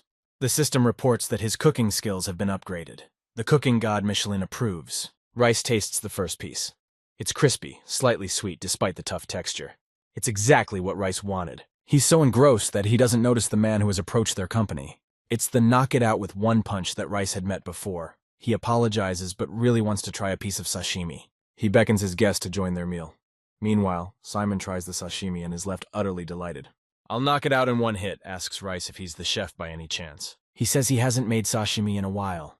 He asks Simon how he likes the dish. Simon shows a thumbs up and says this texture is the best. Meow also shows delight, though it's not clear if he's tried sashimi or not. Rice says that sashimi seems to taste even better in the winter. He suggests fishing some more and let go. Before he could finish, a new guest interrupted him. He said he was sorry to say that when he shared, but this sashimi is out of season, and when it comes to technique, it's on the level of good part-time worker. To paraphrase it another way, I can't eat that. The guy says he's off and wishes everyone a nice meal. Our hero is puzzled. He asks the guest to explain what the problem is. The guest replied that he was a bit disappointed with the skills, but he is a bit picky, so him can take it easy. Rice replies that indeed sashimi is not his thing. He has had very little training at a Japanese restaurant. He lacks skills, but he doesn't want it to end like this. The guy's name is Yi Chul. Rice asks him if he wants to be his friend. When Rice gets better, he'll invite Yi Chul. Back to real life, at Jiang Meng's restaurant, the director says it's time for a break. But Irim doesn't want to rest. He got fresh fish and wants to make something out of it. Changmeng says he's still sleepy. Maybe that's why he's starting to feel sluggish. He sees that Irim has taken up his work. Irim says he's practicing sashimi. Changmeng said the chief has gotten into sashimi in recent days. The video blogger said that if sashimi is on the menu, he will be filming mukbangi. Hu Jem said that if the place is turned into a sashimi restaurant, it will become very popular. Irim listened to their speeches with a smile and said that's not why he's practicing. It's just that his pride is at stake. Irim remembered how Yi Chul had denied him friendship and said that they could see each other occasionally for fishing. Mira noted that Irim has been working harder and harder lately. She thinks that the main task of a chef is to make delicious food. That's probably why Irim is practicing. And she won't fall behind him. Mira tells Irim that she will now be his assistant in the kitchen. Irim asks if it will be difficult for her. Mira says that she won't be in the hall forever. She will slowly learn and help Irim. Irim happily agrees and tells Mira that he believes in her. Rice is back in reality. He's come to fish to catch another fish for sashimi. People are already rushing ahead of each other to the establishment that makes delicious sashimi. People are saying that today our hero caught a Chinese base. Some are asking for 2 portions, others are picking up. Simon doesn't understand who these brats are. Someone says he's booked 3 portions, but he comes out of the wooden house and says there's no sashimi today. Rice doesn't have time to say anything before people start greeting someone nicknamed Mountain Sun. Simon calls these people noisy brats, and Rice is surprised that Mountain Sun has visited their village. Mountain Sun says he'll make sashimi for 10,000 won per serving, and the people don't mind, his real fans are here. Someone in the crowd says they caught the fish themselves and asks if it's okay. Mountain Sun begins to cook. He asks people to time themselves to see how long it takes him to finish. Mountain Sun is masterful with his knives. His skill and speed are amazing. He manages to cook the sashimi in 7 minutes. Exactly 7 minutes later, plates of magnificent assorted sashimi stood in front of the crowd, plus 65 points to satiety. Someone had brought in a huge fish and was asking to make sashimi out of it too. Rice appreciated this high work rate, satiation level, and the title of Great Chef. Rice thinks that even for a professional, this is incredible. If he comes even a little close to this kind of skill, he can pass the part-time employees level. Meanwhile, in the wooden hut, Rice asked Simon if he was hungry. Simon answered in the affirmative. Our hero cooked a well-cooked fish, plus 55 points to satiety. Simon asked if he could eat. The young man replied that he had rented a house to cook in, so Simon could certainly help himself. Rice tasted the fish and concluded that it was mild, spicy, and light. Really the best. Simon said he remembered the man asking where the ocean was. Simon remembered by eating that fish. Simon says to go to a clearing, find a big tree. Then from the tree, take 20 steps in different directions, one at a time, and that's how Rice gets to the ocean. The system gives the task, cooking for Simon. You have to cook Simon something with fish from the ocean. Rice accepts the assignment and suggests Meow to go get some fresh air by the ocean. Our hero has traveled a long way before finding the long-awaited ocean. He started at Moista's restaurant in Badrin, then passed the Lands of Plenty, Rosalind's pork restaurant in Turco, and finally he came to the finish line. Everything feels very unfamiliar to him after his return. It's been a while since he's been here, and Meow is here for the first time at all. His master tells the kitten that he used to hunt here a lot until he met him. In this forest, he met the Spider Queen and caught the Lizard Princess. He wonders how the queen is doing. But here's that tree. Rice counted 20 paces north, 20 paces east, then 10 north, 5 west, and 10 north again. The view was unusually beautiful. The warm ocean stretched many miles ahead. The huge moon was setting over the horizon. The only thing Rice and Meow could do when they saw this beauty was to open their mouths in amazement. Rice hadn't smelled that special smell of the ocean in years. Memories were beginning to return. He abruptly took off shouting that now it was time for the long-awaited fishing trip. While these two romantics were running around in the ocean, someone was watching them. Another location.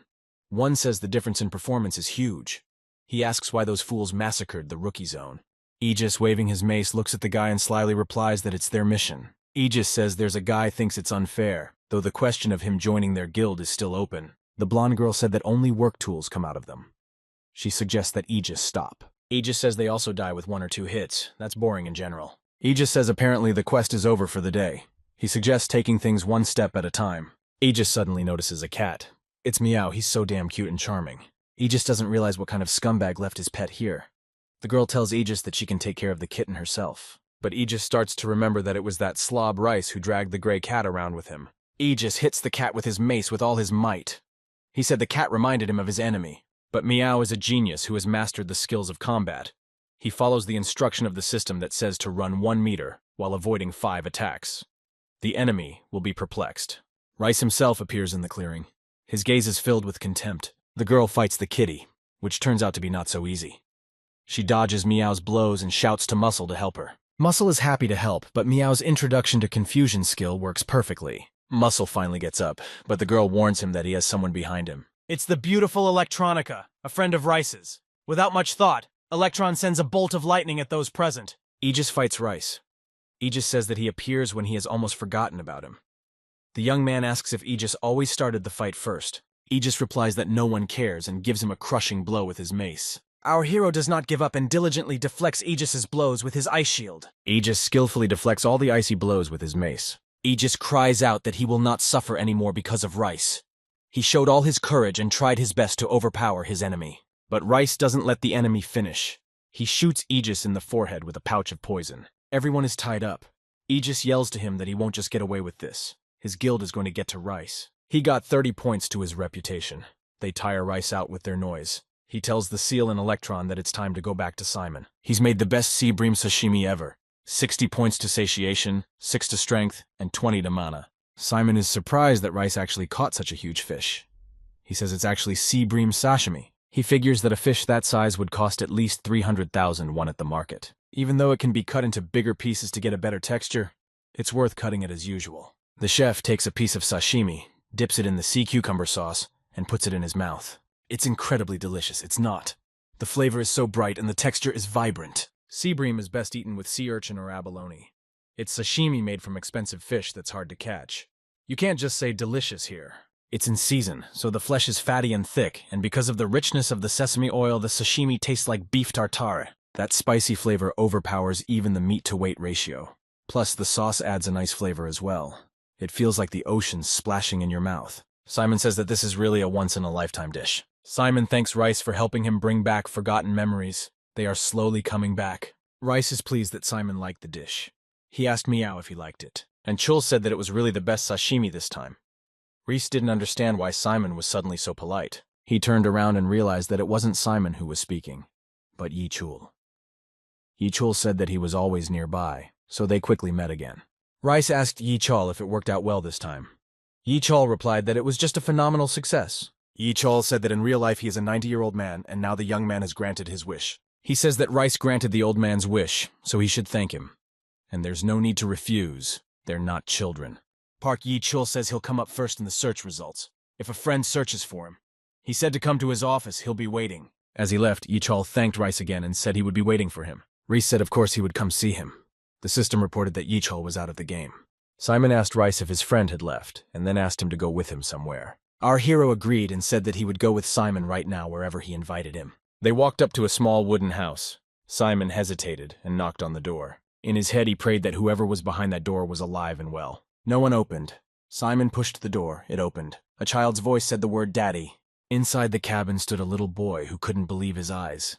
He cried and asked Simon if he was really his daddy. Simon cried too and held out his arms to his son and said it was true. He was back.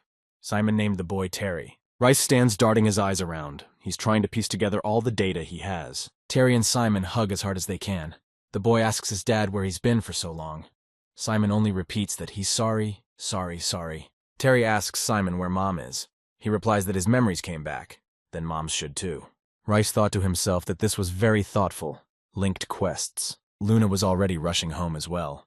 She was very happy that both Terry and Simon were safe. Simon is happy that his wife has her memory back too. Terry is happy that his mom is here too.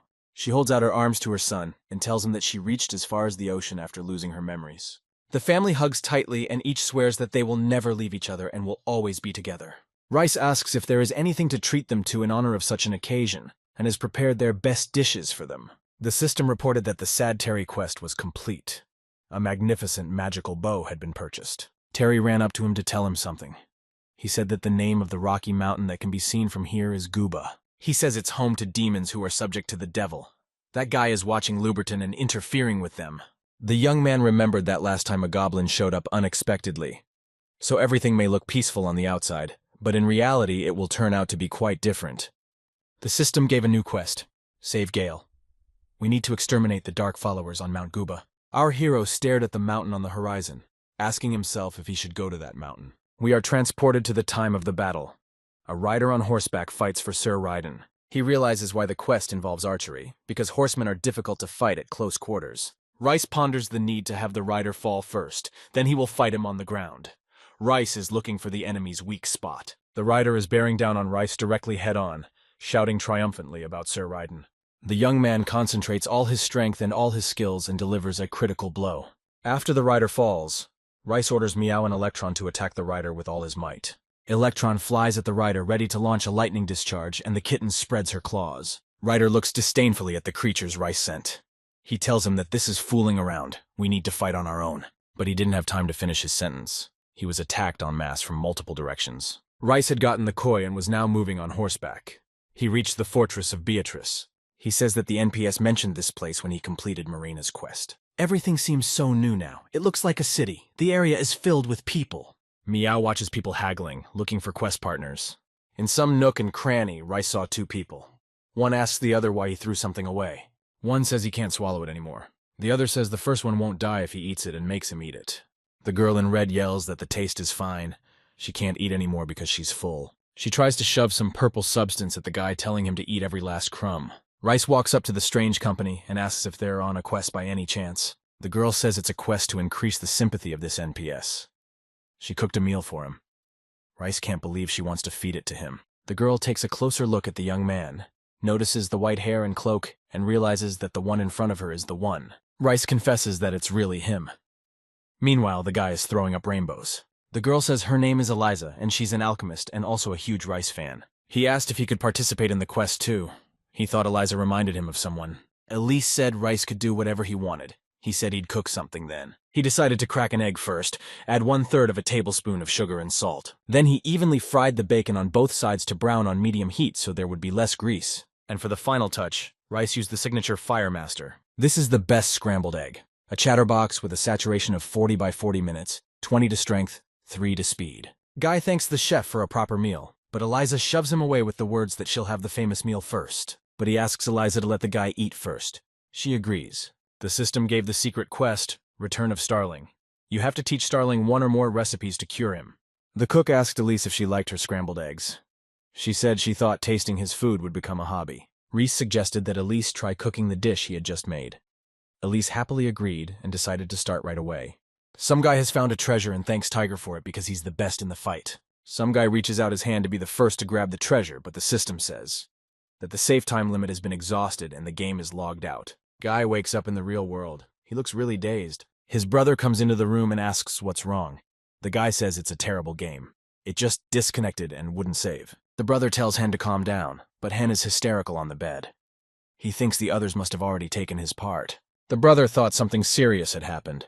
He advised to go easy on the game and says he's going out to eat. Hen says to go together. He is very hungry and will pay for the food. The brother refuses. Hen says it's a very good noodle restaurant. He asks not to coddle, but to follow him. The brother says he doesn't like the noodles. He'll go to his usual place, where they serve incredible bibimbap. These are brothers who don't care about the name of the restaurant they go to. In fact, they go to the same place. At Changmeng's restaurant, the manager asks Mira if she took the fried rice to table 4. One of the brothers says that even the fried rice tastes good here. The other replies that he knows that. The guests shout from the room that they are ready to order. Mira runs to their table. Mira says the guests demand the first order. There's noodles with kimchi. The director asks her to tell the guests that they need a couple more minutes. Rice has finished preparing the requested dish and asks Mira to pick it up. Mira replies that she'll be right there and tells the guests that the kimchi noodles are on their way out. The assistants tell Mira that she was right and that sales are going well. The guys reach Changmen's restaurant and finally realize that they were talking about the same place. One of the brothers ordered the buckwheat noodles with perilla oil just like he wanted. He ordered 2 portions at once. He took the second portion to his brother to try. They both liked it. It tasted the same as it did at the fair. Mira said that these noodles are very popular now because they are really tasty. Hen says he was worried about the availability. This place seems to be very popular. Hen's brother says he was hoping to see this famous chef today. Hen says his brother is always playing and not eating at all, so he brought him here. Mira suddenly recognized Hen's brother as the famous composer. Irem came out and said hello to Hen and his friend. But Hen said that he was his brother. The brother introduced himself and said his name was Janju, and it was a pleasure to meet him. He also told no one to play games. He explained that in reality there is a time limit. Irem is surprised that Ju is also playing reality games. Ju said that his level is pretty high, but he's not sure if Irem has heard of him. Janju says his nickname in the game is Tiger. Irem almost freaks out at this news. Janju says that I think Irem's voice sounds familiar to him. Cooking chef, Chef Reality knows him. And then it hits Tiger. It was Rice himself. They started talking about the fate that brought them together so well. He came back to reality. He wants to look for Eikol. He tells May that he'll look for him and then they'll play together. In a first and last name search, Rice found a man named Park Eikol. He turns out to be the president of Artlanders. Rice said it was one of the biggest companies in the country. Rice decides it's fate. He tells Meow that he seems to have done well in front of Eikol. But their conversation is distracted by something flying through the sky screaming Rice's name. It's Ather and he's flying a homemade very strange machine. He's glad he finally found Rice. Ather lands and asks how him is doing with his bamboo greatopter. He's not surprised that Ather can fly now too. Ather said he's a tinker, and it's easy for him. Next time he will make a submarine. Ather says he came because he has something for Rice. He held out an armored blade mixed with the blood of a white snow snake to him. His friend asked Ather if he made it himself and said it was cool. Ather asked Rice to try out the blade. The young man examines his new blade and tells Ather that he could sleep a great blacksmith. Ather says he's not such a good blacksmith, but the blade turned out pretty good. Thanks to him and his items, Ather has increased his level. Our hero is grateful to Ather for giving him such a cool item. I think Ather said something about armor. Ather told him to think about the armor scabbard. The system reported that the snow-white sword scabbard was being equipped. At that very second, incredible things began to happen to Rice. A snow-white armor formed on his body. Ather said with a wise look that the compatibility was perfect and asked him if it fit him. Ather is shocked to see the blade turned into armor. It looks very interesting. Ather says it's a one-handed sword so you can fight with 2 swords at once at the same time. Rice didn't understand how that is. Flying away, Ather said that now they will win together and wished to enjoy today's game. Rice pondered the thought of a double blade, whether it would have better efficiency. He urgently needs to try it out now. The young man went to find himself some people and adventures. He found a couple of guys who were happy to see him and started asking him for help with the quest right away. He said he would help some Hepsilem and started cooking like a god. The men said that this was not the help they asked for. Our hero wished them a pleasant appetite and said that now their strength and stamina would increase. But their conversation was not destined to continue, because from nowhere, a warrior swooped in and almost knocked Rice off his feet. This is gourmet. He looked at Rice unkindly and said that he had been looking for him for a long time. Rice was not very happy to see him. He asked Gourmet why he was looking for him. Meanwhile, the Snow White Sword scabbard equipment was cancelled. Gourmet asked why Rice wasn't responding to his messages.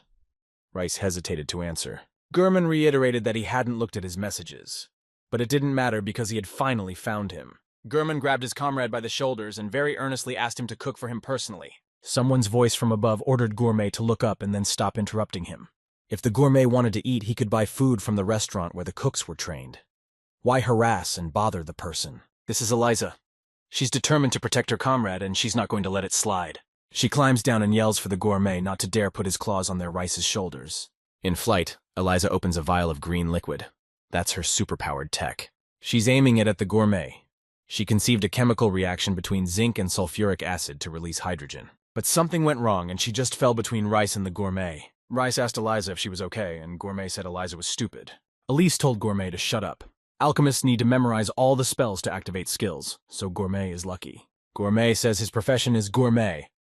There's nothing wrong with a foodie looking for a skillful cook. Besides, Gourmet didn't come empty-handed.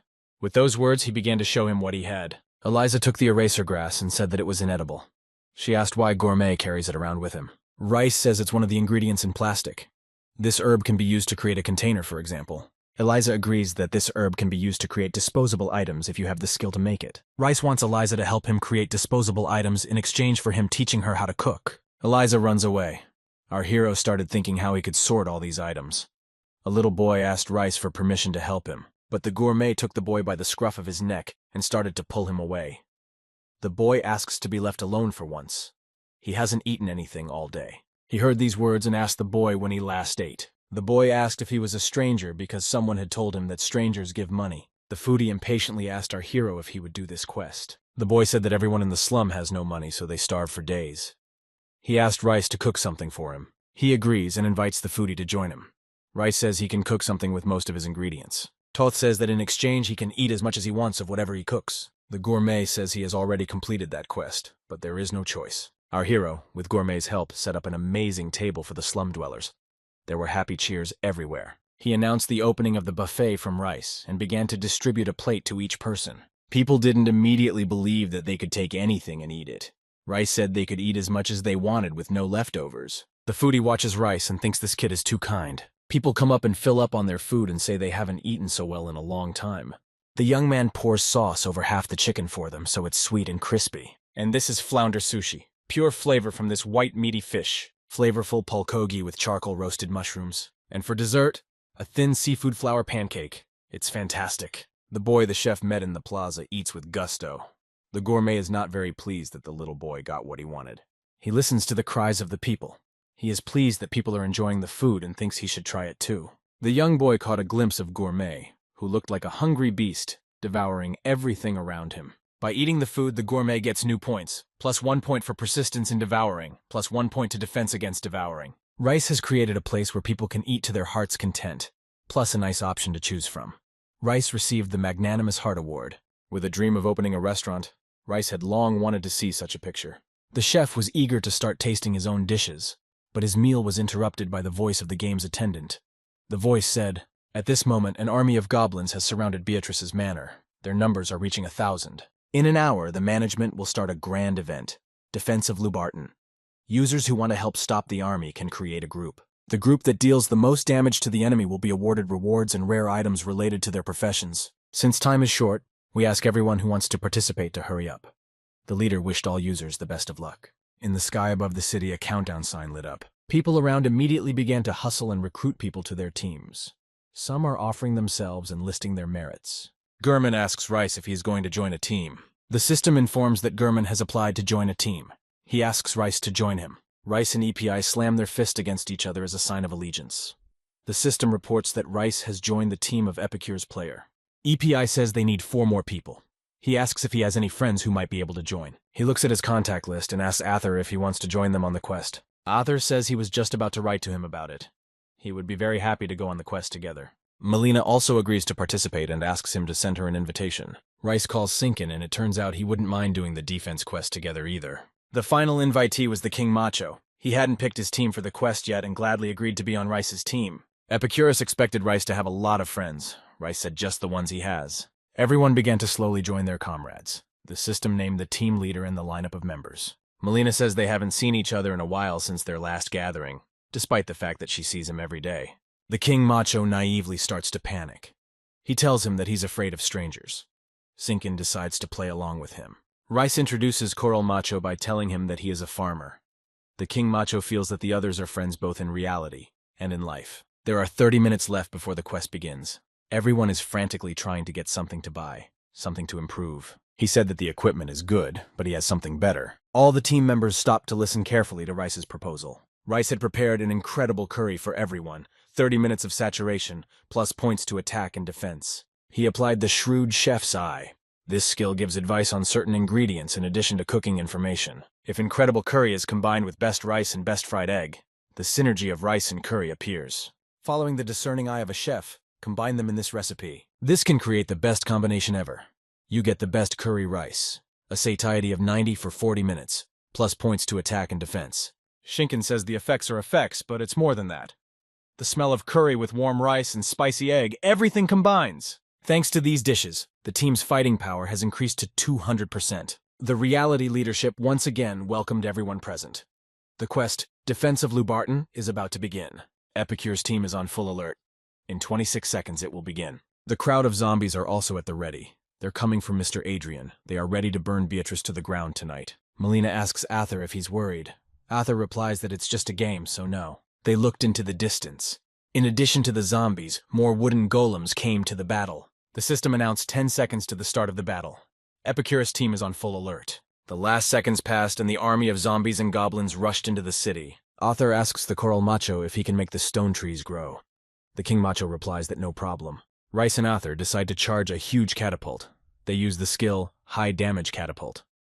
Arthur gives the okay for him to attack. The young man releases the clutch and a huge stone ball comes off the catapult and flies off in the direction of the horde of monsters. One of the zombies sees the stone ball approaching, but his brains are not enough to do anything urgent. The stone ball performed its function perfectly and crushed several monsters on the spot. He, Meow, and Electronchick also liked the effect of the High Damage Catapult. King Macho fights zombies and golems hand-to-hand with cold weapons. He uses Pulse Strike.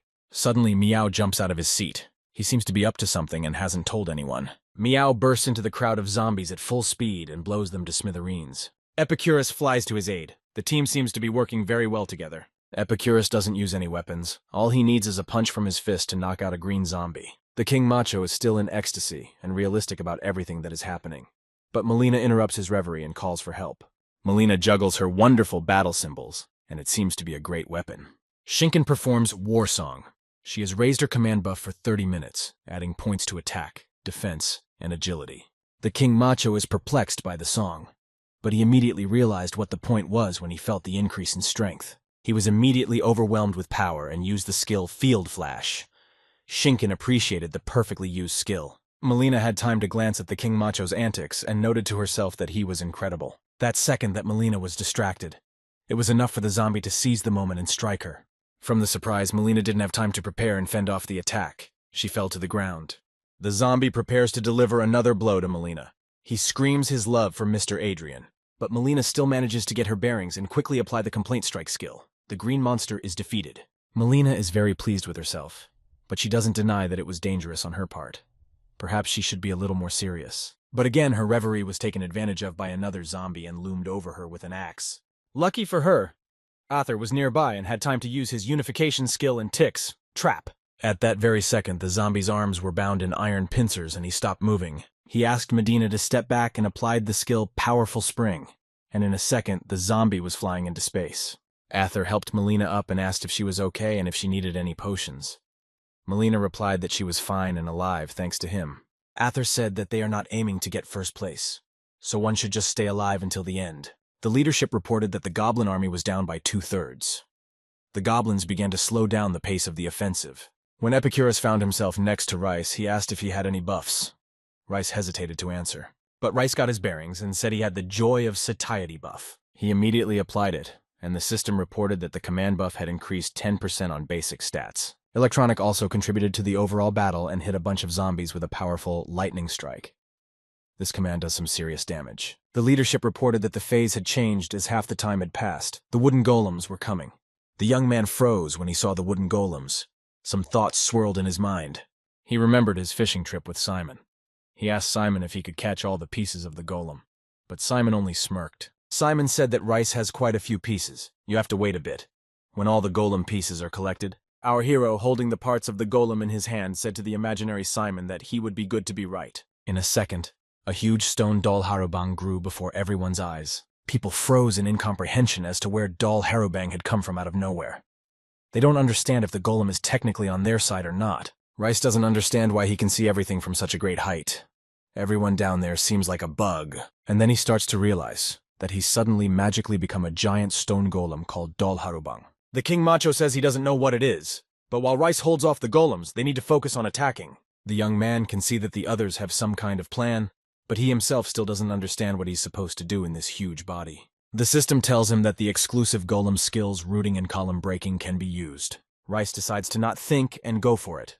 He grabs the other golem by the body and with his weight rolls it to the ground. With the golem on the ground, Rice uses rooting and the golem fuses to the ground. The golem is delayed and the team uses this time as a chance for a productive attack. Rice watches this fun.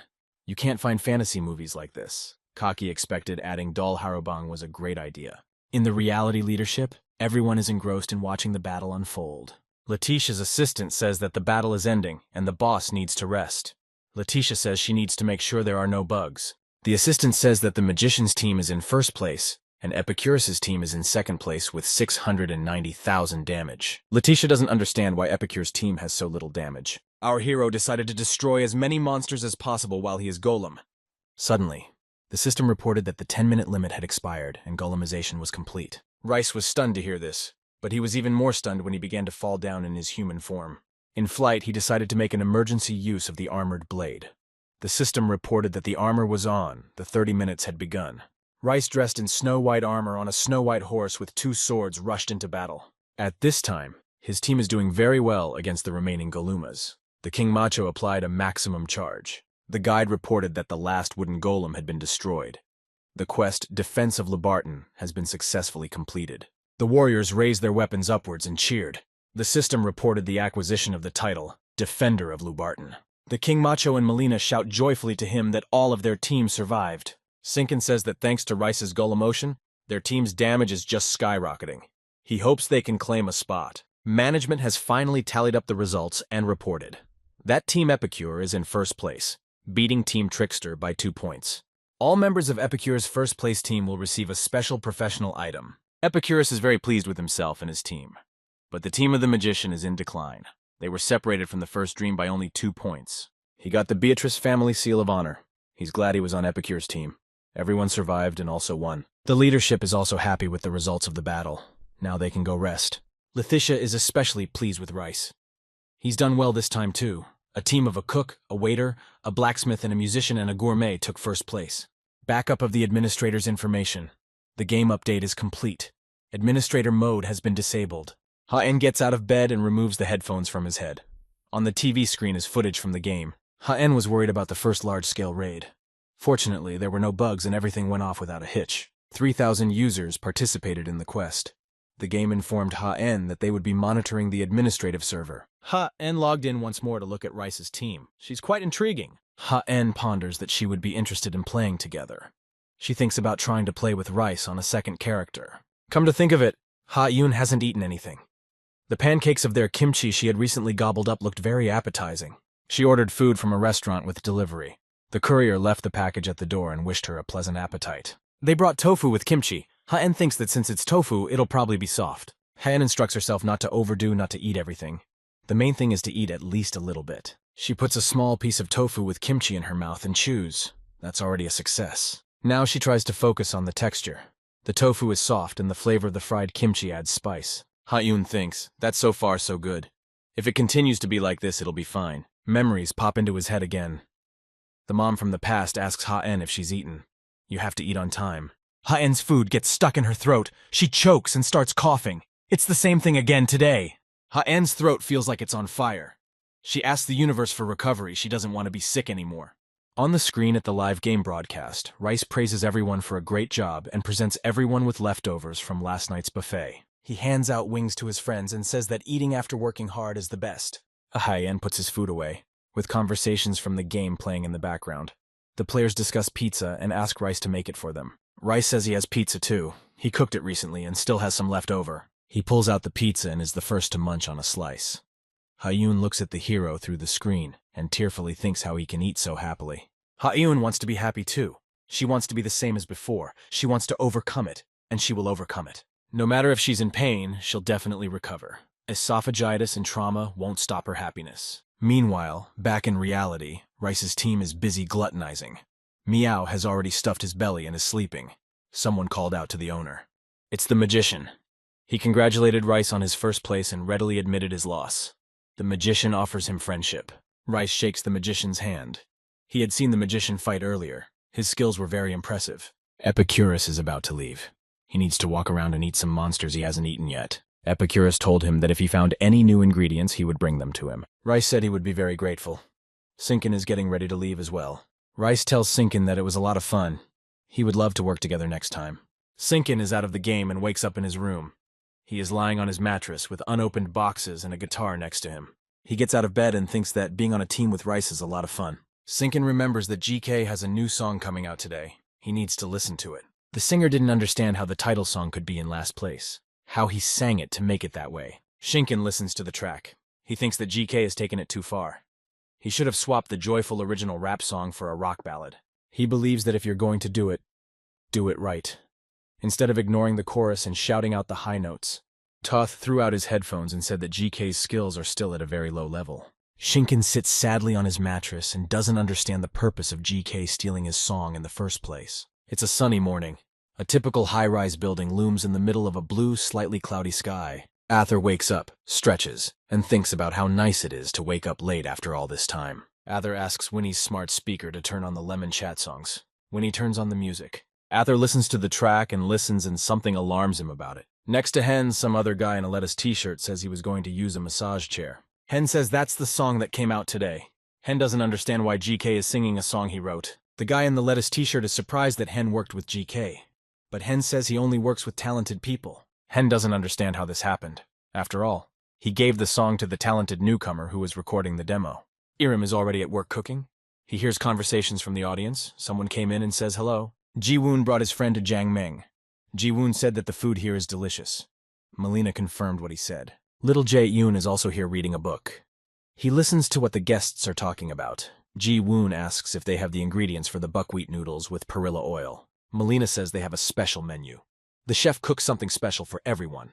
Jungju sat down with the kid and asked what he was reading. Jae-young replies that he's reading Aesop's Fables. Ju doesn't know what that is, but Jae-yoon isn't surprised that the goofball doesn't know what the book is. Mira peeks into the kitchen and asks Irim if he will join their company. Irim replied that of course he would. He had prepared a special dish today. Irim presented his friends with thick soybean paste with Samgyupsal. Mira says that the menu is perfectly chosen, but you can't expect anything else from Irim. Baby says that it looks very tasty. Irim starts telling that the dish includes a delicacy and spicy snail. If you put that in the rice and add some soy sauce, it will be very tasty. Jang-ju scooped himself a boatload of it and thanked Irim for the excellent meeting. After tasting the dish, Ju was no longer so cheerful, for his mouth and face began to blaze with fire. Through his tears, he shouts to Irim. Irim tells Ju not to eat too much spicy food at once. He should eat as he recommended. A song comes from the speaker with the lyrics. The day you left me, it started raining and tears came from my eyes. Ji-woon asked Mira to turn off the song. Mira was surprised that he didn't like GK. Ji-woon revealed that he had a hobby. He used to write songs. When he got a good song, he decided to find the right vocals for it. He takes his work very seriously, and then a producer he knew suggested one new vocalist and he gave him the song. Ji-yu said that Ji-woon has the rights to this song, but Ji-yu said he just gifted it without registering the copyright. Irim thought about it and said that he had heard something like that somewhere before. Irim began to remember a similar conversation. Arthur asked Sinkin when he had time. Shinkin replied that he was free, but money was tight. The song he was supposed to get was picked up by another singer, so his debut was cancelled. Irim asked Ji if he remembered the name of that newcomer. The man asked what the question was about. Irim explained that he thought he had heard a similar story. He asked if that person's name was Dong-wook. Ji said he remembers the voice. Irim said that he knows someone who said he had a song stolen from him. That's why his debut was cancelled. Ha-yoon is in her apartment. She managed to eat a whole plate of food. She didn't vomit. I think it's the first time since that day. Memories again. Her parents are dead. The baby is scared to sleep alone, very cold, scared of the dark. There's a man sitting next to her. It's her grandfather. He asks the girl if she's heard the phrase, "Let's eat together sometime." Usually this phrase is meaningless, but he says it when he really wants to see this person. To him, this phrase sounds very warm. So he tells Ha-en that he wants to eat with her sometime. He'll wait for her here. He asks her not to think about her being a loner and asks to have fun times together. He says he will wait for her so they can eat together again. He says it will be very hard in the future, but not to think that she is alone. He is hopeful that the girl will be happy. Sungmin is sitting in his restaurant. It's closed. No one is there but him. Chungmung sits at a plate of rice and sashimi. A guy with purple hair is lounging on a chaise lounge. His name is K. He tells the others to work while he takes a nap. It's on a movie set. An assistant walks up to him with some news. The assistant asks if the guy saw today's article in the entertainment section. K says he's too busy to follow it.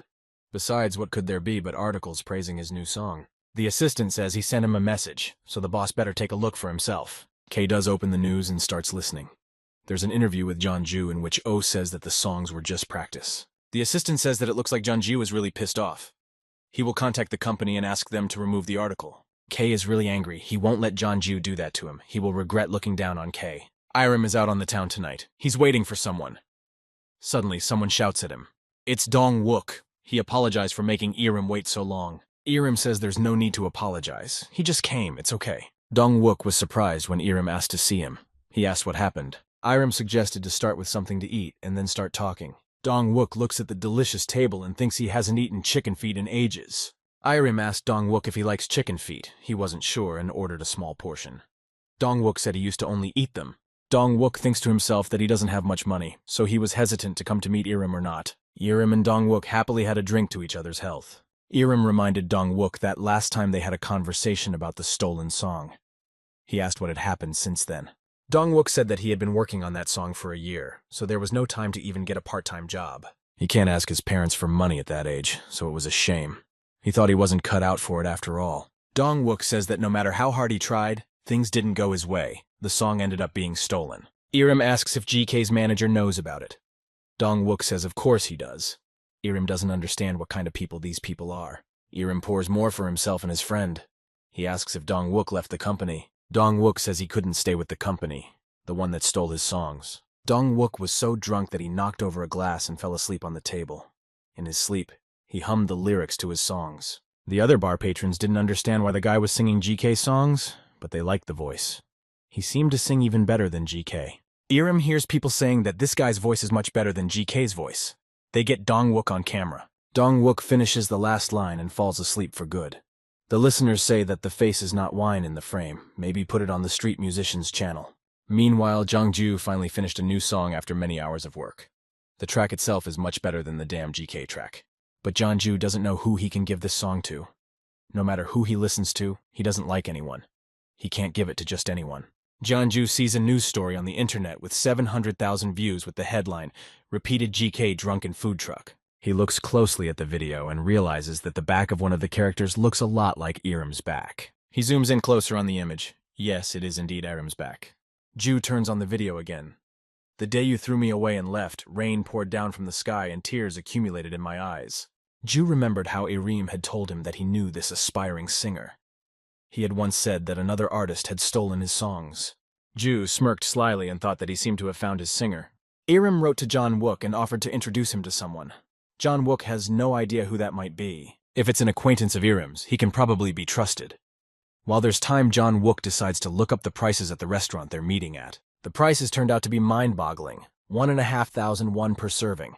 That's pretty damn expensive. Dong-wook is already imagining asking to pay for just himself, or paying for two people and not paying a dime. Dong-wook thinks that if he wasn't a wimp, he could debut a better song. Starting today, he's going to practice singing again. Someone called out to him. Dong-wook turned around. Behind him is composer Jeongju. Jeongju and Dong-wook walk into a restaurant and order 2 servings of a fermented seafood specialty there. Ju tells Do-wook to eat and not to be shy. But the man is still very stiff. He can't believe he's eating with Jeongju. It's like a dream. Jeongju says it's his first time here, but people he knows said it's delicious. Dong-wook thinks about how he's never seen or tasted such exquisite food. Jang says he heard about Dong-wook's friendship with Irem. Jeongju said that they were able to meet today because of Irem. Ju says he heard about the song stealing and the thwarted debut. Ju says he knows that Wook recorded the song that GK is singing now. He says he made sure of his talent back then. If Dong-wook didn't have talent, Ju wouldn't have given him his song. Ju says if it's okay with Wook, he'll give him another song. Wook froze. Ju says Dong-wook cannot answer right away. You can think as much as he wants. But Dong-wook already jumped up and bowed deeply with gratitude. He said he would consider it an honor. But Jang-ju stopped him. He asked him not to thank him yet because the road to the song's release would not be easy. And maybe Dong-wook will return his thanks after 1,000 tries. But Dong-wook assured Ju that he would sing 100 or 1,000 times. Ji-yu suggested we head straight to the studio.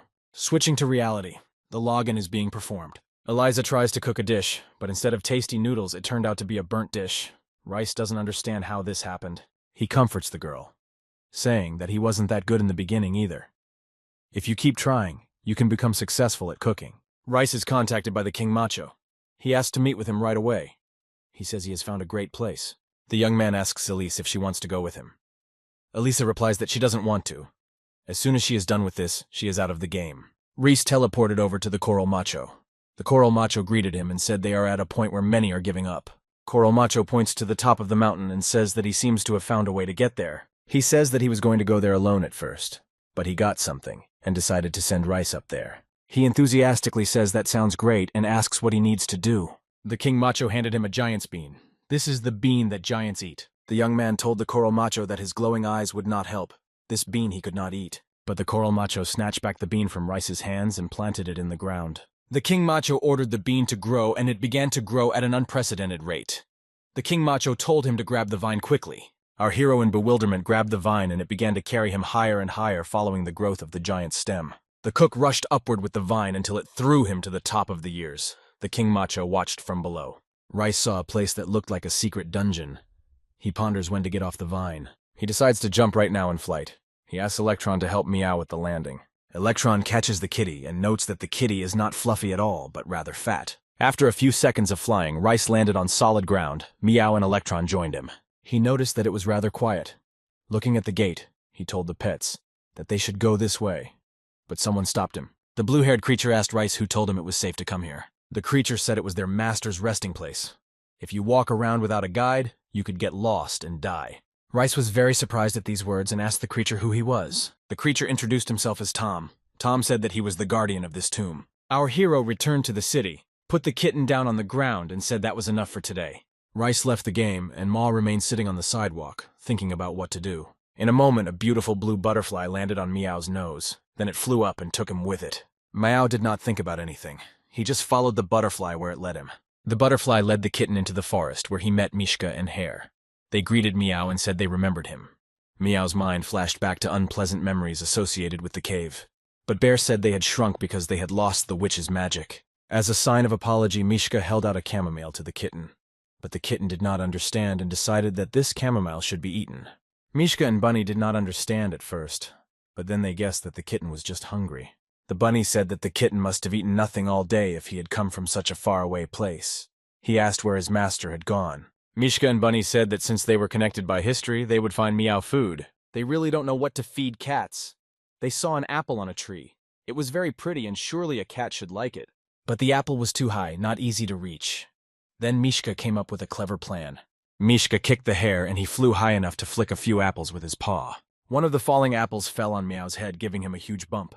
After the apples, Mishka's gaze fell on oriental melons. It seemed to them that the cat should like such things. Meow had never eaten melons, but he really enjoyed rolling them. Mishka split the melon in two with a slight movement. Bunny said that if it wasn't for Meow, he wouldn't have seen these beautiful melons. Bunny tasted a piece of the melon. It was the first time he had ever felt such a thing. With each bite, you can feel the crunch, the softness, and the juiciness. The bunny said it was very cool. He only took one bite, but it is so sweet and refreshing. Bunny just fell in love with the oriental melon. Bunny woke up to Meow trying to chew the top of his head off for getting too caught up in his emotions. The next item on the gastro tour was bunches of grapes, which Meow was able to reach by jumping off the bear's belly like a trampoline. The friends picked up whole bales of all sorts of stuff and moved on. They saw a tree with sparse leaves on the ends of the branches. Bunny offered to collect them too, but the bear said that it was dangerous. But the fearless cat took it as a challenge and is going to climb the tree, which grows horizontally on the cliff face. Meow is already in the middle of the tree. At the bottom, two guys are discussing a new skill one of them has, and though demonstrating it. One of them asks if they can demonstrate right here. The other says there's no one here, so whatever. The guy walks over to the rock and uses the skill Mega Precision. As he does so, he slams his fist into the rock and there is a stunning explosion. The rock and the tree on it thankfully stay in place, but the kitty is very scared. The kitten clutches at the tree and shakes with fear. Bunny and Mishka are worried that Meow will not faint. Meow tries to slowly move backwards but runs into an invisible obstacle. The system warns of a bug in the reality developers. A map error has occurred. Characters stuck in the Karas are corrected. Meanwhile, the Electron is also traveling. He flies into a forest where other spirits live. He is shouted down by Ani. She asks Electron why he's been coming here so much lately. Electron says he comes to his home. Ani says that's not what she means. She thought Electron made a contract and went to the human world. Ani says that those who are under contract have to clean the house, do all sorts of things while the master is away. Suddenly, someone started calling Electron very insistently and several times. Electron looked down and saw Bunny and Bear. They said that there was trouble and the cook was in danger. Electron was taken aback. He didn't understand how these toys could get here at all. The toys replied that they were made of magic and could get into the spirit realm. They really need help. Electron lamented for a while that he couldn't even rest easy at home. Then he reincarnated and said to be led. Electron follows the toy. He asked what had happened, and if it was a trap. The toys replied that no, there was no more witchcraft. Suddenly, Electron saw what he had been brought for. On a tree branch sat an old exhausted kitten. Meow is badly hurt and has aged a lot. Electron wants to fly to the kitten, but he too is bumped against a barrier. The toys say they don't know what it is. Electron scrutinizes the barrier and says he can't feel any magic here. Electron says there is nothing he can do. Bunny tells Bear that they should have brought him here for nothing. But Electron isn't done. He says he can't help himself, but he knows someone who can. The cat brings Paddle, and with him a spider. Paddle says that if they're friends of Rice's, of course he'll help them. And the spider said that Rice is the protector of spiders and lizards. It's pretty obvious that he should help Rice's friends. Paddle walked up to the barrier, rested his hand on it, and thought for a while. Finally, after much thought, Paddle realized what the matter was. He asked, listening to him carefully. The bodies of all creatures have a range for recognizing the terrain of objects. Because of the impact, the cat merged with the branch. To put it simply, the cat became part of the branch. Electron asked if Meow would stay there forever. Paddle said there was one way to get the cat out. He asked again to listen to him carefully. You have to hit the rock hard again so that the branch and the rocks fall down. But the problem is that the cat will also fall off that rock. The Spider Queen said she would take care of that. Paddle thanked her and said that he would take a beating then. The kitten looked pitifully at the company who decided to try to save him. Paddle told the kitten not to worry. Paddle hit the rock with all his might with his pickaxe. The branch broke off, and the kitten began to fall down. But the Spider Queen had already woven a soul net and was ready to meet the kitten at the bottom. Meow landed safely on the net. It was a soft and safe landing. The kitten climbed down, climbing onto Electro's back. Electro is very happy that Meow is okay, and it's time for them to go back to their master. Rice is very happy to welcome Kitten. Meow brought with him a whole bag of different fruits that he had collected. He thanked the kitten heartily. Meow leaned against him and rumbled softly. Rice took pity on his pet, pressed him to himself and said that now he would cook him something tasty. Tom asked our hero what his name was. He answered and added that he works as a cook. Tom does not understand how the cook could get to the Plain of Giants. Tom added that in any case he doesn't belong here, so it's better to give up right away. Of all the passages in the dungeon, only one leads to the actual burial chamber. Tom says that if he wants to know the right way, he must please him, make the best dish. It seems to him that he can never get used to it. Rice notices that Meow has grabbed hold of some strange sprout and is trying to bite it off. Rice told the kitten that it was best not to eat unfamiliar plants. He decided to use the chef's eye skill to figure out what kind of plant it was. It's ramen fern plus eagle fern. Our hero decided to taste the plant, and indeed, it tasted like raw ramen. Tom shouted to Rice and asked him if he had forgotten that he had to like the food first. He said that of course he remembered. Right now he would make a dish that Tom would like. Rice started pulling chrysanthemum leaves, red peppers, chopped green onions, sausage, rice cakes, and canned ham out of the inventory. All of these should be cooked in water with ramen noodles, and then you get a delicious and spicy pude chige. Tom said that he asked him to indulge, and Rice just cooked pude chige. He doesn't like this type of dish. The young man says he worked very hard on this dish and asked Tom to taste it at least a little bit. He says the dish should be eaten before it gets cold, but Tom doesn't even want to taste it. Rice asks Meow to chew thoroughly, but when he turns around, he realizes that Meow has already eaten everything. The young man piled a plate of pude chige for himself as well. He missed that spicy armature so much. One must take a spoonful of the fragrant soup and then dip it into the delicate rice, and the whole thing should be immediately put into the mouth without delay. Well-cooked and delicious sausages, steamed rice soaked in broth. Tom, looking at Rice's shower of outpourings, decided to try it too. but the noodles were too long for him. Tom threw the noodles right in his face, but he remained unfazed. He said that just because the noodles were long didn't mean they weren't tasty. On his next attempt, Tom burst into a yell about the broth being too hot. Tom yells that he burned his tongue and his whole mouth and now he can't speak. Meow listens wearily to all of Tom's whining about every little thing, but Rice's stamina is enviable. Finally, Tom puts his spoon into the empty plate and says he's full. Tom's face changed and he said it was really good. Rice was sure it would be. Tom said that Rice had managed to make him happy, so he would keep his promise. Tom opened the doors to the cave and invited Rice with him, saying he would show him the way to the master. Meanwhile, in the recording studio, Dong-wook is slowly working on his new song. Jong-ju asks him to stretch out one word a little longer. He says it needs a little ad libitum in here. Ju says that you don't need to stretch it out that long because that way the meaning is lost. You have to keep the emotional component. Again. The guys sit down to eat. Ji asked Dong-wook how he liked the first record. Dong-wook said it was a little difficult, but interesting. Dong-wook thought to himself that this moment was sweeter than any cream bun. He probably hadn't had such a happy moment in his life yet. The fish that Ji bought is so delicious. Dong-wook agrees to work with him even if he has to re-record the song 100 times. Jung-ju thinks that Dong-wook really seems to like everything. It's been a long time since he's seen someone who's as serious about music. The guys have really re-recorded 100 times. Jiu's meticulousness seems to be the norm. Dong-wook is tired, but since this was his dream, he feels happy at the same time. Ju asks how much tired his partner is. Dong says it doesn't matter. He wants the recording to be really good. Dong-wook was taken aback by the word partner, but Jiu assured him that it does. They're partners. Dong-wook thought he'd never be able to be a singer again, but thanks to the game, he got the opportunity. He won't fail this time. Meanwhile, Tom leads Rice down the countless steps of the lighted corridors. Tom asks Rice to be careful not to touch the walls. We just need to follow him. He thinks about the fact that if he went alone, he would definitely get lost. Though maybe Meow would have found the right path. Finally, the travelers reached the tall and heavy doors. Tom said they were there. These were the master's chambers. Rice asked if he could come in. Tom said he certainly could, but he must remember to be polite. But Tom's obviously up to something bad. You could easily read it in his eyes. The master finally waited for someone to find his bedchamber. Whoever has come to him must fight him. Unfortunately, he can't remember who he was when he was alive. He only vaguely remembers that he shouldn't be here. Our hero asked his master what he was doing here then. They separated his spirit and sealed it in several places. The one asked the host if he knew where exactly the parts of his soul were. The host doesn't know where they are, so he waited for someone to come to him, because now he will have his freedom. The master says he is very grateful to him for finding him. The host falls on his back. The system reported that the rare hidden quest, the Will of the Unidentified Soul, has been completed. He was about to leave, but Tom stopped him.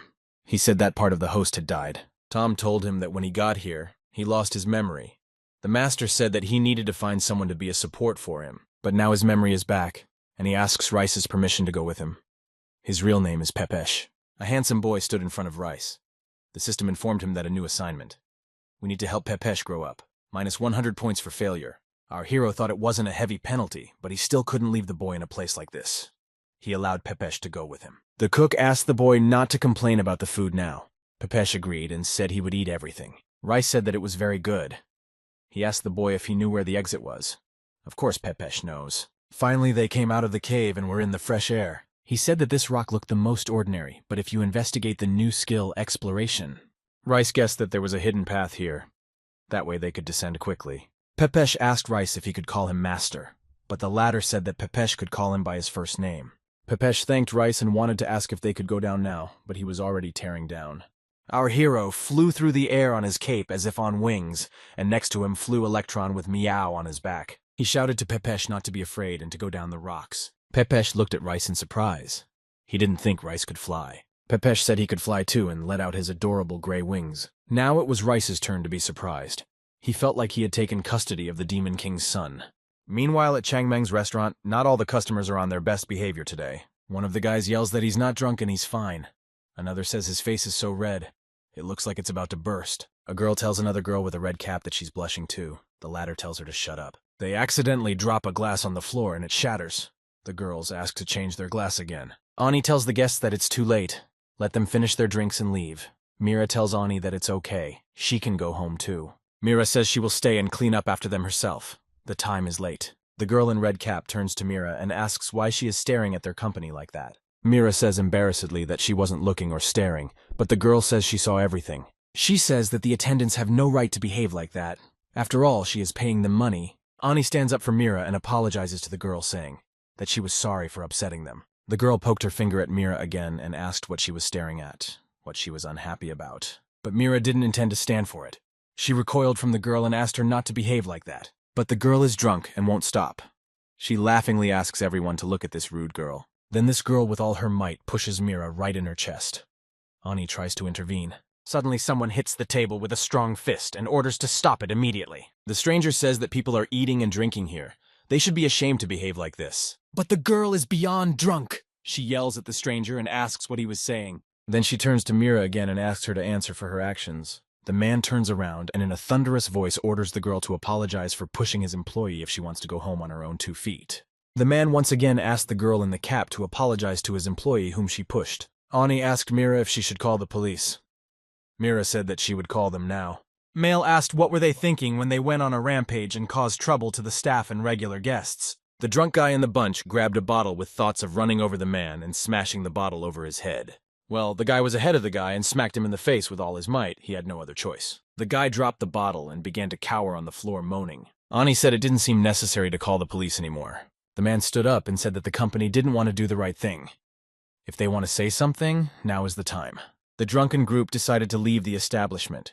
They said they would never come back to this neck of the woods again. A man told Mira that he would pay for the guests, but Mira said he didn't need to. He had already helped them. The man apologized to the girls and said he couldn't hold back. At that time, Changmeng appeared in the restaurant. He asked what happened here and what kind of evil people came. Mira said that everything was already fine. They had a lot of help from the man. Changmeng apologized that he didn't know who the man was, but he was very grateful to him for helping his staff. The man looked at Changmeng very carefully and seemed to recognize someone from the past in him. Images from the past are in his mind. He says that others have been hurt too, and asks why no one can contact them. Maybe it's the one-hit man, or maybe they just look alike. The man says he didn't immediately realize it was a supervisor in front of him. He bowed and said it was a pleasure to meet him. The man said he had fond memories of the neighborhood. He handed Changmeng a business card and said to contact him. Mira asked Mr. Keneal why he suggested they take the business card. He said that this could happen again. The man said goodbye and left. Changmeng looked at the stranger, perplexed, not knowing what to say to that. Reality. Rice and Pepesh moved into the village. Pepesh asked Rice if they would be living here. Rice said that they would have to move a bit elsewhere. He was met in the village by a delighted Eliza. She told everyone that Rice had done well again, but he says he hasn't done anything yet. Tui is also met by NPS player Starling, who ate Eliza's meals. He says that because of him, he has become a successful chef. The system announces a new quest. We need to help change Starling's life. As a reward, Rice will receive a luxurious set of dishes. Our hero immediately rushed to Starling with the intention of making him a new menu for starters. Rice presented 3 new dishes for Starling's menu. It's Dr. Amuk, Meat Pajon, and Macaulay. Starling is dying for the wonderful smell of the food. He says the new menu can be served in a special way. You could use the plastic alchemy that Elise excels at. Rice asked Elise if she could make a lot of plastic containers. Eliza said she could easily do that. Starling immediately received more orders. First 23, then 48, and then 54. The quest completed successfully. Proper packaging is the best tool for quick sales. Eliza had time to meet Pepe's. He said he came with Rice. Eliza said he is cute and seems to be NPS. Pepesh asked Eliza who she is. He thinks she is Rice's servant, but Eliza said she has a decent job called alchemist. The young man looked at Eliza and Pepesh and remembered that he has a quest to raise a boy. Plus, this quest has a penalty. But he has one more thing to do. He asks Eliza and Pepesh to calm down and listen to him. He contemplates making a party to celebrate their return to the village. He uses some new kitchen utensils. First, he'll heat up some olive oil in a frying pan. Then Rice will pull out fresh cuts of pork steak and give it a good seasoning. When grilling, you have to let the fat drip off and grill the sides evenly. That grilling sound is simply divine. Then you need to take the steak off the grill, put the butter on the grill for the sauce. Then put the meat back on the butter and drizzle butter on top too. And wait until the juice is absorbed and the aroma of rosemary spreads around. Now the dish should be removed from the grill and let it rest for 7 minutes. Now the garnish needed to be prepared. Finally, everything was ready. Rice added some mushrooms and herbs and vegetables on top. For Elise, Rice cooked a well-done toasted steak. For himself, medium well done. And for Pepesh, the chef cooked a medium rare steak. Pepesh said it was just right. He gave them plates and asked them to remember to chew thoroughly. And they needed sauce. Eliza said she doesn't need sauce, but little Pepesh needs to put sauce on everything. Pepesh is not very happy about this tutelage. Rice looked at their altercation and with a smile asked them to stop and start eating before it gets cold. Pepesh said he could eat without sauce too. He looked at the steak and said that part was a beautiful red color. Pepesh carefully cuts the meat off the side where the piece is the most red in color and puts it in his mouth. Pepesh immediately has 100 thoughts in his head. This steak is lightly seared. He can taste that flavor of raw meat and blood. But it's not just blood, it's myoglobin. This piece is so juicy and full of myoglobin. It's so hearty and delicious. Rice spread his gorgeous wings and told him that it was indeed excellent. The system reports that Rice has grown. Eliza tries to shove away from her the Pepesh wings that are hovering right over her face. Eliza says the little guy has disgusting table manners. But as soon as Eliza settles her piece of steak into her mouth, she stops noticing any irritants around her. She's like a piggy licking her plate, telling him that he's the best at what he does. Pepesh watches and thinks it would be better if she ate in silence. Meow gets a portion too. Rice says it's really good to eat meat with rice. Eliza tells him that for such a fine meal, she will flipper him a gift. It is a treasure map that she got a few days ago. Rice says it must be a very important map. He asked Eliza if she is sure she wants to give him this map. Eliza replied that she had eaten a delicious meal that she couldn't afford. The strange man said that the Count had granted him honorary citizenship in recognition of his accomplishments in fighting the Goblin army. Our hero doesn't quite understand what this citizenship is. Eliza, on the other hand, is thrilled. She asked Rice how much fame he has now. He revealed his characterization. He has 151 points of fame. Eliza said that is a lot. The young man doesn't know that you can buy buildings in the game. Eliza said that if a player becomes a citizen, he can buy buildings and create a clan. Rice asked if it's true that he can buy anything he wants. Eliza said that he can buy absolutely any building. He thinks he'd like to buy a space and open a restaurant because he's never been able to do that in real life. The young man agreed to get citizenship. The system reported that Lubarton's citizenship had been obtained. After a while, Mountain Sun stood in front of the entrance to a restaurant called Rise Snack. A young woman who was the cook met him and greeted him. She said that many famous chefs could be seen here. Mountain Sun asked if this establishment was new. The girl said that the establishment is new and it is called Rise Snack. Mountain Sun said that it's very interesting to visit an establishment opened by a player. He entered it. They were greeted at the entrance by Meow. Mountain Sun called the kitten a cutie and asked if he was looking after the hall. The girl said it was the cat that goes with Rice all the time. Mountain Sun said the place looked good. He looked around the room and said there were more people here than in the restaurants he'd been to. One of the guests recognized Mountain Sun and said it out loud. His girlfriend was surprised by it too. They discuss who is next to Mountain Sun. It seems to be a cook too. It's rare to see so many cooks at one time. Rice is in the kitchen. Someone calls out to him. He asks what's going on in there. Pepesh comes over and says it looks like a celebrity has arrived. It seems to be a famous chef. Rice carefully peeks out of the door so no one will see him before he does, and wonders who it is. In one guest, he recognized Mountain Sun. It's a very strong cook. And next to him is a girl, judging by her clothes, also a cook. Rice just opened and the veterans have already come. It's a bit onerous. Pepesh approached the guests and told them to order. The girl laughed and asked what they usually take here. But Mountain Sun interrupted the girl and told Pepesh to have the chef of the place prepare the chef's dish. Our hero knows that professionals always order such things when they want to appreciate the chef. Well, that's what you'd expect from experienced chefs. Rice thought hard about which dish he was most confident in. The young man asked Pepesh to tell the guests to wait 10 minutes. He would show them the dish he was sure of. After 10 minutes, the waiter came to the guests and said that their dish was ready. The waiter this time was Electronica. He said that it was a dish prepared by the chef especially for them.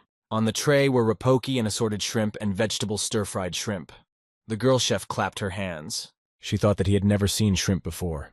It is very interesting to eat them along with ramen. They started to taste together. The noodles are well cooked, the green onions are sliced evenly, and these delicious rice cakes. And because of that thin slicing, the seasoning is well absorbed. Rice paid a lot of attention to detail. Rice estimates that the guests are already eating. He's worried they'll be able to recognize the details that he wanted to convey. Pepesh peeked at the guests and relayed to him that the guests had eaten and were sitting with their eyes closed. Mountain Sun reasoned that Rice added 3½ spoons of sugar. Just the right balance of sweetness and spice. All in all, it's pretty good. The cabbage is also very tasty, but one must still try the eggs. The girl told Mountain Sun that they were on the same page because she was going to try the eggs too, but decided to try the shrimp. The girl took a piece of the roll with her chopsticks. The batter is so crispy. How well distributed the temperature of the oil is. In addition to that savory flavor, the curled seaweed complements that flavor perfectly. Pepesh said the customers stayed up and now want to talk to him in person. It sounds like they enjoyed his food. Rice came out of the kitchen and with a smile asked the guests if they liked the dish. The girl said it was very tasty. Mountain Sun said he liked it too and asked if he was running the restaurant. Our hero replied that he just works as a cook in a Chinese restaurant. He was very honored to hear such a thing from a veteran chef. Rice recalled scraps from his past, how promising and successful he was, but never opened his own business back then. It's been 10 years. Mountain Sun wondered what restaurant Rice was talking about, but he decided not to ask the name right now. The girl said she really wanted to try Rice's dishes in person, but not in the game, but in real life. The veterans said they were ready to see him in real life when he opened his restaurant. He said they'll definitely meet again, then he'll give them his real name. Rice and Mountain Sun shook hands and promised to remember this conversation. Leticia thinks it's one thing to just go to the Plains of Giants. It's another to open a restaurant. Still, Ras really is an incredible person. Thanks to Pepesh, Ras will be able to pump up faster. He seems to have relaxed after the Yugo level increased. Leticia zoomed in and said that fame has its price. The zombies are waiting for him. They say that Rice won't be able to run away from them for long. On a dark night, there's a full moon in the sky. The zombies chase Rice and come at him. They yell for him to stop. They promise not to hit him. They just want to talk. But Rice isn't going to stop. Then, by dark force, the zombies have wrapped their legs around the leg of the horse Rice is riding. The horse is knocked off its feet and falls to the ground. Rice falls off the horse and goes flying head over heels. Bonds of dark power have enveloped both our hero's legs and arms. He can't move. The zombies say they had to do that because Rice wouldn't stop. Rice coughs and in a muffled voice asks the zombies why they were chasing him. The note begin to pretend they didn't hear him. They suggest to each other to just smash Rice real quick. Twilight Aegis says that it looks like Rice has no sense of fear since he decided to come to Pyrene alone. He recognizes Aegis and asks with genuine interest what's wrong with him. Aegis laughs and says, looking at Rice's face, that he's glad he's become a Twilight man. The only thing to do is to be a Twilight.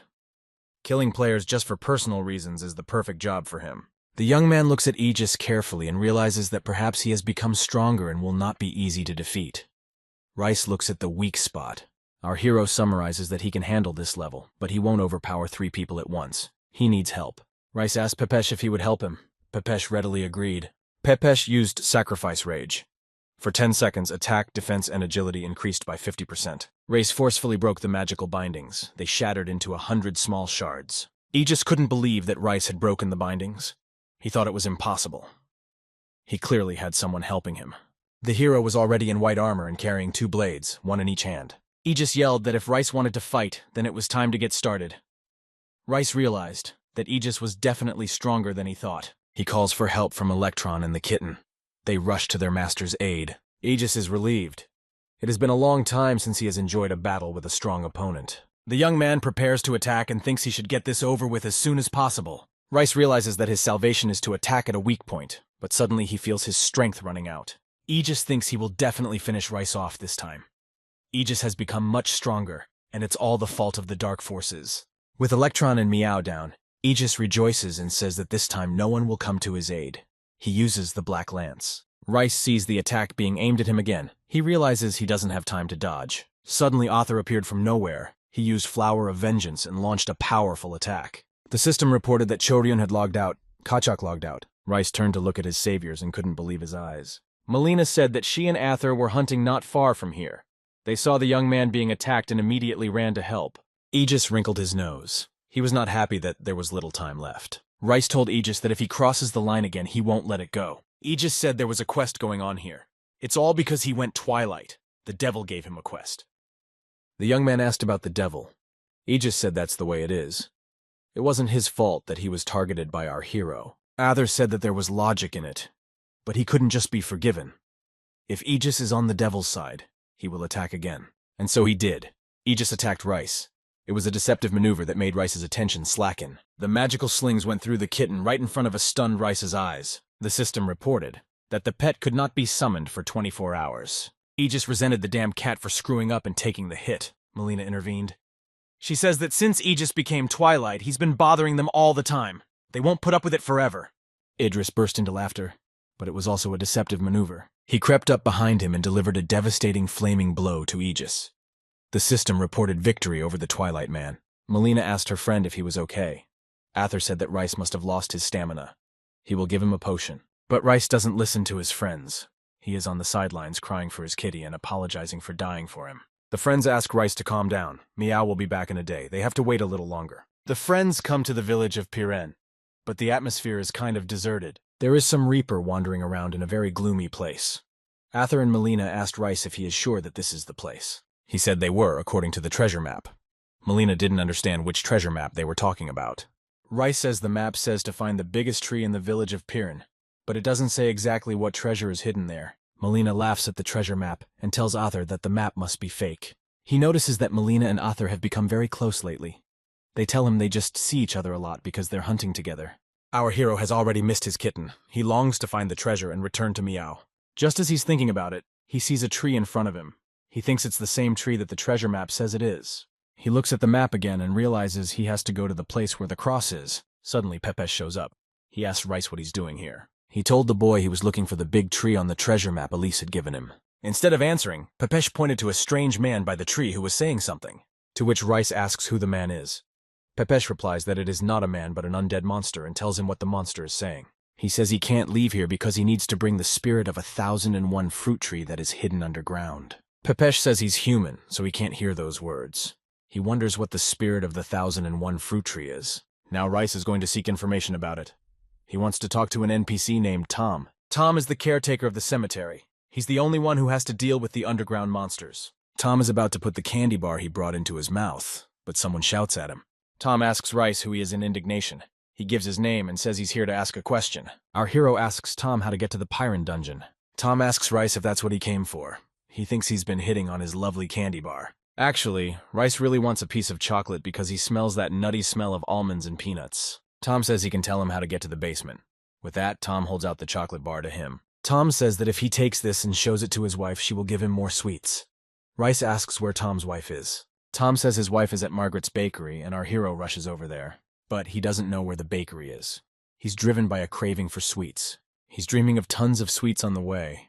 Finally, the bakery appears in the distance. Rice nervously yells out that he wants cookie bars, buns, parfait cakes, and a bunch of other stuff. But he was dumbfounded by the response. The vendor refused to sell anything. The woman said the villagers are hard to feed because of the shortage of food, and she wasn't going to give anything to a stranger. The young man handed the woman a chocolate bar and said that her husband told him to show it to her. Margaret says it's her husband's problem. She could help if Rice would bring her the recipe for the dessert. The system came up with a new quest. While he was frantically trying to figure out where to get the dessert recipe, Meow came back, but he thought it was a different cat. The fat spotted one wasn't his favorite Meow. He misses Meow very much and thinks about how long the 24 hours are. Margaret asked Rice again about the recipe. He said he would get it. Rice looked at Margaret's counter, and an idea occurred to him. He asked the hostess for bread and milk. Margaret handed him the bread and milk. She said if it didn't taste good, he'd have to pay for all the ingredients. And then Rice began the preparations. He poured 1 cup of milk into a deep bowl. Then he added 2 eggs, a pinch of salt, a tablespoon of sugar. Margaret wants Rice to tell her what he's going to cook. He asked Margaret what she had heard about French toast. Margaret was silent. Our genius chef dipped the bread in the mixture and made sure it was well absorbed. Then he said he would now need butter and vegetable oil. Now we need to put the skillet on the fire. Once the pan is hot enough, put the soaked bread on it and fry it until brown on both sides. Margaret likes the smell that comes from the toast. Rice says you have to be careful not to overcook the bread. He says the toast is almost done. You can add any syrup you like. Then he added maple syrup and put a little sugar on top. He served the toast with a cup of flavored coffee. Margaret tasted the dessert and said that this recipe was perfect. The system reported that the quest, Margaret's quest, was complete. The young man received a quality chocolate bar. The achievement was entered into the book. Interest in the restaurant increased by 5%. The system reported that Margaret's bakery was now available to users. Rice returned to Tom with chocolate from his wife and thanked Rice for the recipe for Margaret's. Tom says that he now has to help him too and remembers what the request was. Tom invited his new friend to follow him because he had promised to take him to the dungeon. Tom warned that there are many dangerous monsters in the dungeon and he should be careful. So our hero goes down. It seems to him that zombies are about to appear. Rice can't believe the creators made the sewers so realistic. He saw a passage off to the side and thought he'd change direction. Suddenly he heard a sound and peeked around the corner. He was shocked by what he saw. It was the pig boss snoring quietly on his belly. The boss was awake. Rice wanted to talk to him calmly, but he didn't want to hear anything and rushed with rage at the guest. The young man realized that he had to deal with the boss very carefully, so as not to damage the meat. He could use the meat to make samgyupsal. Rice did everything carefully, and now he's frying thin slices of pork in the cave. Since there's no rice, he took a lettuce leaf and put 2 pieces of meat on it. Then he added some peppered leeks and roasted garlic, and at the end he poured some samjang sauce. Rice wished himself a pleasant appetite and popped the whole thing into his mouth. The texture and flavor was just perfect. The samgyupsal was just perfect. The system reported that the pork Samgyupsal increased the base characteristic by 20. Meanwhile, a glowing ball of light separated from the pig. It was the spirit of the 1001 fruit tree. Rice cheerfully threw the spirit into his inventory and told himself that now he could eat in peace. When the hero returned from the dungeon, Tom was already sleeping sweetly, leaning against a thick tree. Tom asked if everything was all right. Rice said that everything was fine. He even managed to capture the monster. Tom praised Rice for catching the pig because it was a great job. He said that now his village is in great debt. The system said that the quest had been completed. As a reward, Rice received 5 kame for 100,000 won. He walked up to a huge tree. He thinks maybe it's the same tree, but it's dead.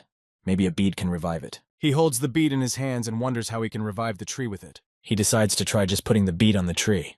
And it worked. And the tree seemed to absorb the bead, and the process of revitalizing the tree began. It reacted to the bead. Moments later, Rice couldn't believe his eyes. The tree had gone from old and dried up to a beautiful fruit tree. He examined the fruit and was surprised to see that it was ripe. These fruits look very unusual, and I wonder what they taste like. Tom caught up with him and was shocked that Rice had saved the spirit of the tree. The light was visible all the way to the cemetery, so Tom quickly ran after him. Rice cheerfully told him that he had found a bead in the basement, so he leaned it against the tree and it lit up. He felt something under his foot. Maybe it's the treasure. It must have appeared after Rice revived the tree. He dug up the chest and opened it. He's very curious about what's inside. It's a wooden doll handmade by Marina for his son. Rice is surprised by the find. There's also a letter in the box. It's an achievement quest. The reward is 70,000 won, 4 small magic stones and 2 medium magic stones. He wonders who Marina is. A man with a beard is watching him from behind a tree. The man comes out from behind the tree and touches with his fingers the leaf that Rice was reading and says thank you. The man removes the hood from his head and once again thanks Rice for finding his treasure. Flashback. A little boy sits at a table and diligently scribbles a letter dedicated to his daddy. The letter says that if it's in his daddy's hands, he's back safely. Daddy's wounded and looks like he's dead. The boy hid his favorite things in a trunk. He hopes his daddy will come back soon and find the chest. But daddy never came back. The lonely boy has become a man. He's standing by that very tree. Rice realized that Marina never got to meet his son. He died before he came home. He couldn't leave the place because he wanted his son's chest. That's why the quest is called Marina's Treasure. Rice tells Tom it's safe to rest now. Tom can't believe his eyes that it was the undead. People notice the tree coming back to life. They say this young man is incredible.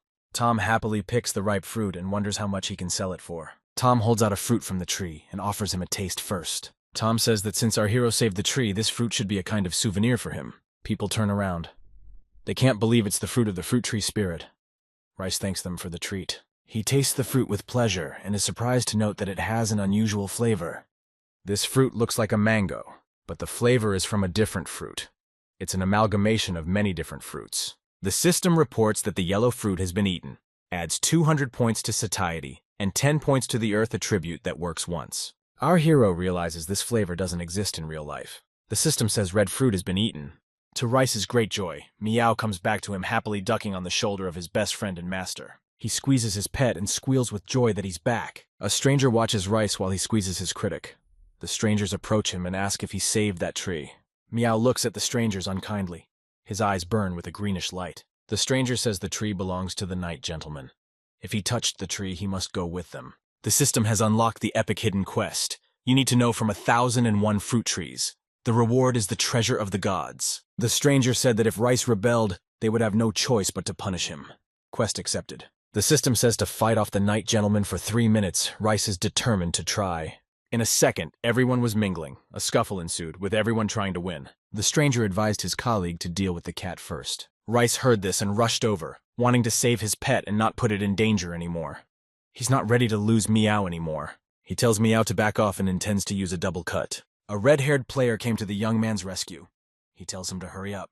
Rice thinks he's been helped for food again. He says he's very grateful for the help, but he's busy today and won't be able to cook. Meanwhile, 2 monsters came out of nowhere. They saw the wizard in front of him and decided to kill him. The new acquaintance with the red hair said that it wouldn't cost him anything to deal with these aliens. He used the firebender. He built a curtain of fire, pushing the enemies back. The enemies were ready to surrender to the intense heat. The hero doesn't hesitate to take advantage of the situation and applied double cut to the heat-oppressed stranger. The new acquaintance tells him that when dealing damage with the flame point, he should attack it from a distance. He takes the advice, and the system informs him that the task, Survive the Gentleman's Attack, is completed. An acquaintance tells him that he feels like it ended very easily and asks if there are more quests. He says that there may be more attacks and asks Meow to leave because it's getting dangerous. A stranger appeared out of the fog and said that the fruit tree was not their property. The system told them that the elite knight gentleman was in front of them and gave them a mission to defeat the knight gentleman. The gentleman asks why he doesn't see fear when he sees him. He says he'll show everyone the despair of eternal darkness and uses the crescent moon. Rice and his buddy manage to get their bearings and deflect the blow with the windshield spell. But they realize their speed is too fast and it's too late. Their shield begins to collapse, but Epicurus comes rushing to meet them. He says that he saw that his friend is in combat status and decided to see if he can help him. Epicurus asks the red-haired man who he is. He replied that he was the runner-up in Lubarton's defense. The knight gentleman didn't like the fact that he looked away from him and promised to destroy everyone for it. Meanwhile, in real life, Hen's buddy brought food, but Hen's busy doing something. The buddy tries to distract Hen, but Hen asks him to calm down and not distract him from his work. Hen says it's okay to eat without him. He'll post later. In the bag, there is an amazing cooked chukpal. JK decided to start with the appetizing leg. He noted that the meat was perfectly chewy. It's not dry with a savory spice. It's a great flavor that no Korean can resist. He thinks that usually chokpal is eaten with makoksu, but this time he decided to replace the makoksu with rice. Jiki concludes that chokpal goes perfectly with rice. No one thought it would be so good.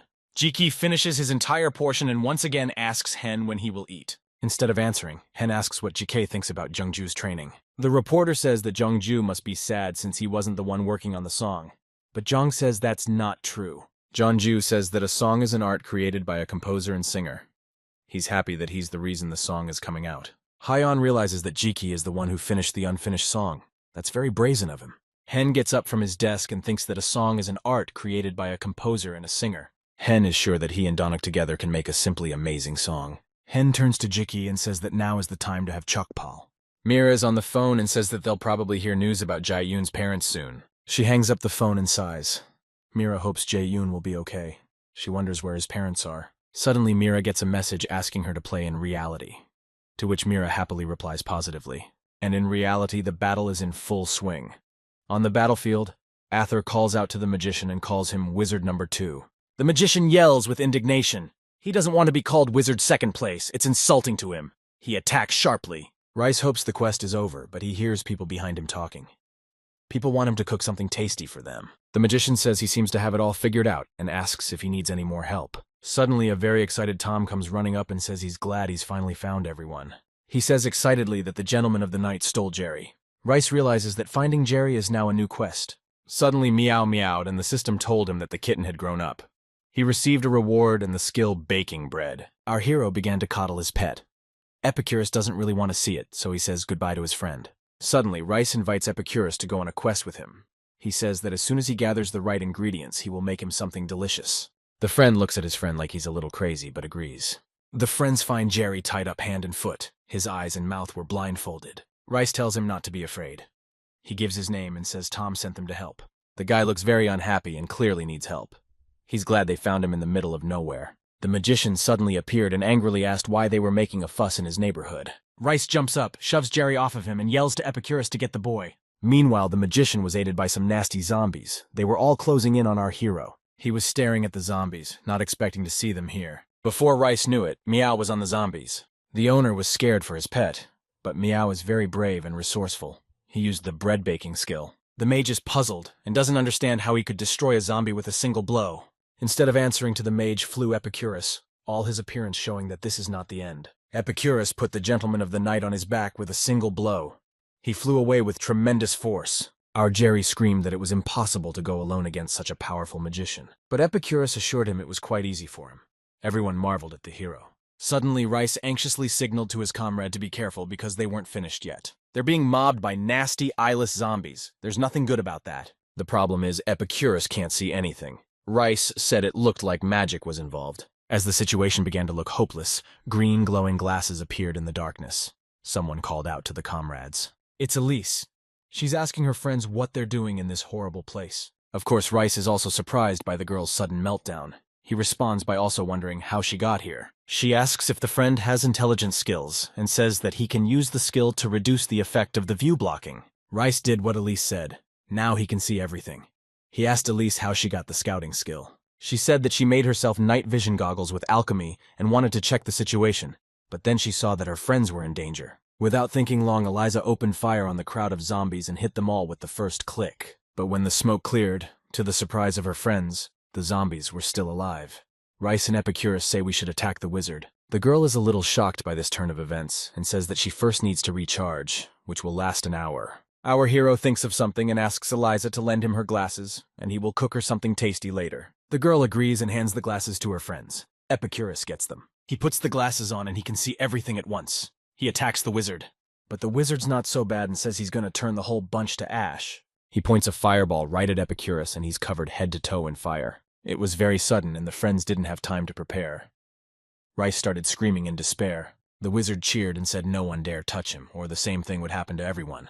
But our warrior was not so simple. He overcame the veil of fire and stood before the wizard. He wanted to object, but Epicurus put his huge hand on his face and ordered him to shut up. The system told the boys that the quest to save Jerry had been successfully completed. The witchcraft began to dissipate and Rice and Elise could see again. Rice and Eliza looked at the defeated enemy, and the system told them that the Shadowhawk had been destroyed. Tom came out of his hiding place and asked if they were done with everyone. He's also surprised that it was actually a Shadowhawk. Jerry looked at the zombies lying on the ground and noticed that they all had the same tattoo. He realized they were his past comrades. Rice realized that the gentlemen of the night were kidnapping people, experimenting on them and turning them into zombies. A tear rolled down Jerry's cheek as all his comrades were turned into zombies, and he hadn't eaten in days. Of course, Rice tried to calm him down and suggested that he first quench his voice with some food. While our hero was looking through his inventory deciding what to cook, Epicurus came to him with a bunch of vegetables. Meanwhile, Jungju and Hyung came out of the studio. They're in high spirits and are going out for a bite to eat. They discuss the song they're working on and think they need to choose a good agency. They decide to think about it later. But for now, they have to decide what they're going to eat for dinner. Young asks Hen if he's been in the game. He says he's been focused on recording lately. But as far as he knows, Rice did a quest for Peren's bakery. And thanks to him, the 1001 fruit tree has been revived. Meanwhile, Rice is thrilled that he's got the perfect chicken powder. Our Jerry is devastated by what happened to his companions. He has no appetite and asks the cook not to cook for him. But Rice asks him to wait and promises him something to boost his morale. The system informs our hero that he has become famous in Piran. He wonders if Piran will become a bustling city, but he decides to think about it. For now, he takes a chicken and chops it up into big chunks. Then he adds farm milk and fresh farm eggs for gravy. Then he fertilizes it with a spoonful of salt and pepper and rubs it all into the chicken in a massaging motion.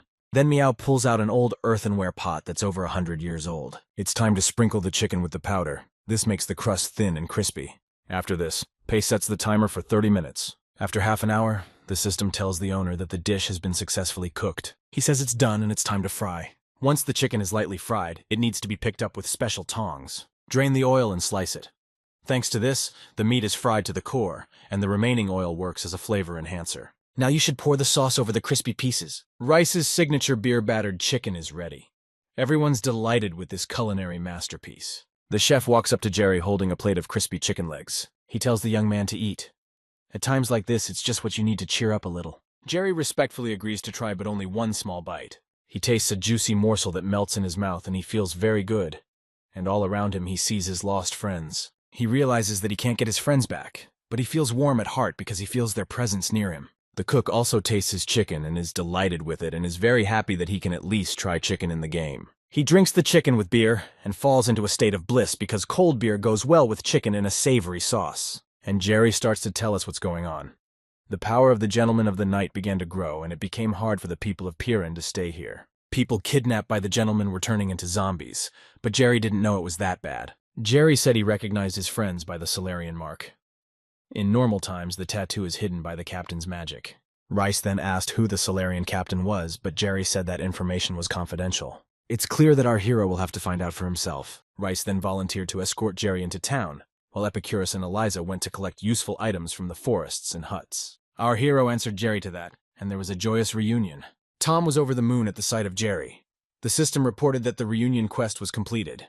He's very interested in hearing the story, but it's time for him to get out of the game. Irem wakes up in his bed and begins to reflect that the story is indeed well written. Knight gentlemen, followers of darkness, and even Solarian. The quest chain is really quite long.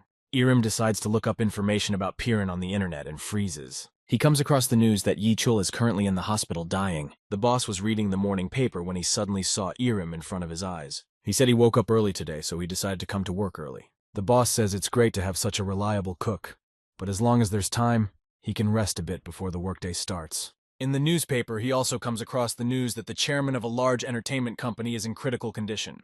Suddenly, Iram goes to his boss and asks for a day off. He apologizes for the suddenness. The boss asks him if he has anything wrong. He replies that he knows the chairman and promised him a meeting, but never found the time. The young man feels he must visit the chairman now. To Iram's surprise, the boss lets him go easily. He says he sees nothing wrong with taking a day off for the restaurant. The boss puts his hand on his employee's shoulder and says he must visit the sick man. When Iram arrived at the hospital, he started looking around. He called out and asked where he needed to go. After a couple of minutes, he was met by a girl named Yoon So-ra, who introduced herself as the chairman's secretary. She said that the chairman's health had deteriorated, so they had to go to the hospital. They got into the elevator. Iram realized from the girl's words that things were bad and felt sorry for not meeting the chairman sooner. The secretary said that the chairman wants to give Iram money for food. She says the boy can take 50 million or the equivalent. The boy can't imagine such a large sum and is at a loss. He just gave him a portion of sashimi in the game. The girl replied that this plate of sashimi was the chairman's last wish. That's why he valued your dish at least 50 million won. Iram is shocked at what one plate of sashimi cost him. He still can't believe it's a real sum. But he's not as happy about the money as he is that someone's last wish has come true thanks to his abilities. The secretary handed him a business card and told Iram to contact her if necessary. The young man took the card but said he wasn't sure if he could accept such a gift. But the girl said no refusal would be accepted. They finally reached the room. A doctor was leaning over the secretary and another young man was standing next to him. They asked the doctor how the chairman's health was. He said that things were bad and they should prepare for the worst. The young man pointed to Iram and asked the secretary who he was. She introduced the young man and said he was Iram, and they had met the chairman in a game. The man introduced himself as the chairman's son. His name is Pak Bo-gel. He said his father is not able to greet anyone. The son pointed to the bed and said it was his father, Chairman Park Yi-chul. They looked at the chairman. His eyes were closed and he was unresponsive. The monitor next to him showed the results of life support. Standing by the bed, Iram thought that Yi-chul must have been unable to eat raw fish in real life. But he was able to eat it in the game because he met him. The son asked the secretary where the baby was. She said she had contacted her, but she said she couldn't come because she was busy. He said that her father always took care of her, so he would definitely want to meet this child. The son told Iram that only the doctors and the secretary, Iram and the child, could enter the room. The boy wondered which child he was talking about, but he didn't have to wonder for long. A very beautiful girl with tears in her eyes appeared on the doorstep. In Reality's office, the monitors are full of system windows. The guy asks Hain if she's heard the news. She says she's working on the system right now and asks him to postpone the conversation, but the guy insists on talking to her. He says she has to hear the news and not to freak out. She turns around and he tells her that Chairman Park and Chul are in critical condition. He said he just found out. He got a call from Atlanta and went straight to her. The girl's fingertips went cold and she grabbed her dress in desperation. The guy said you don't have to wait until tomorrow to go on vacation. You can leave today. He's done with everything else. She thanked her partner and said she really needed to see the chairman now. A red-haired girl who looked like a schoolgirl was walking down the street. She was shouted at and asked if she was interested in Idol's career. They handed her a business card and offered her an audition at a recording agency. The girl is standing in line at the recording studio audition. She says her name is Oh Hain. The girl has successfully passed the audition and is already working on the dance rehearsal for the recording of the music video for the singer. The chairman comes to the rehearsal to observe the trainees. It's the first time he's seen Oh Han, but she seems very capable. The coach says that the girl recently had a good audition. She has good skills and a nice personality. The chairman observes her and says that they have a new talent and he is looking forward to her success. After a while, Oh Hain had the misfortune of her parents dying. She was devastated and went to her team and thanked them for everything. The chairman took her by the shoulder and told her that no matter how busy she was, she should always make time to eat. He said she would succeed wherever she went. He said she could come to him in times of need anytime. After that, Oh Hain had a hard time, but she found her strength and became a game designer. Eventually, the girl grew up and didn't become an idol, but the chairman invested a lot in her and now he's bad. Oh Hain rushed to the ward. She rushed past Iram to the chairman's bed and he smelled some fresh fruit on her, but his sense of smell hadn't recovered yet. He must have imagined it. The girl knelt down in front of the chairman's bed and started crying. When the doctor saw this, he started to curse and said that he should stop immediately because the patient needed to rest. Oh Hain kept telling the chairman how he used to smile and joke. She'd never seen him like that before. She buried her face in his hospital clothes and apologized to him that she should have called him more often. Suddenly, the chairman woke up and put his hand on the girl's head and said her name. Everyone was in complete shock. No one expected the chairman to wake up at all. The girl hugged the chairman's hand to her cheek. She said there was a doctor here and she would call him right away. The chairman tried to say something. At first, he was not very good at it. But then he got over himself.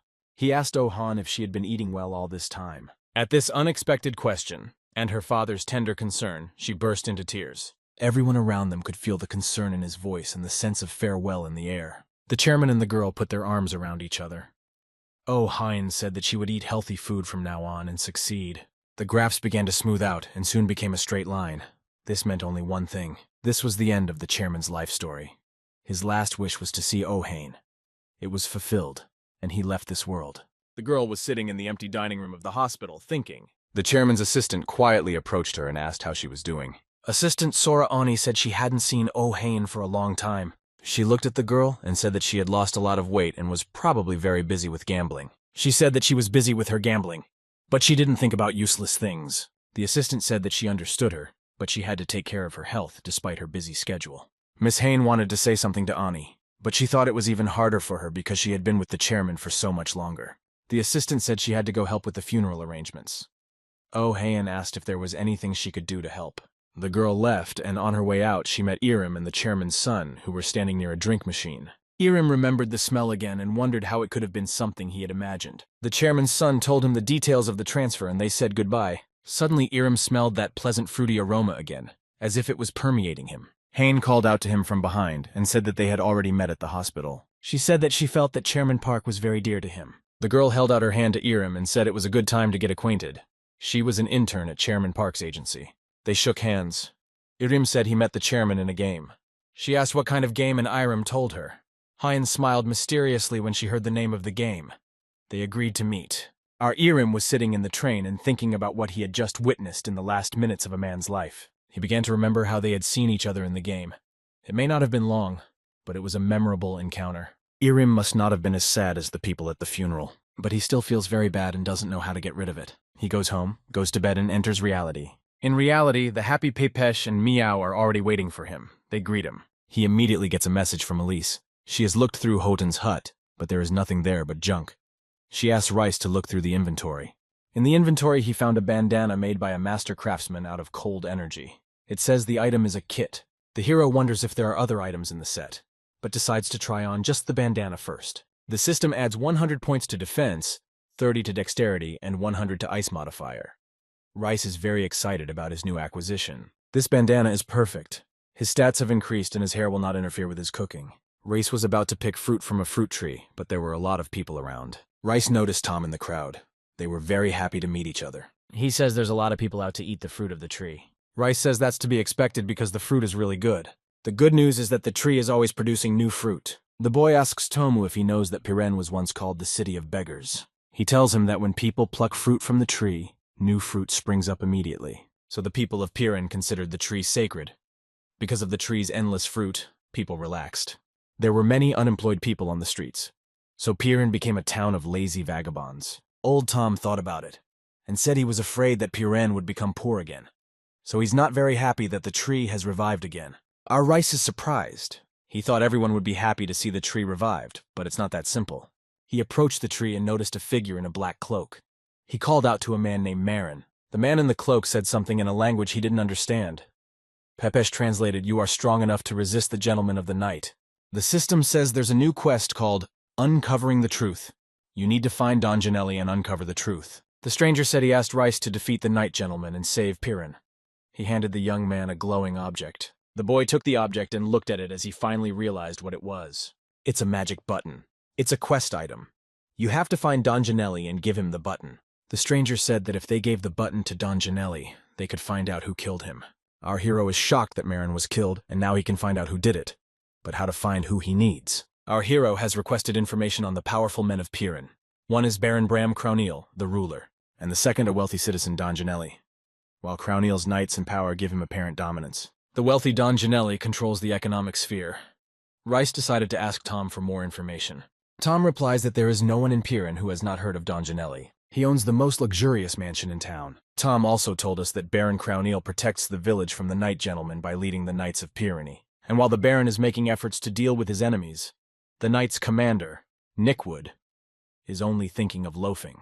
Rice realized that Tom had no more information and went on thinking about how he could meet Don Janelli. But the young man decided not to delay and set off with Meow towards the city limits. At the gate, he was met by guards. They asked the purpose of his visit. Rice gave his name and said he wanted to meet Don Janelli. The guards were startled to hear that a gentleman had come and shouted that Mr. Rice had arrived. At the palace, he was met by the butler Sean and told him it was an honor to meet him. He volunteered to escort the gentleman inside. The butler opened one of the doors and pointed them out. He seated Rice in the waiting room on one of the fine armchairs and politely asked him to wait for a while. While he waited, he wondered what connection Don Janelli had with Marin's death. But he didn't have to wait long. Someone came from behind and greeted Rice. It was the owner of Don Janelli's mansion. The system said he was the richest man in Pirin. The gentleman's gaze was very serious. He asked the guest what he wanted to talk to him about. The young man did not beat around the bush and asked Don Janelli if he knew a man named Marin. The host changed his face a little and asked the young man why he suddenly decided to ask such a question. The young man said that Maron asked him to save Pirin and find out the identity of the one who sent him to the other world. The lord clenched his fists and asked if Marin was alive or dead. He started yelling at Rice and said that his friend Maron had been missing for a long time. And now someone comes and says something else. The gentleman had to fetch a glass of water because he was so agitated. He realized that no one had told him the truth about his friend. The gentleman's assistant asked our hero to postpone this conversation because Janelli needs rest after such news. Our hero clenched his fists and replied that he had a request and he had to fulfill it. Butler Sean wanted to yell at Rice, but the master stopped him and wanted to listen to Rice. He told him that he had met Marin's soul under a fruit tree and asked him to stop the gentleman of the night and find out who had taken his life. The gentleman was beginning to resent the fact that he did not believe in any spirits when Rice held out to him something in his hand. In the young man's hand was a button that Marin had given him at the tree. The gentleman said it was the kind of cufflinks worn by the residents of the mansion, and he recognized the patterns on it at first sight. Mr. Janelli wondered where Marin got such a cufflink and touched it with his finger. At the same moment, a beam of blinding yellow light erupts from the cufflink. The system activates a video recording of the events. In a cave, an exhausted young man runs away from someone. He is being chased by those searching for the 1000-day fruit tree. He overhears them talking in the cave. The fugitive clutches a cufflink in his hand and says it was someone he knows well. We've got to tell Don Janelli, but I don't think we can hold out. Rice suddenly realized that it was Marin who had taken the life of Sean, the master's assistant. The young man realized this by comparing the cufflinks on the butler's sleeve. The video goes on to show the footage, and indeed the traitor is Sean. Everyone watches the video to the end and keeps their eyes on Sean. He's the one who took Marin's life. Mr. Janelli asks his butler if what they saw in the video is true. Mr. Janelli changes his face and says he's sorry he didn't have enough time to hand Pire over to the gentleman of the night. At that very second, Rice and Don Janelli realized that Sean himself was a gentleman of the night. He said that was correct and introduced himself. Standing in front of them was the second among the dominant knight gentlemen in Piren. His name is the Second Knight. The gentleman reacted quickly and lunged at Sean, pulling a knife from his inside jacket pocket. He yelled that Sean was a traitor. But he said he wasn't a traitor because he'd never been on their side. They got into a fight right there in the living room.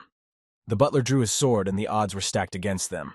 The butler raised his sword to Don Janelli and told him to take the honor of passing away by his hand. But Rice stepped forward and fought the butler with his sword. He called for his pet and Meow ran straight to Mr. Don Janelli. The cat began to stomp on the lord to practice his healing skills. The three of them stood up to Sean and he said that your one-on-one when he's not prepared is too much. After saying that, the butler ran out of the open window. Mr. Janelli began to lament the need to catch up with the butler or ask Baron Crowneel for help.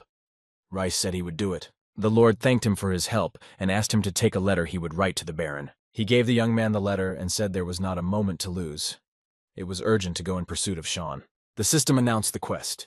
You must go with the letter to Baron Crowneel and defeat his knights in 30 minutes. Within seconds, Rice reached Baron Crowneel and handed him the letter. The Baron realized that Sean the butler was a gentleman of the night. Our Rice replied that he wished to enlist the support of Baron Crowneel's knights. The Baron asked Nickwood what he thought about it.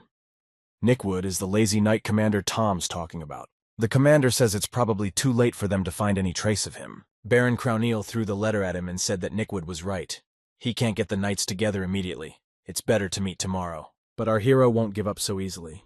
He says tomorrow will be too late. The Baron says that if Sean really is a gentleman of the night, it's too late as soon as they let him leave. He adds that the rush increases the likelihood of an undesirable outcome. As head of the Pyrenees, I must also think of protecting the villagers. Our hero realizes that the Baron has a point, but he's on a quest to do something about it. He looks at the Baron and the commander. The system asks if he needs to use the item of recommendation. At first, Rice doesn't understand what item it's talking about. The system explains that he received the item in the Defense of Luberton event, and that the item was the Beatrice family seal of honor. The young man was influenced by Count Beatrice, and ordered to gather the knights of Baron Crowneel and capture Sean now.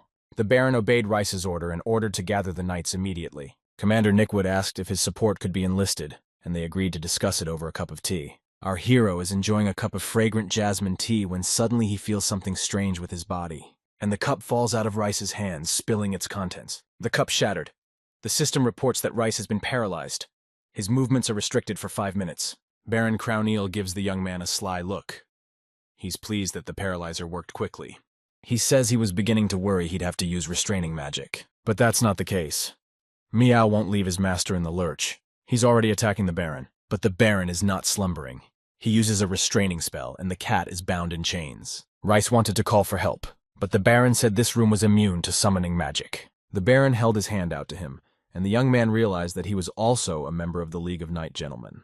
He replied that he was not just a knight gentleman, but the third knight. He said he didn't expect his and Sean's identities to be revealed like this, but that's okay. Now the plan to capture Piran will be realized. The Baron raised his sword to Rice's head to take his life, but then something incredible happened. Nickwood appeared and wounded the Baron. He said he would not take orders from the Gentleman of the Night. He said the Baron was no longer his master and that his kind were enemies to the Solarians, and he intends to destroy Nightfall 3 right now. Our Rice couldn't believe his ears when he heard that Nickwood was the leader of the Solarians. He changed right before his eyes. The commander said he spent 10 years gathering evidence that the Baron was a gentleman of the night. He didn't expect it to turn out so easily.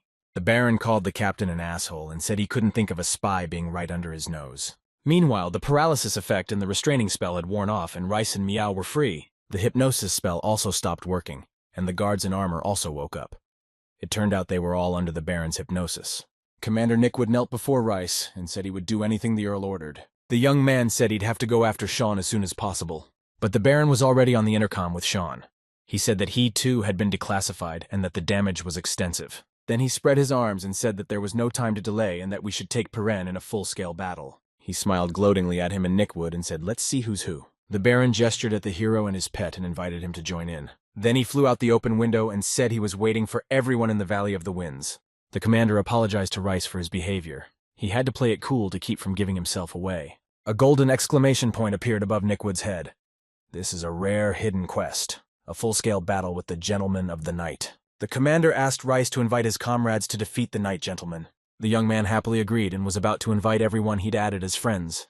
But the look on Rice's face quickly changed when he realized that none of his friends were online. He told Nickwood that he didn't have any friends who could come right now. He replied calmly that he would be waiting for them at the top when their friends gathered. Rice looks at the commander incomprehensibly. He asked the commander if they shouldn't go fight right now, to which the commander replied that they would fight when everyone was assembled. Our hero realizes that the battle has not yet begun and he has time, so he'll be out of the game for a while. When he got out of bed, Irem realized that it was dawn. That's why no one was in the game. He wanted to eat and sleep, but he got a message from the boss. The boss said Jae-yoon has a cold, so he'll stay with him. The restaurant is closed for now, so Irem can rest. The young man was upset that Jae-yoon was sick. He promised himself to cook something delicious when the boy recovers. Anyway, it's his day off today, so he can text everyone and ask who wants to participate in the quest. All his friends said yes. Meanwhile, a bright sunrise was rising over the city. The entrance to reality had been made. The friends had already arrived to greet Rice. Ather's friends studied the quests and said it was quite a big chain of quests. I never thought there could be so many in Pyre. Commander Nickwood also came, and Rice was very happy to see him. He thanked everyone for coming to Piran, and he hoped they would work together. They were about to leave, but Rice decided that they needed a good meal before they left, so he opened his travel kitchen. He asked Arthur and Macho King if they were ready for what he had asked them to do. They replied cheerfully that they were ready. Ather's friend showed him a large honeycomb he'd made that could cook up to 100 servings. And Mallow King had studied farming methods, so he had a lot of stuff. Fern ramen turns into noodles if you boil it in water. Our Reese Tui started making ramen, and his friends are all excited to eat ramen at reality. The chef says he's about to start making the most delicious ramen of all time. First we wait for the water to boil, then we put in the noodles and soup powder. While the noodles are boiling, finely chop the green chili pepper. Then add the egg and finally some red pepper powder. The delicious ramen was ready, and Rice urged everyone to stuff their bellies before going into battle. The palace guards also lined up for the delicious ramen. They took the ramen and kimchi with chopsticks and wondered how in the world they could have this food. It's incomprehensible how pickles can exist in this world. They really are like the real thing. The guards began to roll the noodles on sticks, savoring the noodles and saying it was delicious. Our Rice also took a portion and went to the clearing.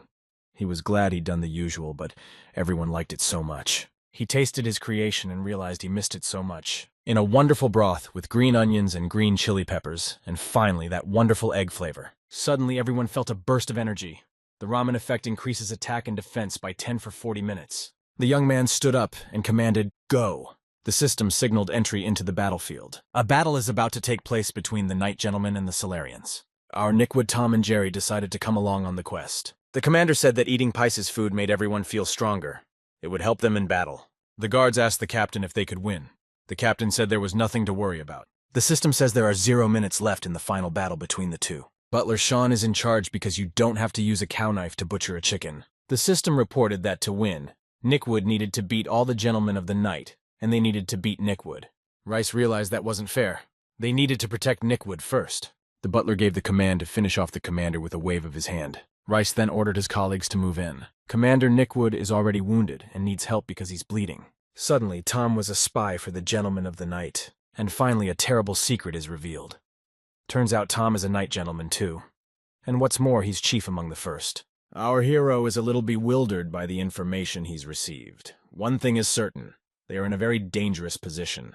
Meanwhile, Butler Sean wasted no time and soared into the air, striking everyone with a lightning strike. Comrades Arthur and Molina try to confront him, but he's too high up. Commander Nickwood is wounded, and Meow tries to heal him with his powers. The team decides not to attack Sean, but to try to grab Tom. But Tom's got a knack for deflecting all the blows that come his way. This Tom is very strong and has almost no weaknesses. His attack took many of the Solarians out of the fight, and even the survivors lost a lot of strength. Butler Sean said that's the end of it and told everyone to stand back. At that very second, Rice decided to unleash the trump card he'd been holding all along, and it was the Golem. He began to reincarnate with the sole purpose of fighting back at all costs. The reincarnated Golem launched an attack. He brought his fist over the enemy and brought him down with all his might. He immediately ordered all his men to move away from him because he could accidentally hurt someone.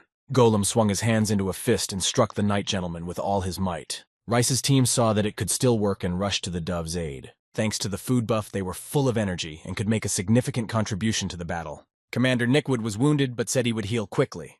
After a minute of healing, he went to Tom and frantically shouted at him why he was trying to destroy the 1,000-day fruit tree. To this, the Thoth answered as he had recently answered him.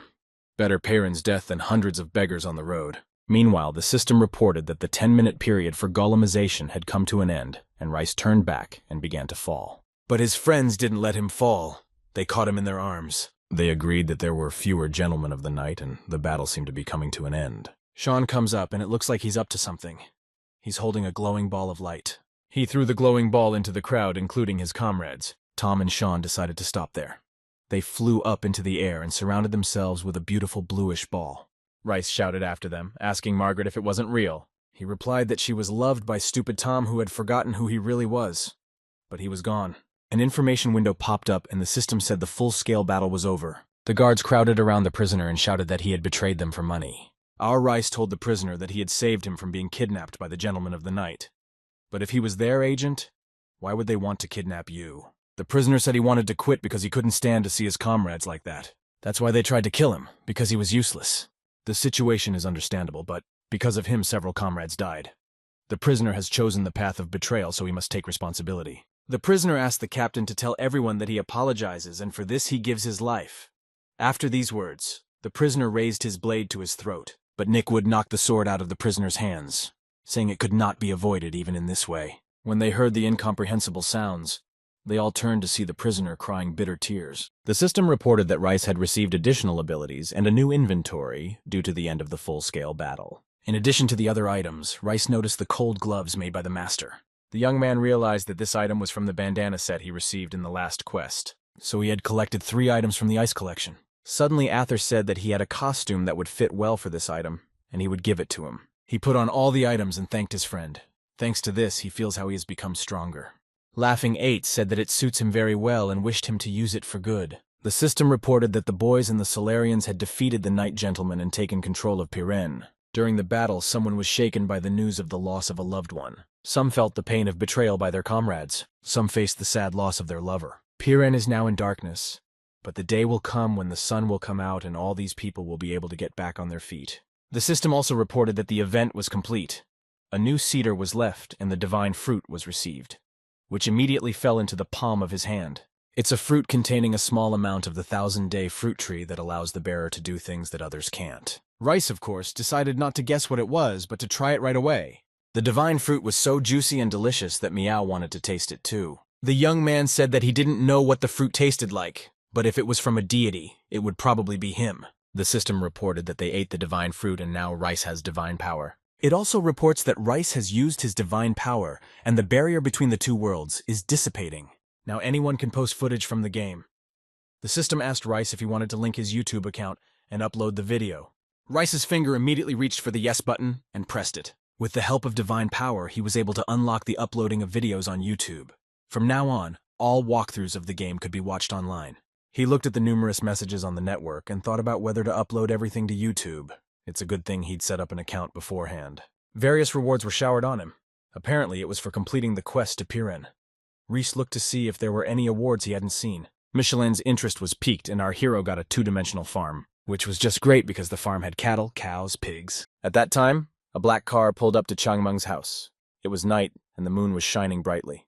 A suspicious man got out of the car and said to himself that this seems to be the place he was looking for. He took out his cell phone and dialed someone's number. It's obvious he's up to something. At Jiangmin's house, Jae-yoon is still feverish and not feeling well.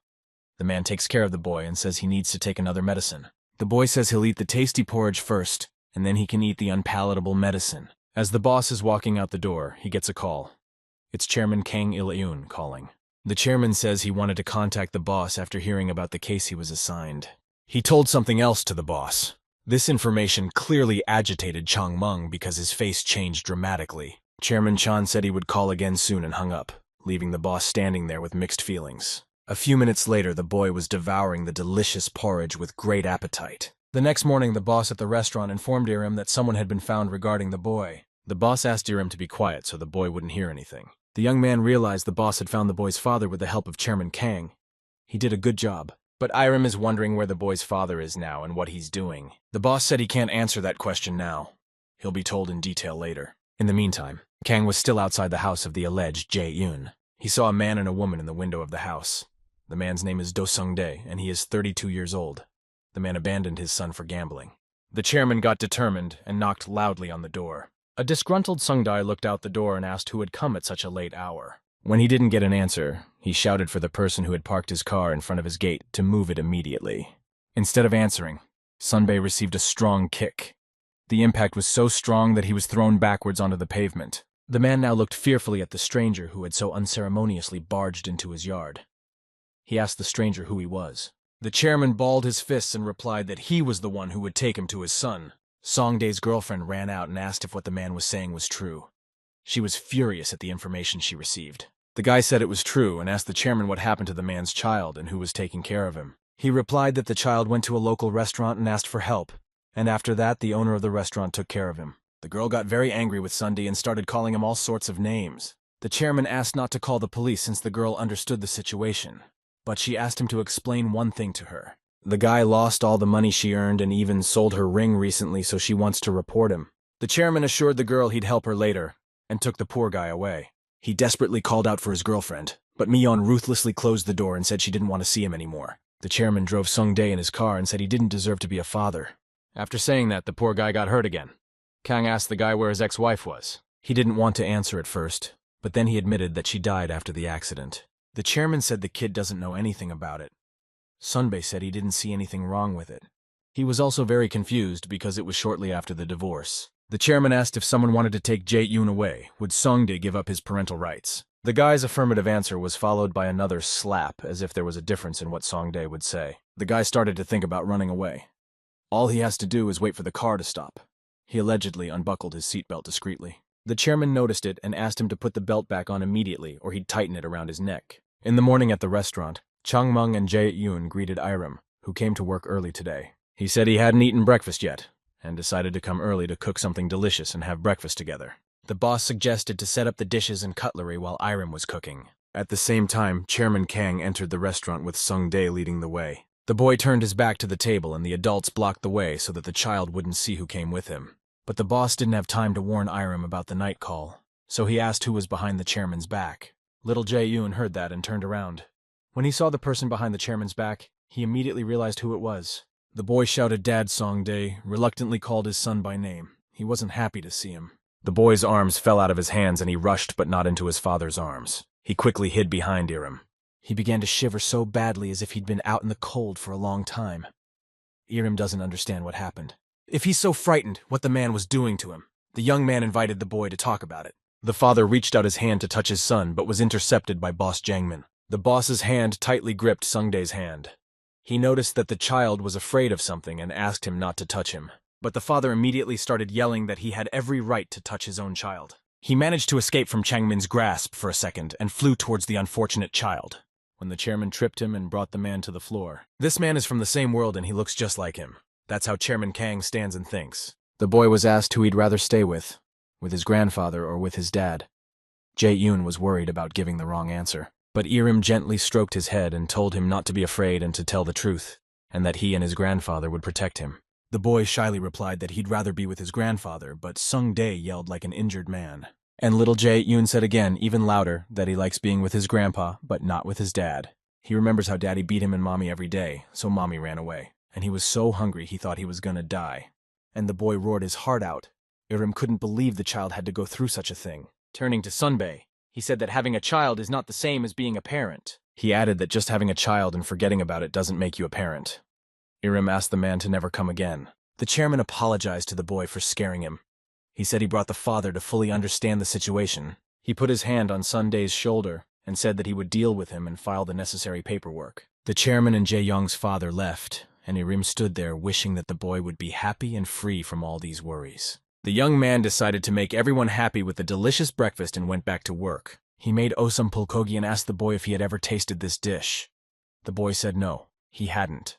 The chef made the dish not as spicy as usual so Jae-yoon could eat it too. The boy ate his best friend's dish with great pleasure and the adults watched him with fondness in their eyes. Little Jae-yoon quickly cleared his plate and asked for more rice. Looking at Irim, the boss thinks he's a sincere person and has great cooking skills. Boss Jangmin thinks that he would like the young man to fulfill his dream, and not just work here. At home, after a day of work, after showering, Irim checks his phone, which is full of notifications. On the screen is a selection of popular videos in Korea, all featuring his pet meow. Turns out they're monetizable videos.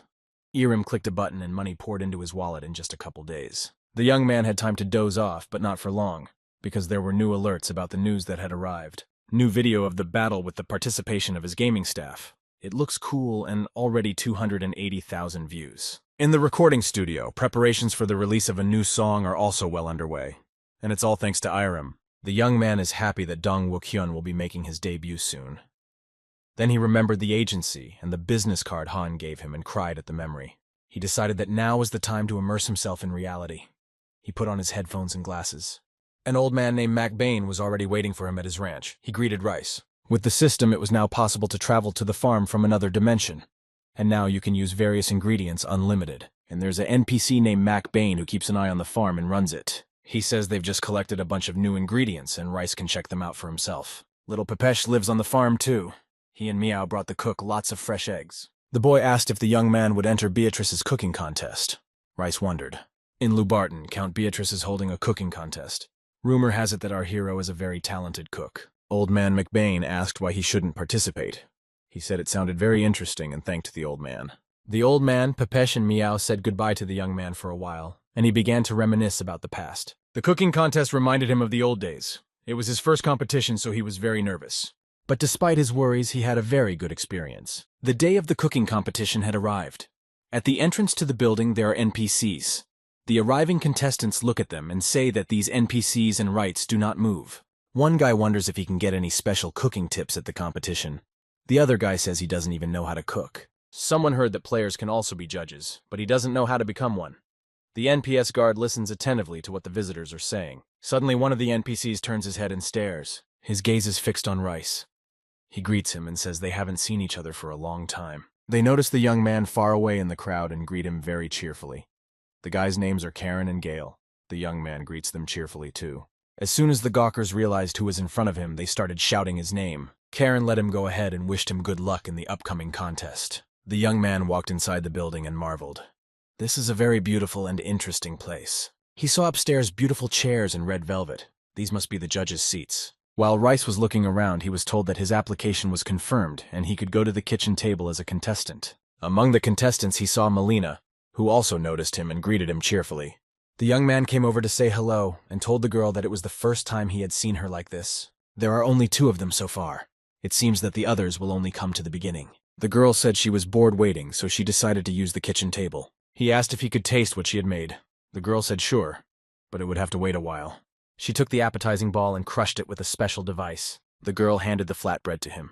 He took it in his hands and thanked her. It was a taste straight from his childhood, a luscious, faint smell and a crunchy texture. In fact, the last time he'd eaten dalgona was a long time ago, before the taste rubbed off. The young man never thought he'd taste it again here in the game. The beautiful Rakusen said it was a pity she didn't have molds.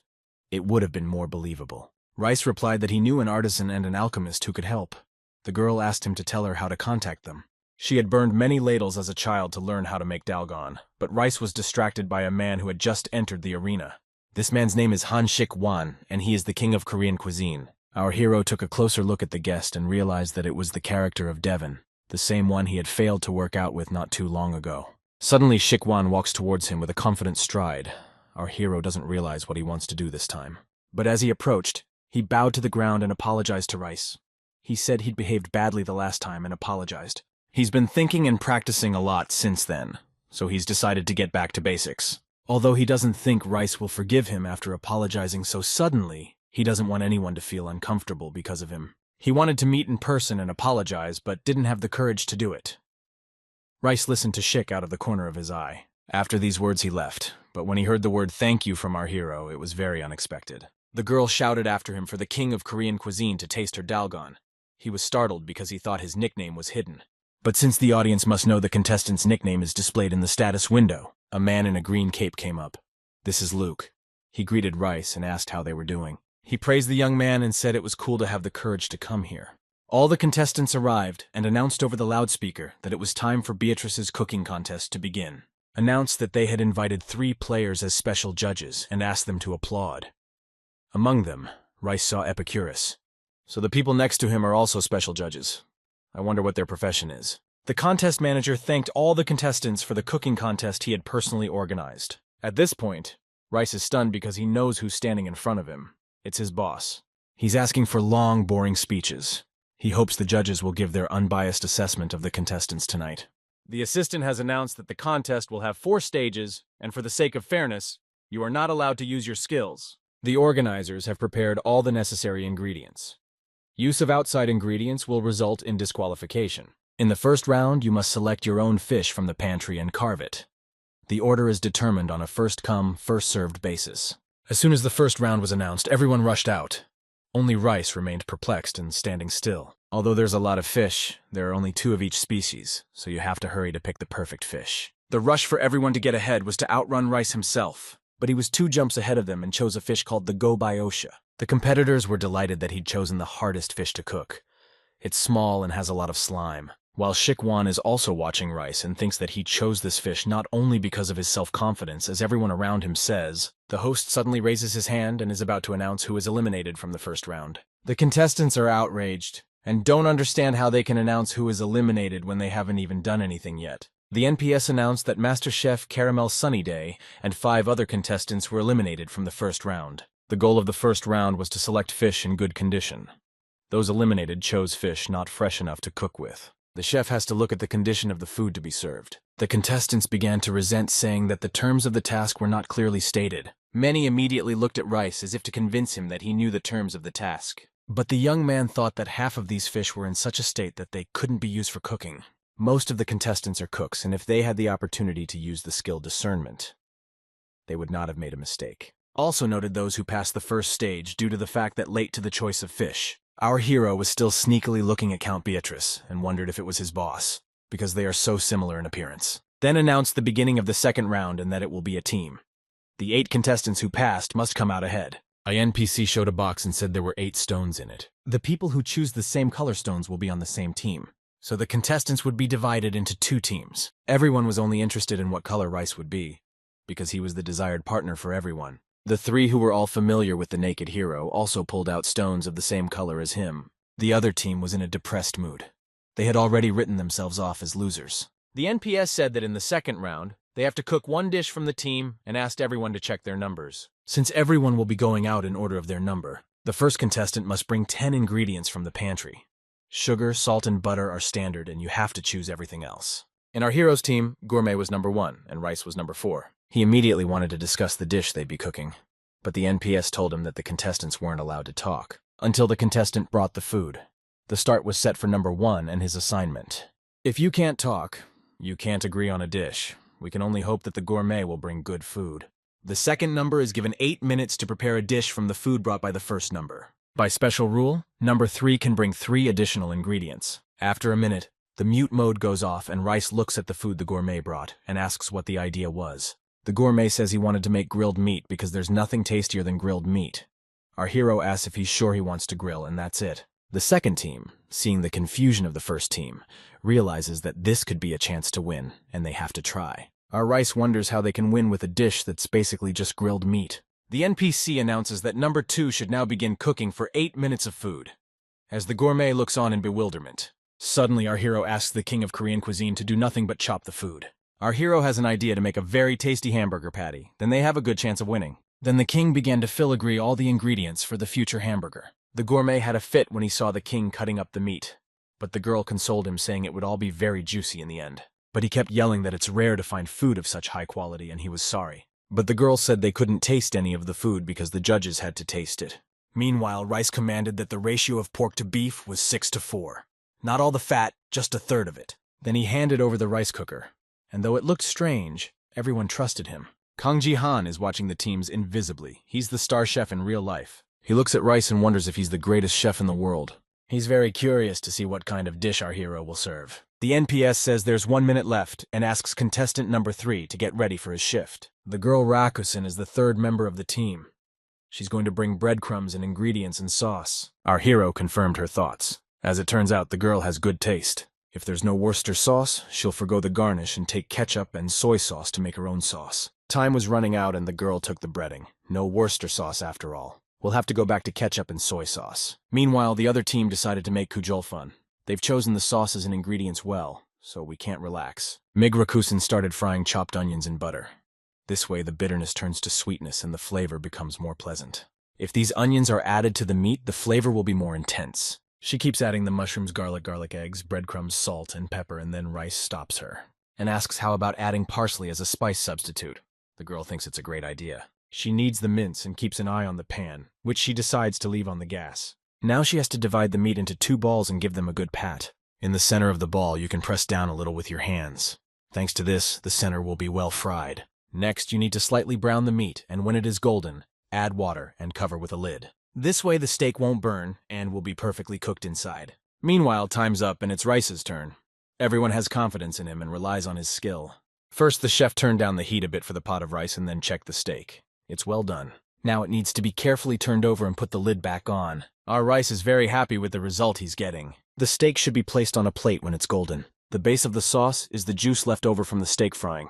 To the sauce, you need to add chopped mushrooms and onions. This is how the sauce is made from the ingredients that Rakusen brought. Now we pour the sauce over the steak and then put the fried eggs on it. After that, we can put the rice that the king of Korean cuisine has prepared. The NPS solemnly asked the contestants from both teams to step away from the stoves. The judges were brought the prepared dishes for tasting. The opposing team provided kujolpahan.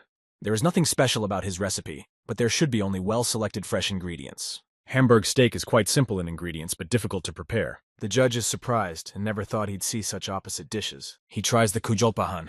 All 8 ingredients are in the milcheonbichin and they have to be dipped in peanut sauce. The judges really liked the dish and thought the flavor was amazing. This judge would want to eat a couple pieces without a second thought. The ingredients were well chosen and the flatbread was excellent. The NPS proclaimed that the judges seemed to love the kujolfan, and that's great. And now it's time for the Hamburg steak. The appetizing aroma can be smelled with the naked nose. The judges tasted it and exploded with a whole palette of feelings.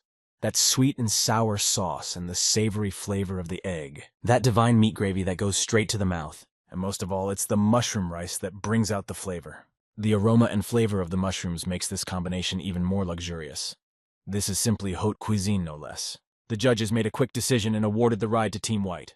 Everyone, led by Rice, started to cheer, but the NPS announced round 3. The guys were told that while they were cooking, there was a 3rd round that gauged team performance. It all depends on how well the players perform in the 2nd round. The top 2 will be chosen, and the rest will be eliminated.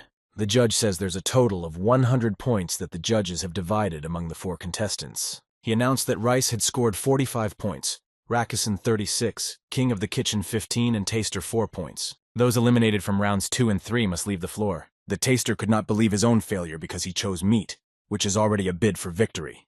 Rakuten is trying to console him. Looking at Rice, Shikwan thanked him and said that thanks to him he was able to reach the 3rd round. Our hero thanked his colleague and realized that he no longer holds a grudge against him. The eliminated left the room and the NPC announced that it was time for the 4th round. In real life, Dong-wook is looking at the business card he was given from Atrante. He can't believe it's not a dream, and that he'll have a song from Jeonju. A girl named Yoon Seo says the contract will be finalized, but the agency has to check his skills to finalize the details of the contract. The young man is upset that the contract won't be signed today. The girl says they just have a meeting today. She says that in the first phase, the company is investing in him so he will not receive income immediately. The young man asks her what that means, that he won't get the money until he recoups the investment. The girl confirmed the correctness of his judgment. Ju came up behind him and cheerfully said that his muse does not know its price. The girl looked at the composer dumbfounded, and he quickly put a stop to her behavior, saying that if she behaved like that with her muse, she would miss a great opportunity. Then he said Dong-wook sings so well that he talked him into working together. And this young man was the person he wrote his new song for. The girl immediately realized what was going on, and said she'd be very nice to the newcomer. The composer said it's perfect, and that's exactly what he wants. Dong-wook looked at his new patron with a dazed look in his eyes and didn't understand why he was so lucky all of a sudden. Meanwhile, in reality, the long-awaited 4th round has arrived in which Rice and Rakuten take part. The NPS announces the theme for the final round, and it's decalcomania. Decalcomania is when you draw on one side of the paper, fold it, and then unfold it to make a beautiful symmetrical drawing. One contestant will choose the ingredients for round 4, and the other contestant will choose the dish. Our he, as the winner of the last round, was given the right to choose, and he chose the dish. Then the right to choose the ingredients is left to the girl Rakuten. She has chosen pork as the main ingredient. She wants to make a dish of boneless pork. We left it to him to choose the pork dish. He began to ponder which dish would be worthy of the finale. He thought about it some more and told the audience he wanted to make a dish called tonkatsu. The crowd roared. It was the most unexpected answer of all. The audience began to discuss the hero's unorthodox choice, as this dish is simple enough for such a demanding finale. The judge thinks it's not a bad choice. Players may think it's too simple, but the judge doesn't know anything about it. Our hero thinks he likes pork and could make something else, but he wants tonkatsu. The judge announced that 40 minutes were given for the 4th round and told the contestants to get started. Rice took a choice piece of pork, because first you have to choose quality meat. Then you have to prepare all the necessary ingredients for the dish. You need to put a pan with oil on the stove because 40 minutes is not a lot of time to cook the dish. While the oil in the pan heats up, Rice starts slicing the meat. First, he gets rid of any unnecessary skin and unnecessary fat. Then Rice picks up a heavy hammer to pound the meat properly. Chef Rakuten is going to use whole cuts of meat. She'll cook both thin and thick cuts for variety. Time is up and the judges are presented with the final 2 dishes from the best contestants. Are examining Rice's dish. It's a light European version of tonkatsu, which in Europe is called pork cutlet. This dish is a thinly sliced meat deep-fried and it should be served with a light sauce. And Rakuten's tonkatsu is a thick piece of meat. It's a Japanese tonkatsu with a sauce of the same name. The judges were about to start tasting, but our hero stopped them and said he'd also made a soup. It's a light soup made with flour and whipped cream. Tonkatsu is a European dish, and it would be a shame not to serve it with the soup. Poor Rakuten was completely embarrassed. She was so busy cooking that she didn't realize Rice had made 2 dishes. The judges tasted the soup and appreciated it, saying it was a great appetizer, and now it was time for the main course. Popular and simple dishes are good because everyone already knows what they taste like, so they're easier to serve. It's just amazing deliciousness. The crispy breading explodes in your mouth like fireworks. The juice literally oozes out of the breading. And if you dip the sauce that comes with the dish, it's fantastic. Everyone is raving about both chefs' dishes and asking for the recipe at their place. The problem is that you have to pick one winner, but the 2 of them did it perfectly and it's not clear what to do in this case. Rakuten's tonkatsu is well cooked even though it's a thick piece of meat. The cutlet didn't turn out tough. Raisa's sauce that he served with the dish also complemented the dish well, emphasizing the pleasant impression of the combination of crispy breading and soft meat. The judge raised his hand and called everyone to attention. It's time to decide the winner of the final round. He asked for a thumbs up from those who favor Rice, and those favoring the Rakuten dish to raise 2 thumbs up. The result was very surprising. 4 judges realized 1 paleo and 4 raised 2 fingers up, and that means a draw. There are still 2 judges who haven't voted and are waiting for their answer. In the end, they both got 1 thumbs up. He wins in the end.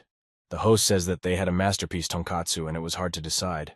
But our hero had extra dishes that created perfect harmony. The beautiful Rakusin was genuinely happy for her partner and rival at the same time. The host announced that it was now time to award the winner to the runner-up. The winner received 1,000,000 won and the runner-up received 500,000 won. Our rice also received an extra buff and Michelin's interest increased by 5 more. Happy with second place, Rakusin started to go home because the contest was over, but Rice stopped her. He stopped her and asked if he could add the girl as a friend. DNA said yes. Meanwhile, the organizer approached him and said he had a request for him as the winner of the contest. It's a related quest. He asked him to bring a girl. When she came out, she introduced herself as Angelina Beatrice. Our hero was struck by her appearance. Angelina is very thin, and Rice thought there must be a story behind it. The presenter said it started when his wife died of a terminal illness 6 months ago. Maybe it's wrong of him, but the father wanted to give his daughter back her appetite with a better meal. He asked Angelina if she liked the dish and wanted to try it. The girl tried a bite, but it came back out, which made a lasting impression on everyone present. The young man said that he didn't need a reward for the quest, but he felt sorry for the skinny kid and wanted to do the quest. The Count is very upset and worried, but said he wants to rely on Rice. When the Count asked him if he had any idea, he squatted down in front of the girl and began to eat his dish appetizingly. He ate and savored his food while the girl had tears in her eyes. The system reported that his appetite had increased from 0% to almost 50%. The young man continued to eat the dish, knowing that it was made from the heart. Angelina's appetite was moving towards 100%. She asked her father if she could try the dish again. The Count was very pleased and invited his daughter to sit down. But the girl said she didn't need a table. She wanted to do it just like the chef. She carefully broke off and tasted one small piece and found it delicious. The girl snuggled up to her father and told him that she was fine now, and the Count was unbearably happy about it. The Count thanked Rice and the system reported the end of the quest. The reward was a knight title. The young man was ordained a knight and began the journey of knighthood. As a reward, he was given the opportunity to have another life. The third judge appeared, and Zaiyun approached him from behind and asked if he was all right. She thanked him for coming. It was the boss in the real world who came to the game. She asked him how everything went and if there was any inconvenience during the ride, but he said it was fine. The girl said she was glad the teacher had adapted a bit. Since he is a model for a character in the game, he was registered as a privileged player. The teacher asked the girl if that's what she wanted to show him, pointing to the happy father and son. Memories came flooding back and salty tears flowed from his eyes. Images of the past began to flash before his eyes. He was walking with his daughter. His world fell apart when he had to let his daughter go to the next world. He'd been sitting in his house leaning against the wall for a long time. He came across a promotional discount card for a store with grilled chicken. He remembered that he and his daughter used to order grilled chicken when he got home late and didn't have time to cook. The girl said they ate the chicken every time he was late, and they only had 2 left, so they would get a free coupon. He thought he was a useless father who couldn't protect his daughter, so he changed his name and made a pledge to feed lonely children. And that's when he met her. In the moments when he had a hard time, the teacher comforted and was there for him. When Ha-Yen found out that the teacher had lost a family member, she promised to pay him back. She was worried about hurting him, but he couldn't believe she had such thoughts. He saw how happy Angelina was with her father, even if it was a game, even if it wasn't real. He stared at them unblinking until tears sprang from his eyes. Then he turned away and said he was tired and wanted to go back. Ha-Yen took him out of the game.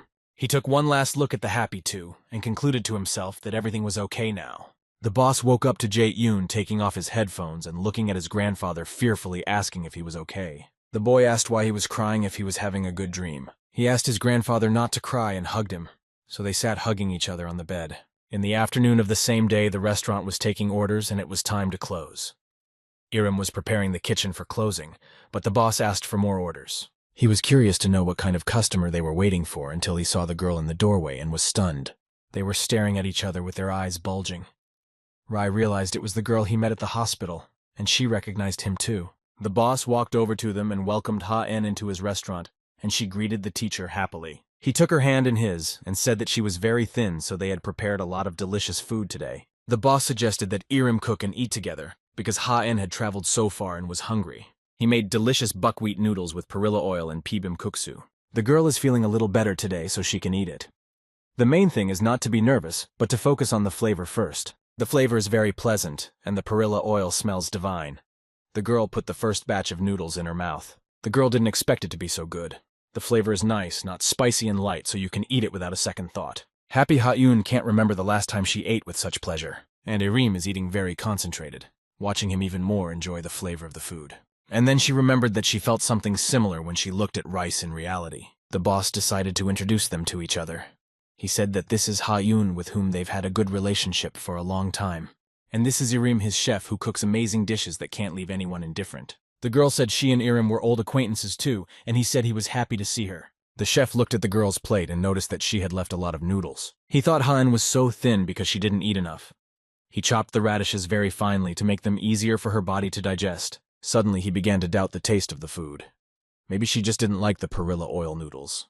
But she immediately praised his food, and the boss also praised the chef, saying that these noodles are the most popular dish here.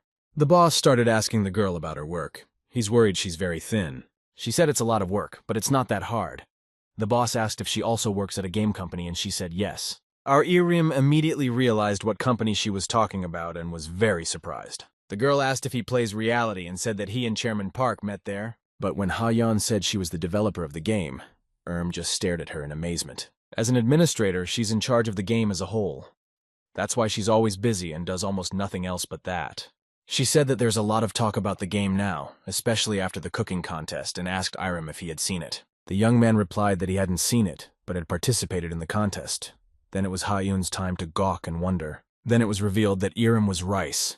The girl was completely shocked by the information. She realized she'd just eaten a dish he'd made. How come their paths keep crossing? The boss asked if his chef was the winner last night. He didn't believe the boss was watching the contest because he doesn't know games. So the boss told him that Baro Segim, who was a special judge yesterday, was him. Then Ha-An explained that Count Beatrice and his daughter are NPCs created in the image of the teacher and his daughter. She gave the teacher a privileged account and invited a special judge for the competition. That's why the count was so much like the boss. His daughter Young Ah left this world a long time ago. She was then, and if she were alive, she would be the same age as the young man now. The guy didn't expect that the boss had a daughter. He never even mentioned it. The affectionate Ha-Yoon said she had only seen his daughter in pictures, and she looked just like her father. He even changed his name to Jongmin to remind him of his daughter. He felt terrible for a long time, but thanks to the game yesterday, he felt comforted. It's like Jong-ah told him that she's fine now. Thanks to Ha-Yoon, he thanked her and took her hand in his. When her parents died, she was so confused. Changmin had done so much for her that she wanted to repay him somehow. She made this game to cure people. She's very glad she was able to give him some comfort. Irim finally realized the meaning of Reality's invention. He said that in reality, he can smell and taste. Ha-En was very surprised that the young man could feel neither. He said that because of an accident, he gave up his dream of opening a restaurant and became completely helpless. He said that thanks to Reality, he had come back to life and was working for his boss. In addition, his taste and smell are slowly returning. The girl was about to leave. She wished Irim knew achievements in the game. He replied that it's working itself out. He thanked Ha-En for being able to get back on his feet thanks to the game. The girl responded by saying that it was because of him that she had courage too. If you think about it, Reality had cured her, the boy and the teacher. The girl left and the boss took Irim somewhere, saying he needed to talk to him. He took him to an empty but clean room and said he didn't want the place to just collect dust, so he had it converted into a restaurant. The boss hoped that Irim would like the place because he would run it in the future. At the young man's surprised look, the boss replied that he wanted the place to be his. But Irim didn't understand what the boss meant and how he would leave the kitchen at Jangmang's restaurant. The boss replied that Su-Yan is used to the job and he will make her the chef and hire an assistant. The boss said that he felt that Jang Mung's restaurant was keeping Irim away from his full potential. The young man thanked the boss and said he'd dreamed of it, but he was still scared. But he said he should do what he wanted to do, like changing the menu every day like he did in the game. The boss said he'd help the guy and he'd make it work. After these words, he suggested that Irim take a closer look at the kitchen, which now belonged to him. The young man thanked Changmung profusely and said it was a beautiful kitchen. The boss replied that there was only one thing left to do. He said he had to decide on a name for the place. Irim's eyes bulged at this unexpected statement. Sometime later, Irim sits in the doctor's office and says that his sense of smell and tastes are much better than last time. If it continues like this for a few years, she will be fully recovered. Beautiful Ha-En reads a message from Mirim saying that his sense of taste and smell are coming back to him. Beauty Ha-En is thinking of making her game as a treatment for various diseases. There's even a colorblind player who recently received sensory therapy. At first, she thought it was nonsense, but it turns out to be much more interesting. In the end, she was cured herself. She took a bite of kimbap but decided not to eat too much because she had to eat at the party at Irim's new restaurant. He brought a whole sack of provisions. After all, in reality, he's trained to sell food for money and he should be able to do it. Tonight, all his familiar player friends are coming to the party and they say a special guest has been invited. His dear friends started coming, even the baby came too. Irim was very happy with everyone. The others didn't come, but they can come any time after the restaurant opens. Even Dong Wook came and congratulated him on the opening of the restaurant, and Irim congratulated him on his new single. He said he didn't want to go to any events and wanted to keep his image as a mysterious newcomer. And then Ha-Yoon finally showed up. She's worried that she's a little late, but it's okay. Next to Ha-En came the tall Epicurus. Irim recognized him because he's exactly the same in reality as he is in real life. Our hero laid out a bunch of mundane and delicious food in front of his friends. Little JN said he didn't want to take the food off the stick, he wanted to eat it straight. The guests emptied the table very quickly because everything was unforgettably delicious. Beautiful Ha-Yoon watches Irim and thinks that he looks so serious when he eats, but when he cooks, he's no less serious. The guests started to leave, and Irim asked the boss how baby Jae-yoon was. He said the baby is asleep and he'll take him to bed. The pretty girl thanked the chef for inviting her, and he thanked her for coming. She told him about her illness and why she was always malnourished, but now she was much better. She asked the young man if they would meet again. The boss carried the sleeping baby into the house and whispered that he was very lucky to have such wonderful people around him. He remembered meeting Irim at the diner and couldn't believe that someone with such culinary skills was working as a kitchen assistant. And when he heard about the accident, he was even more eager to invite the young man to work at Changmeng. He wanted him to gain self-confidence here at Changmeng and believed that his sense of taste would gradually return. Today it was a pleasure to watch Irim happily cooking for his friends. The boss said he hadn't heard the name of the restaurant and asked if he had any ideas. Irim had an answer ready.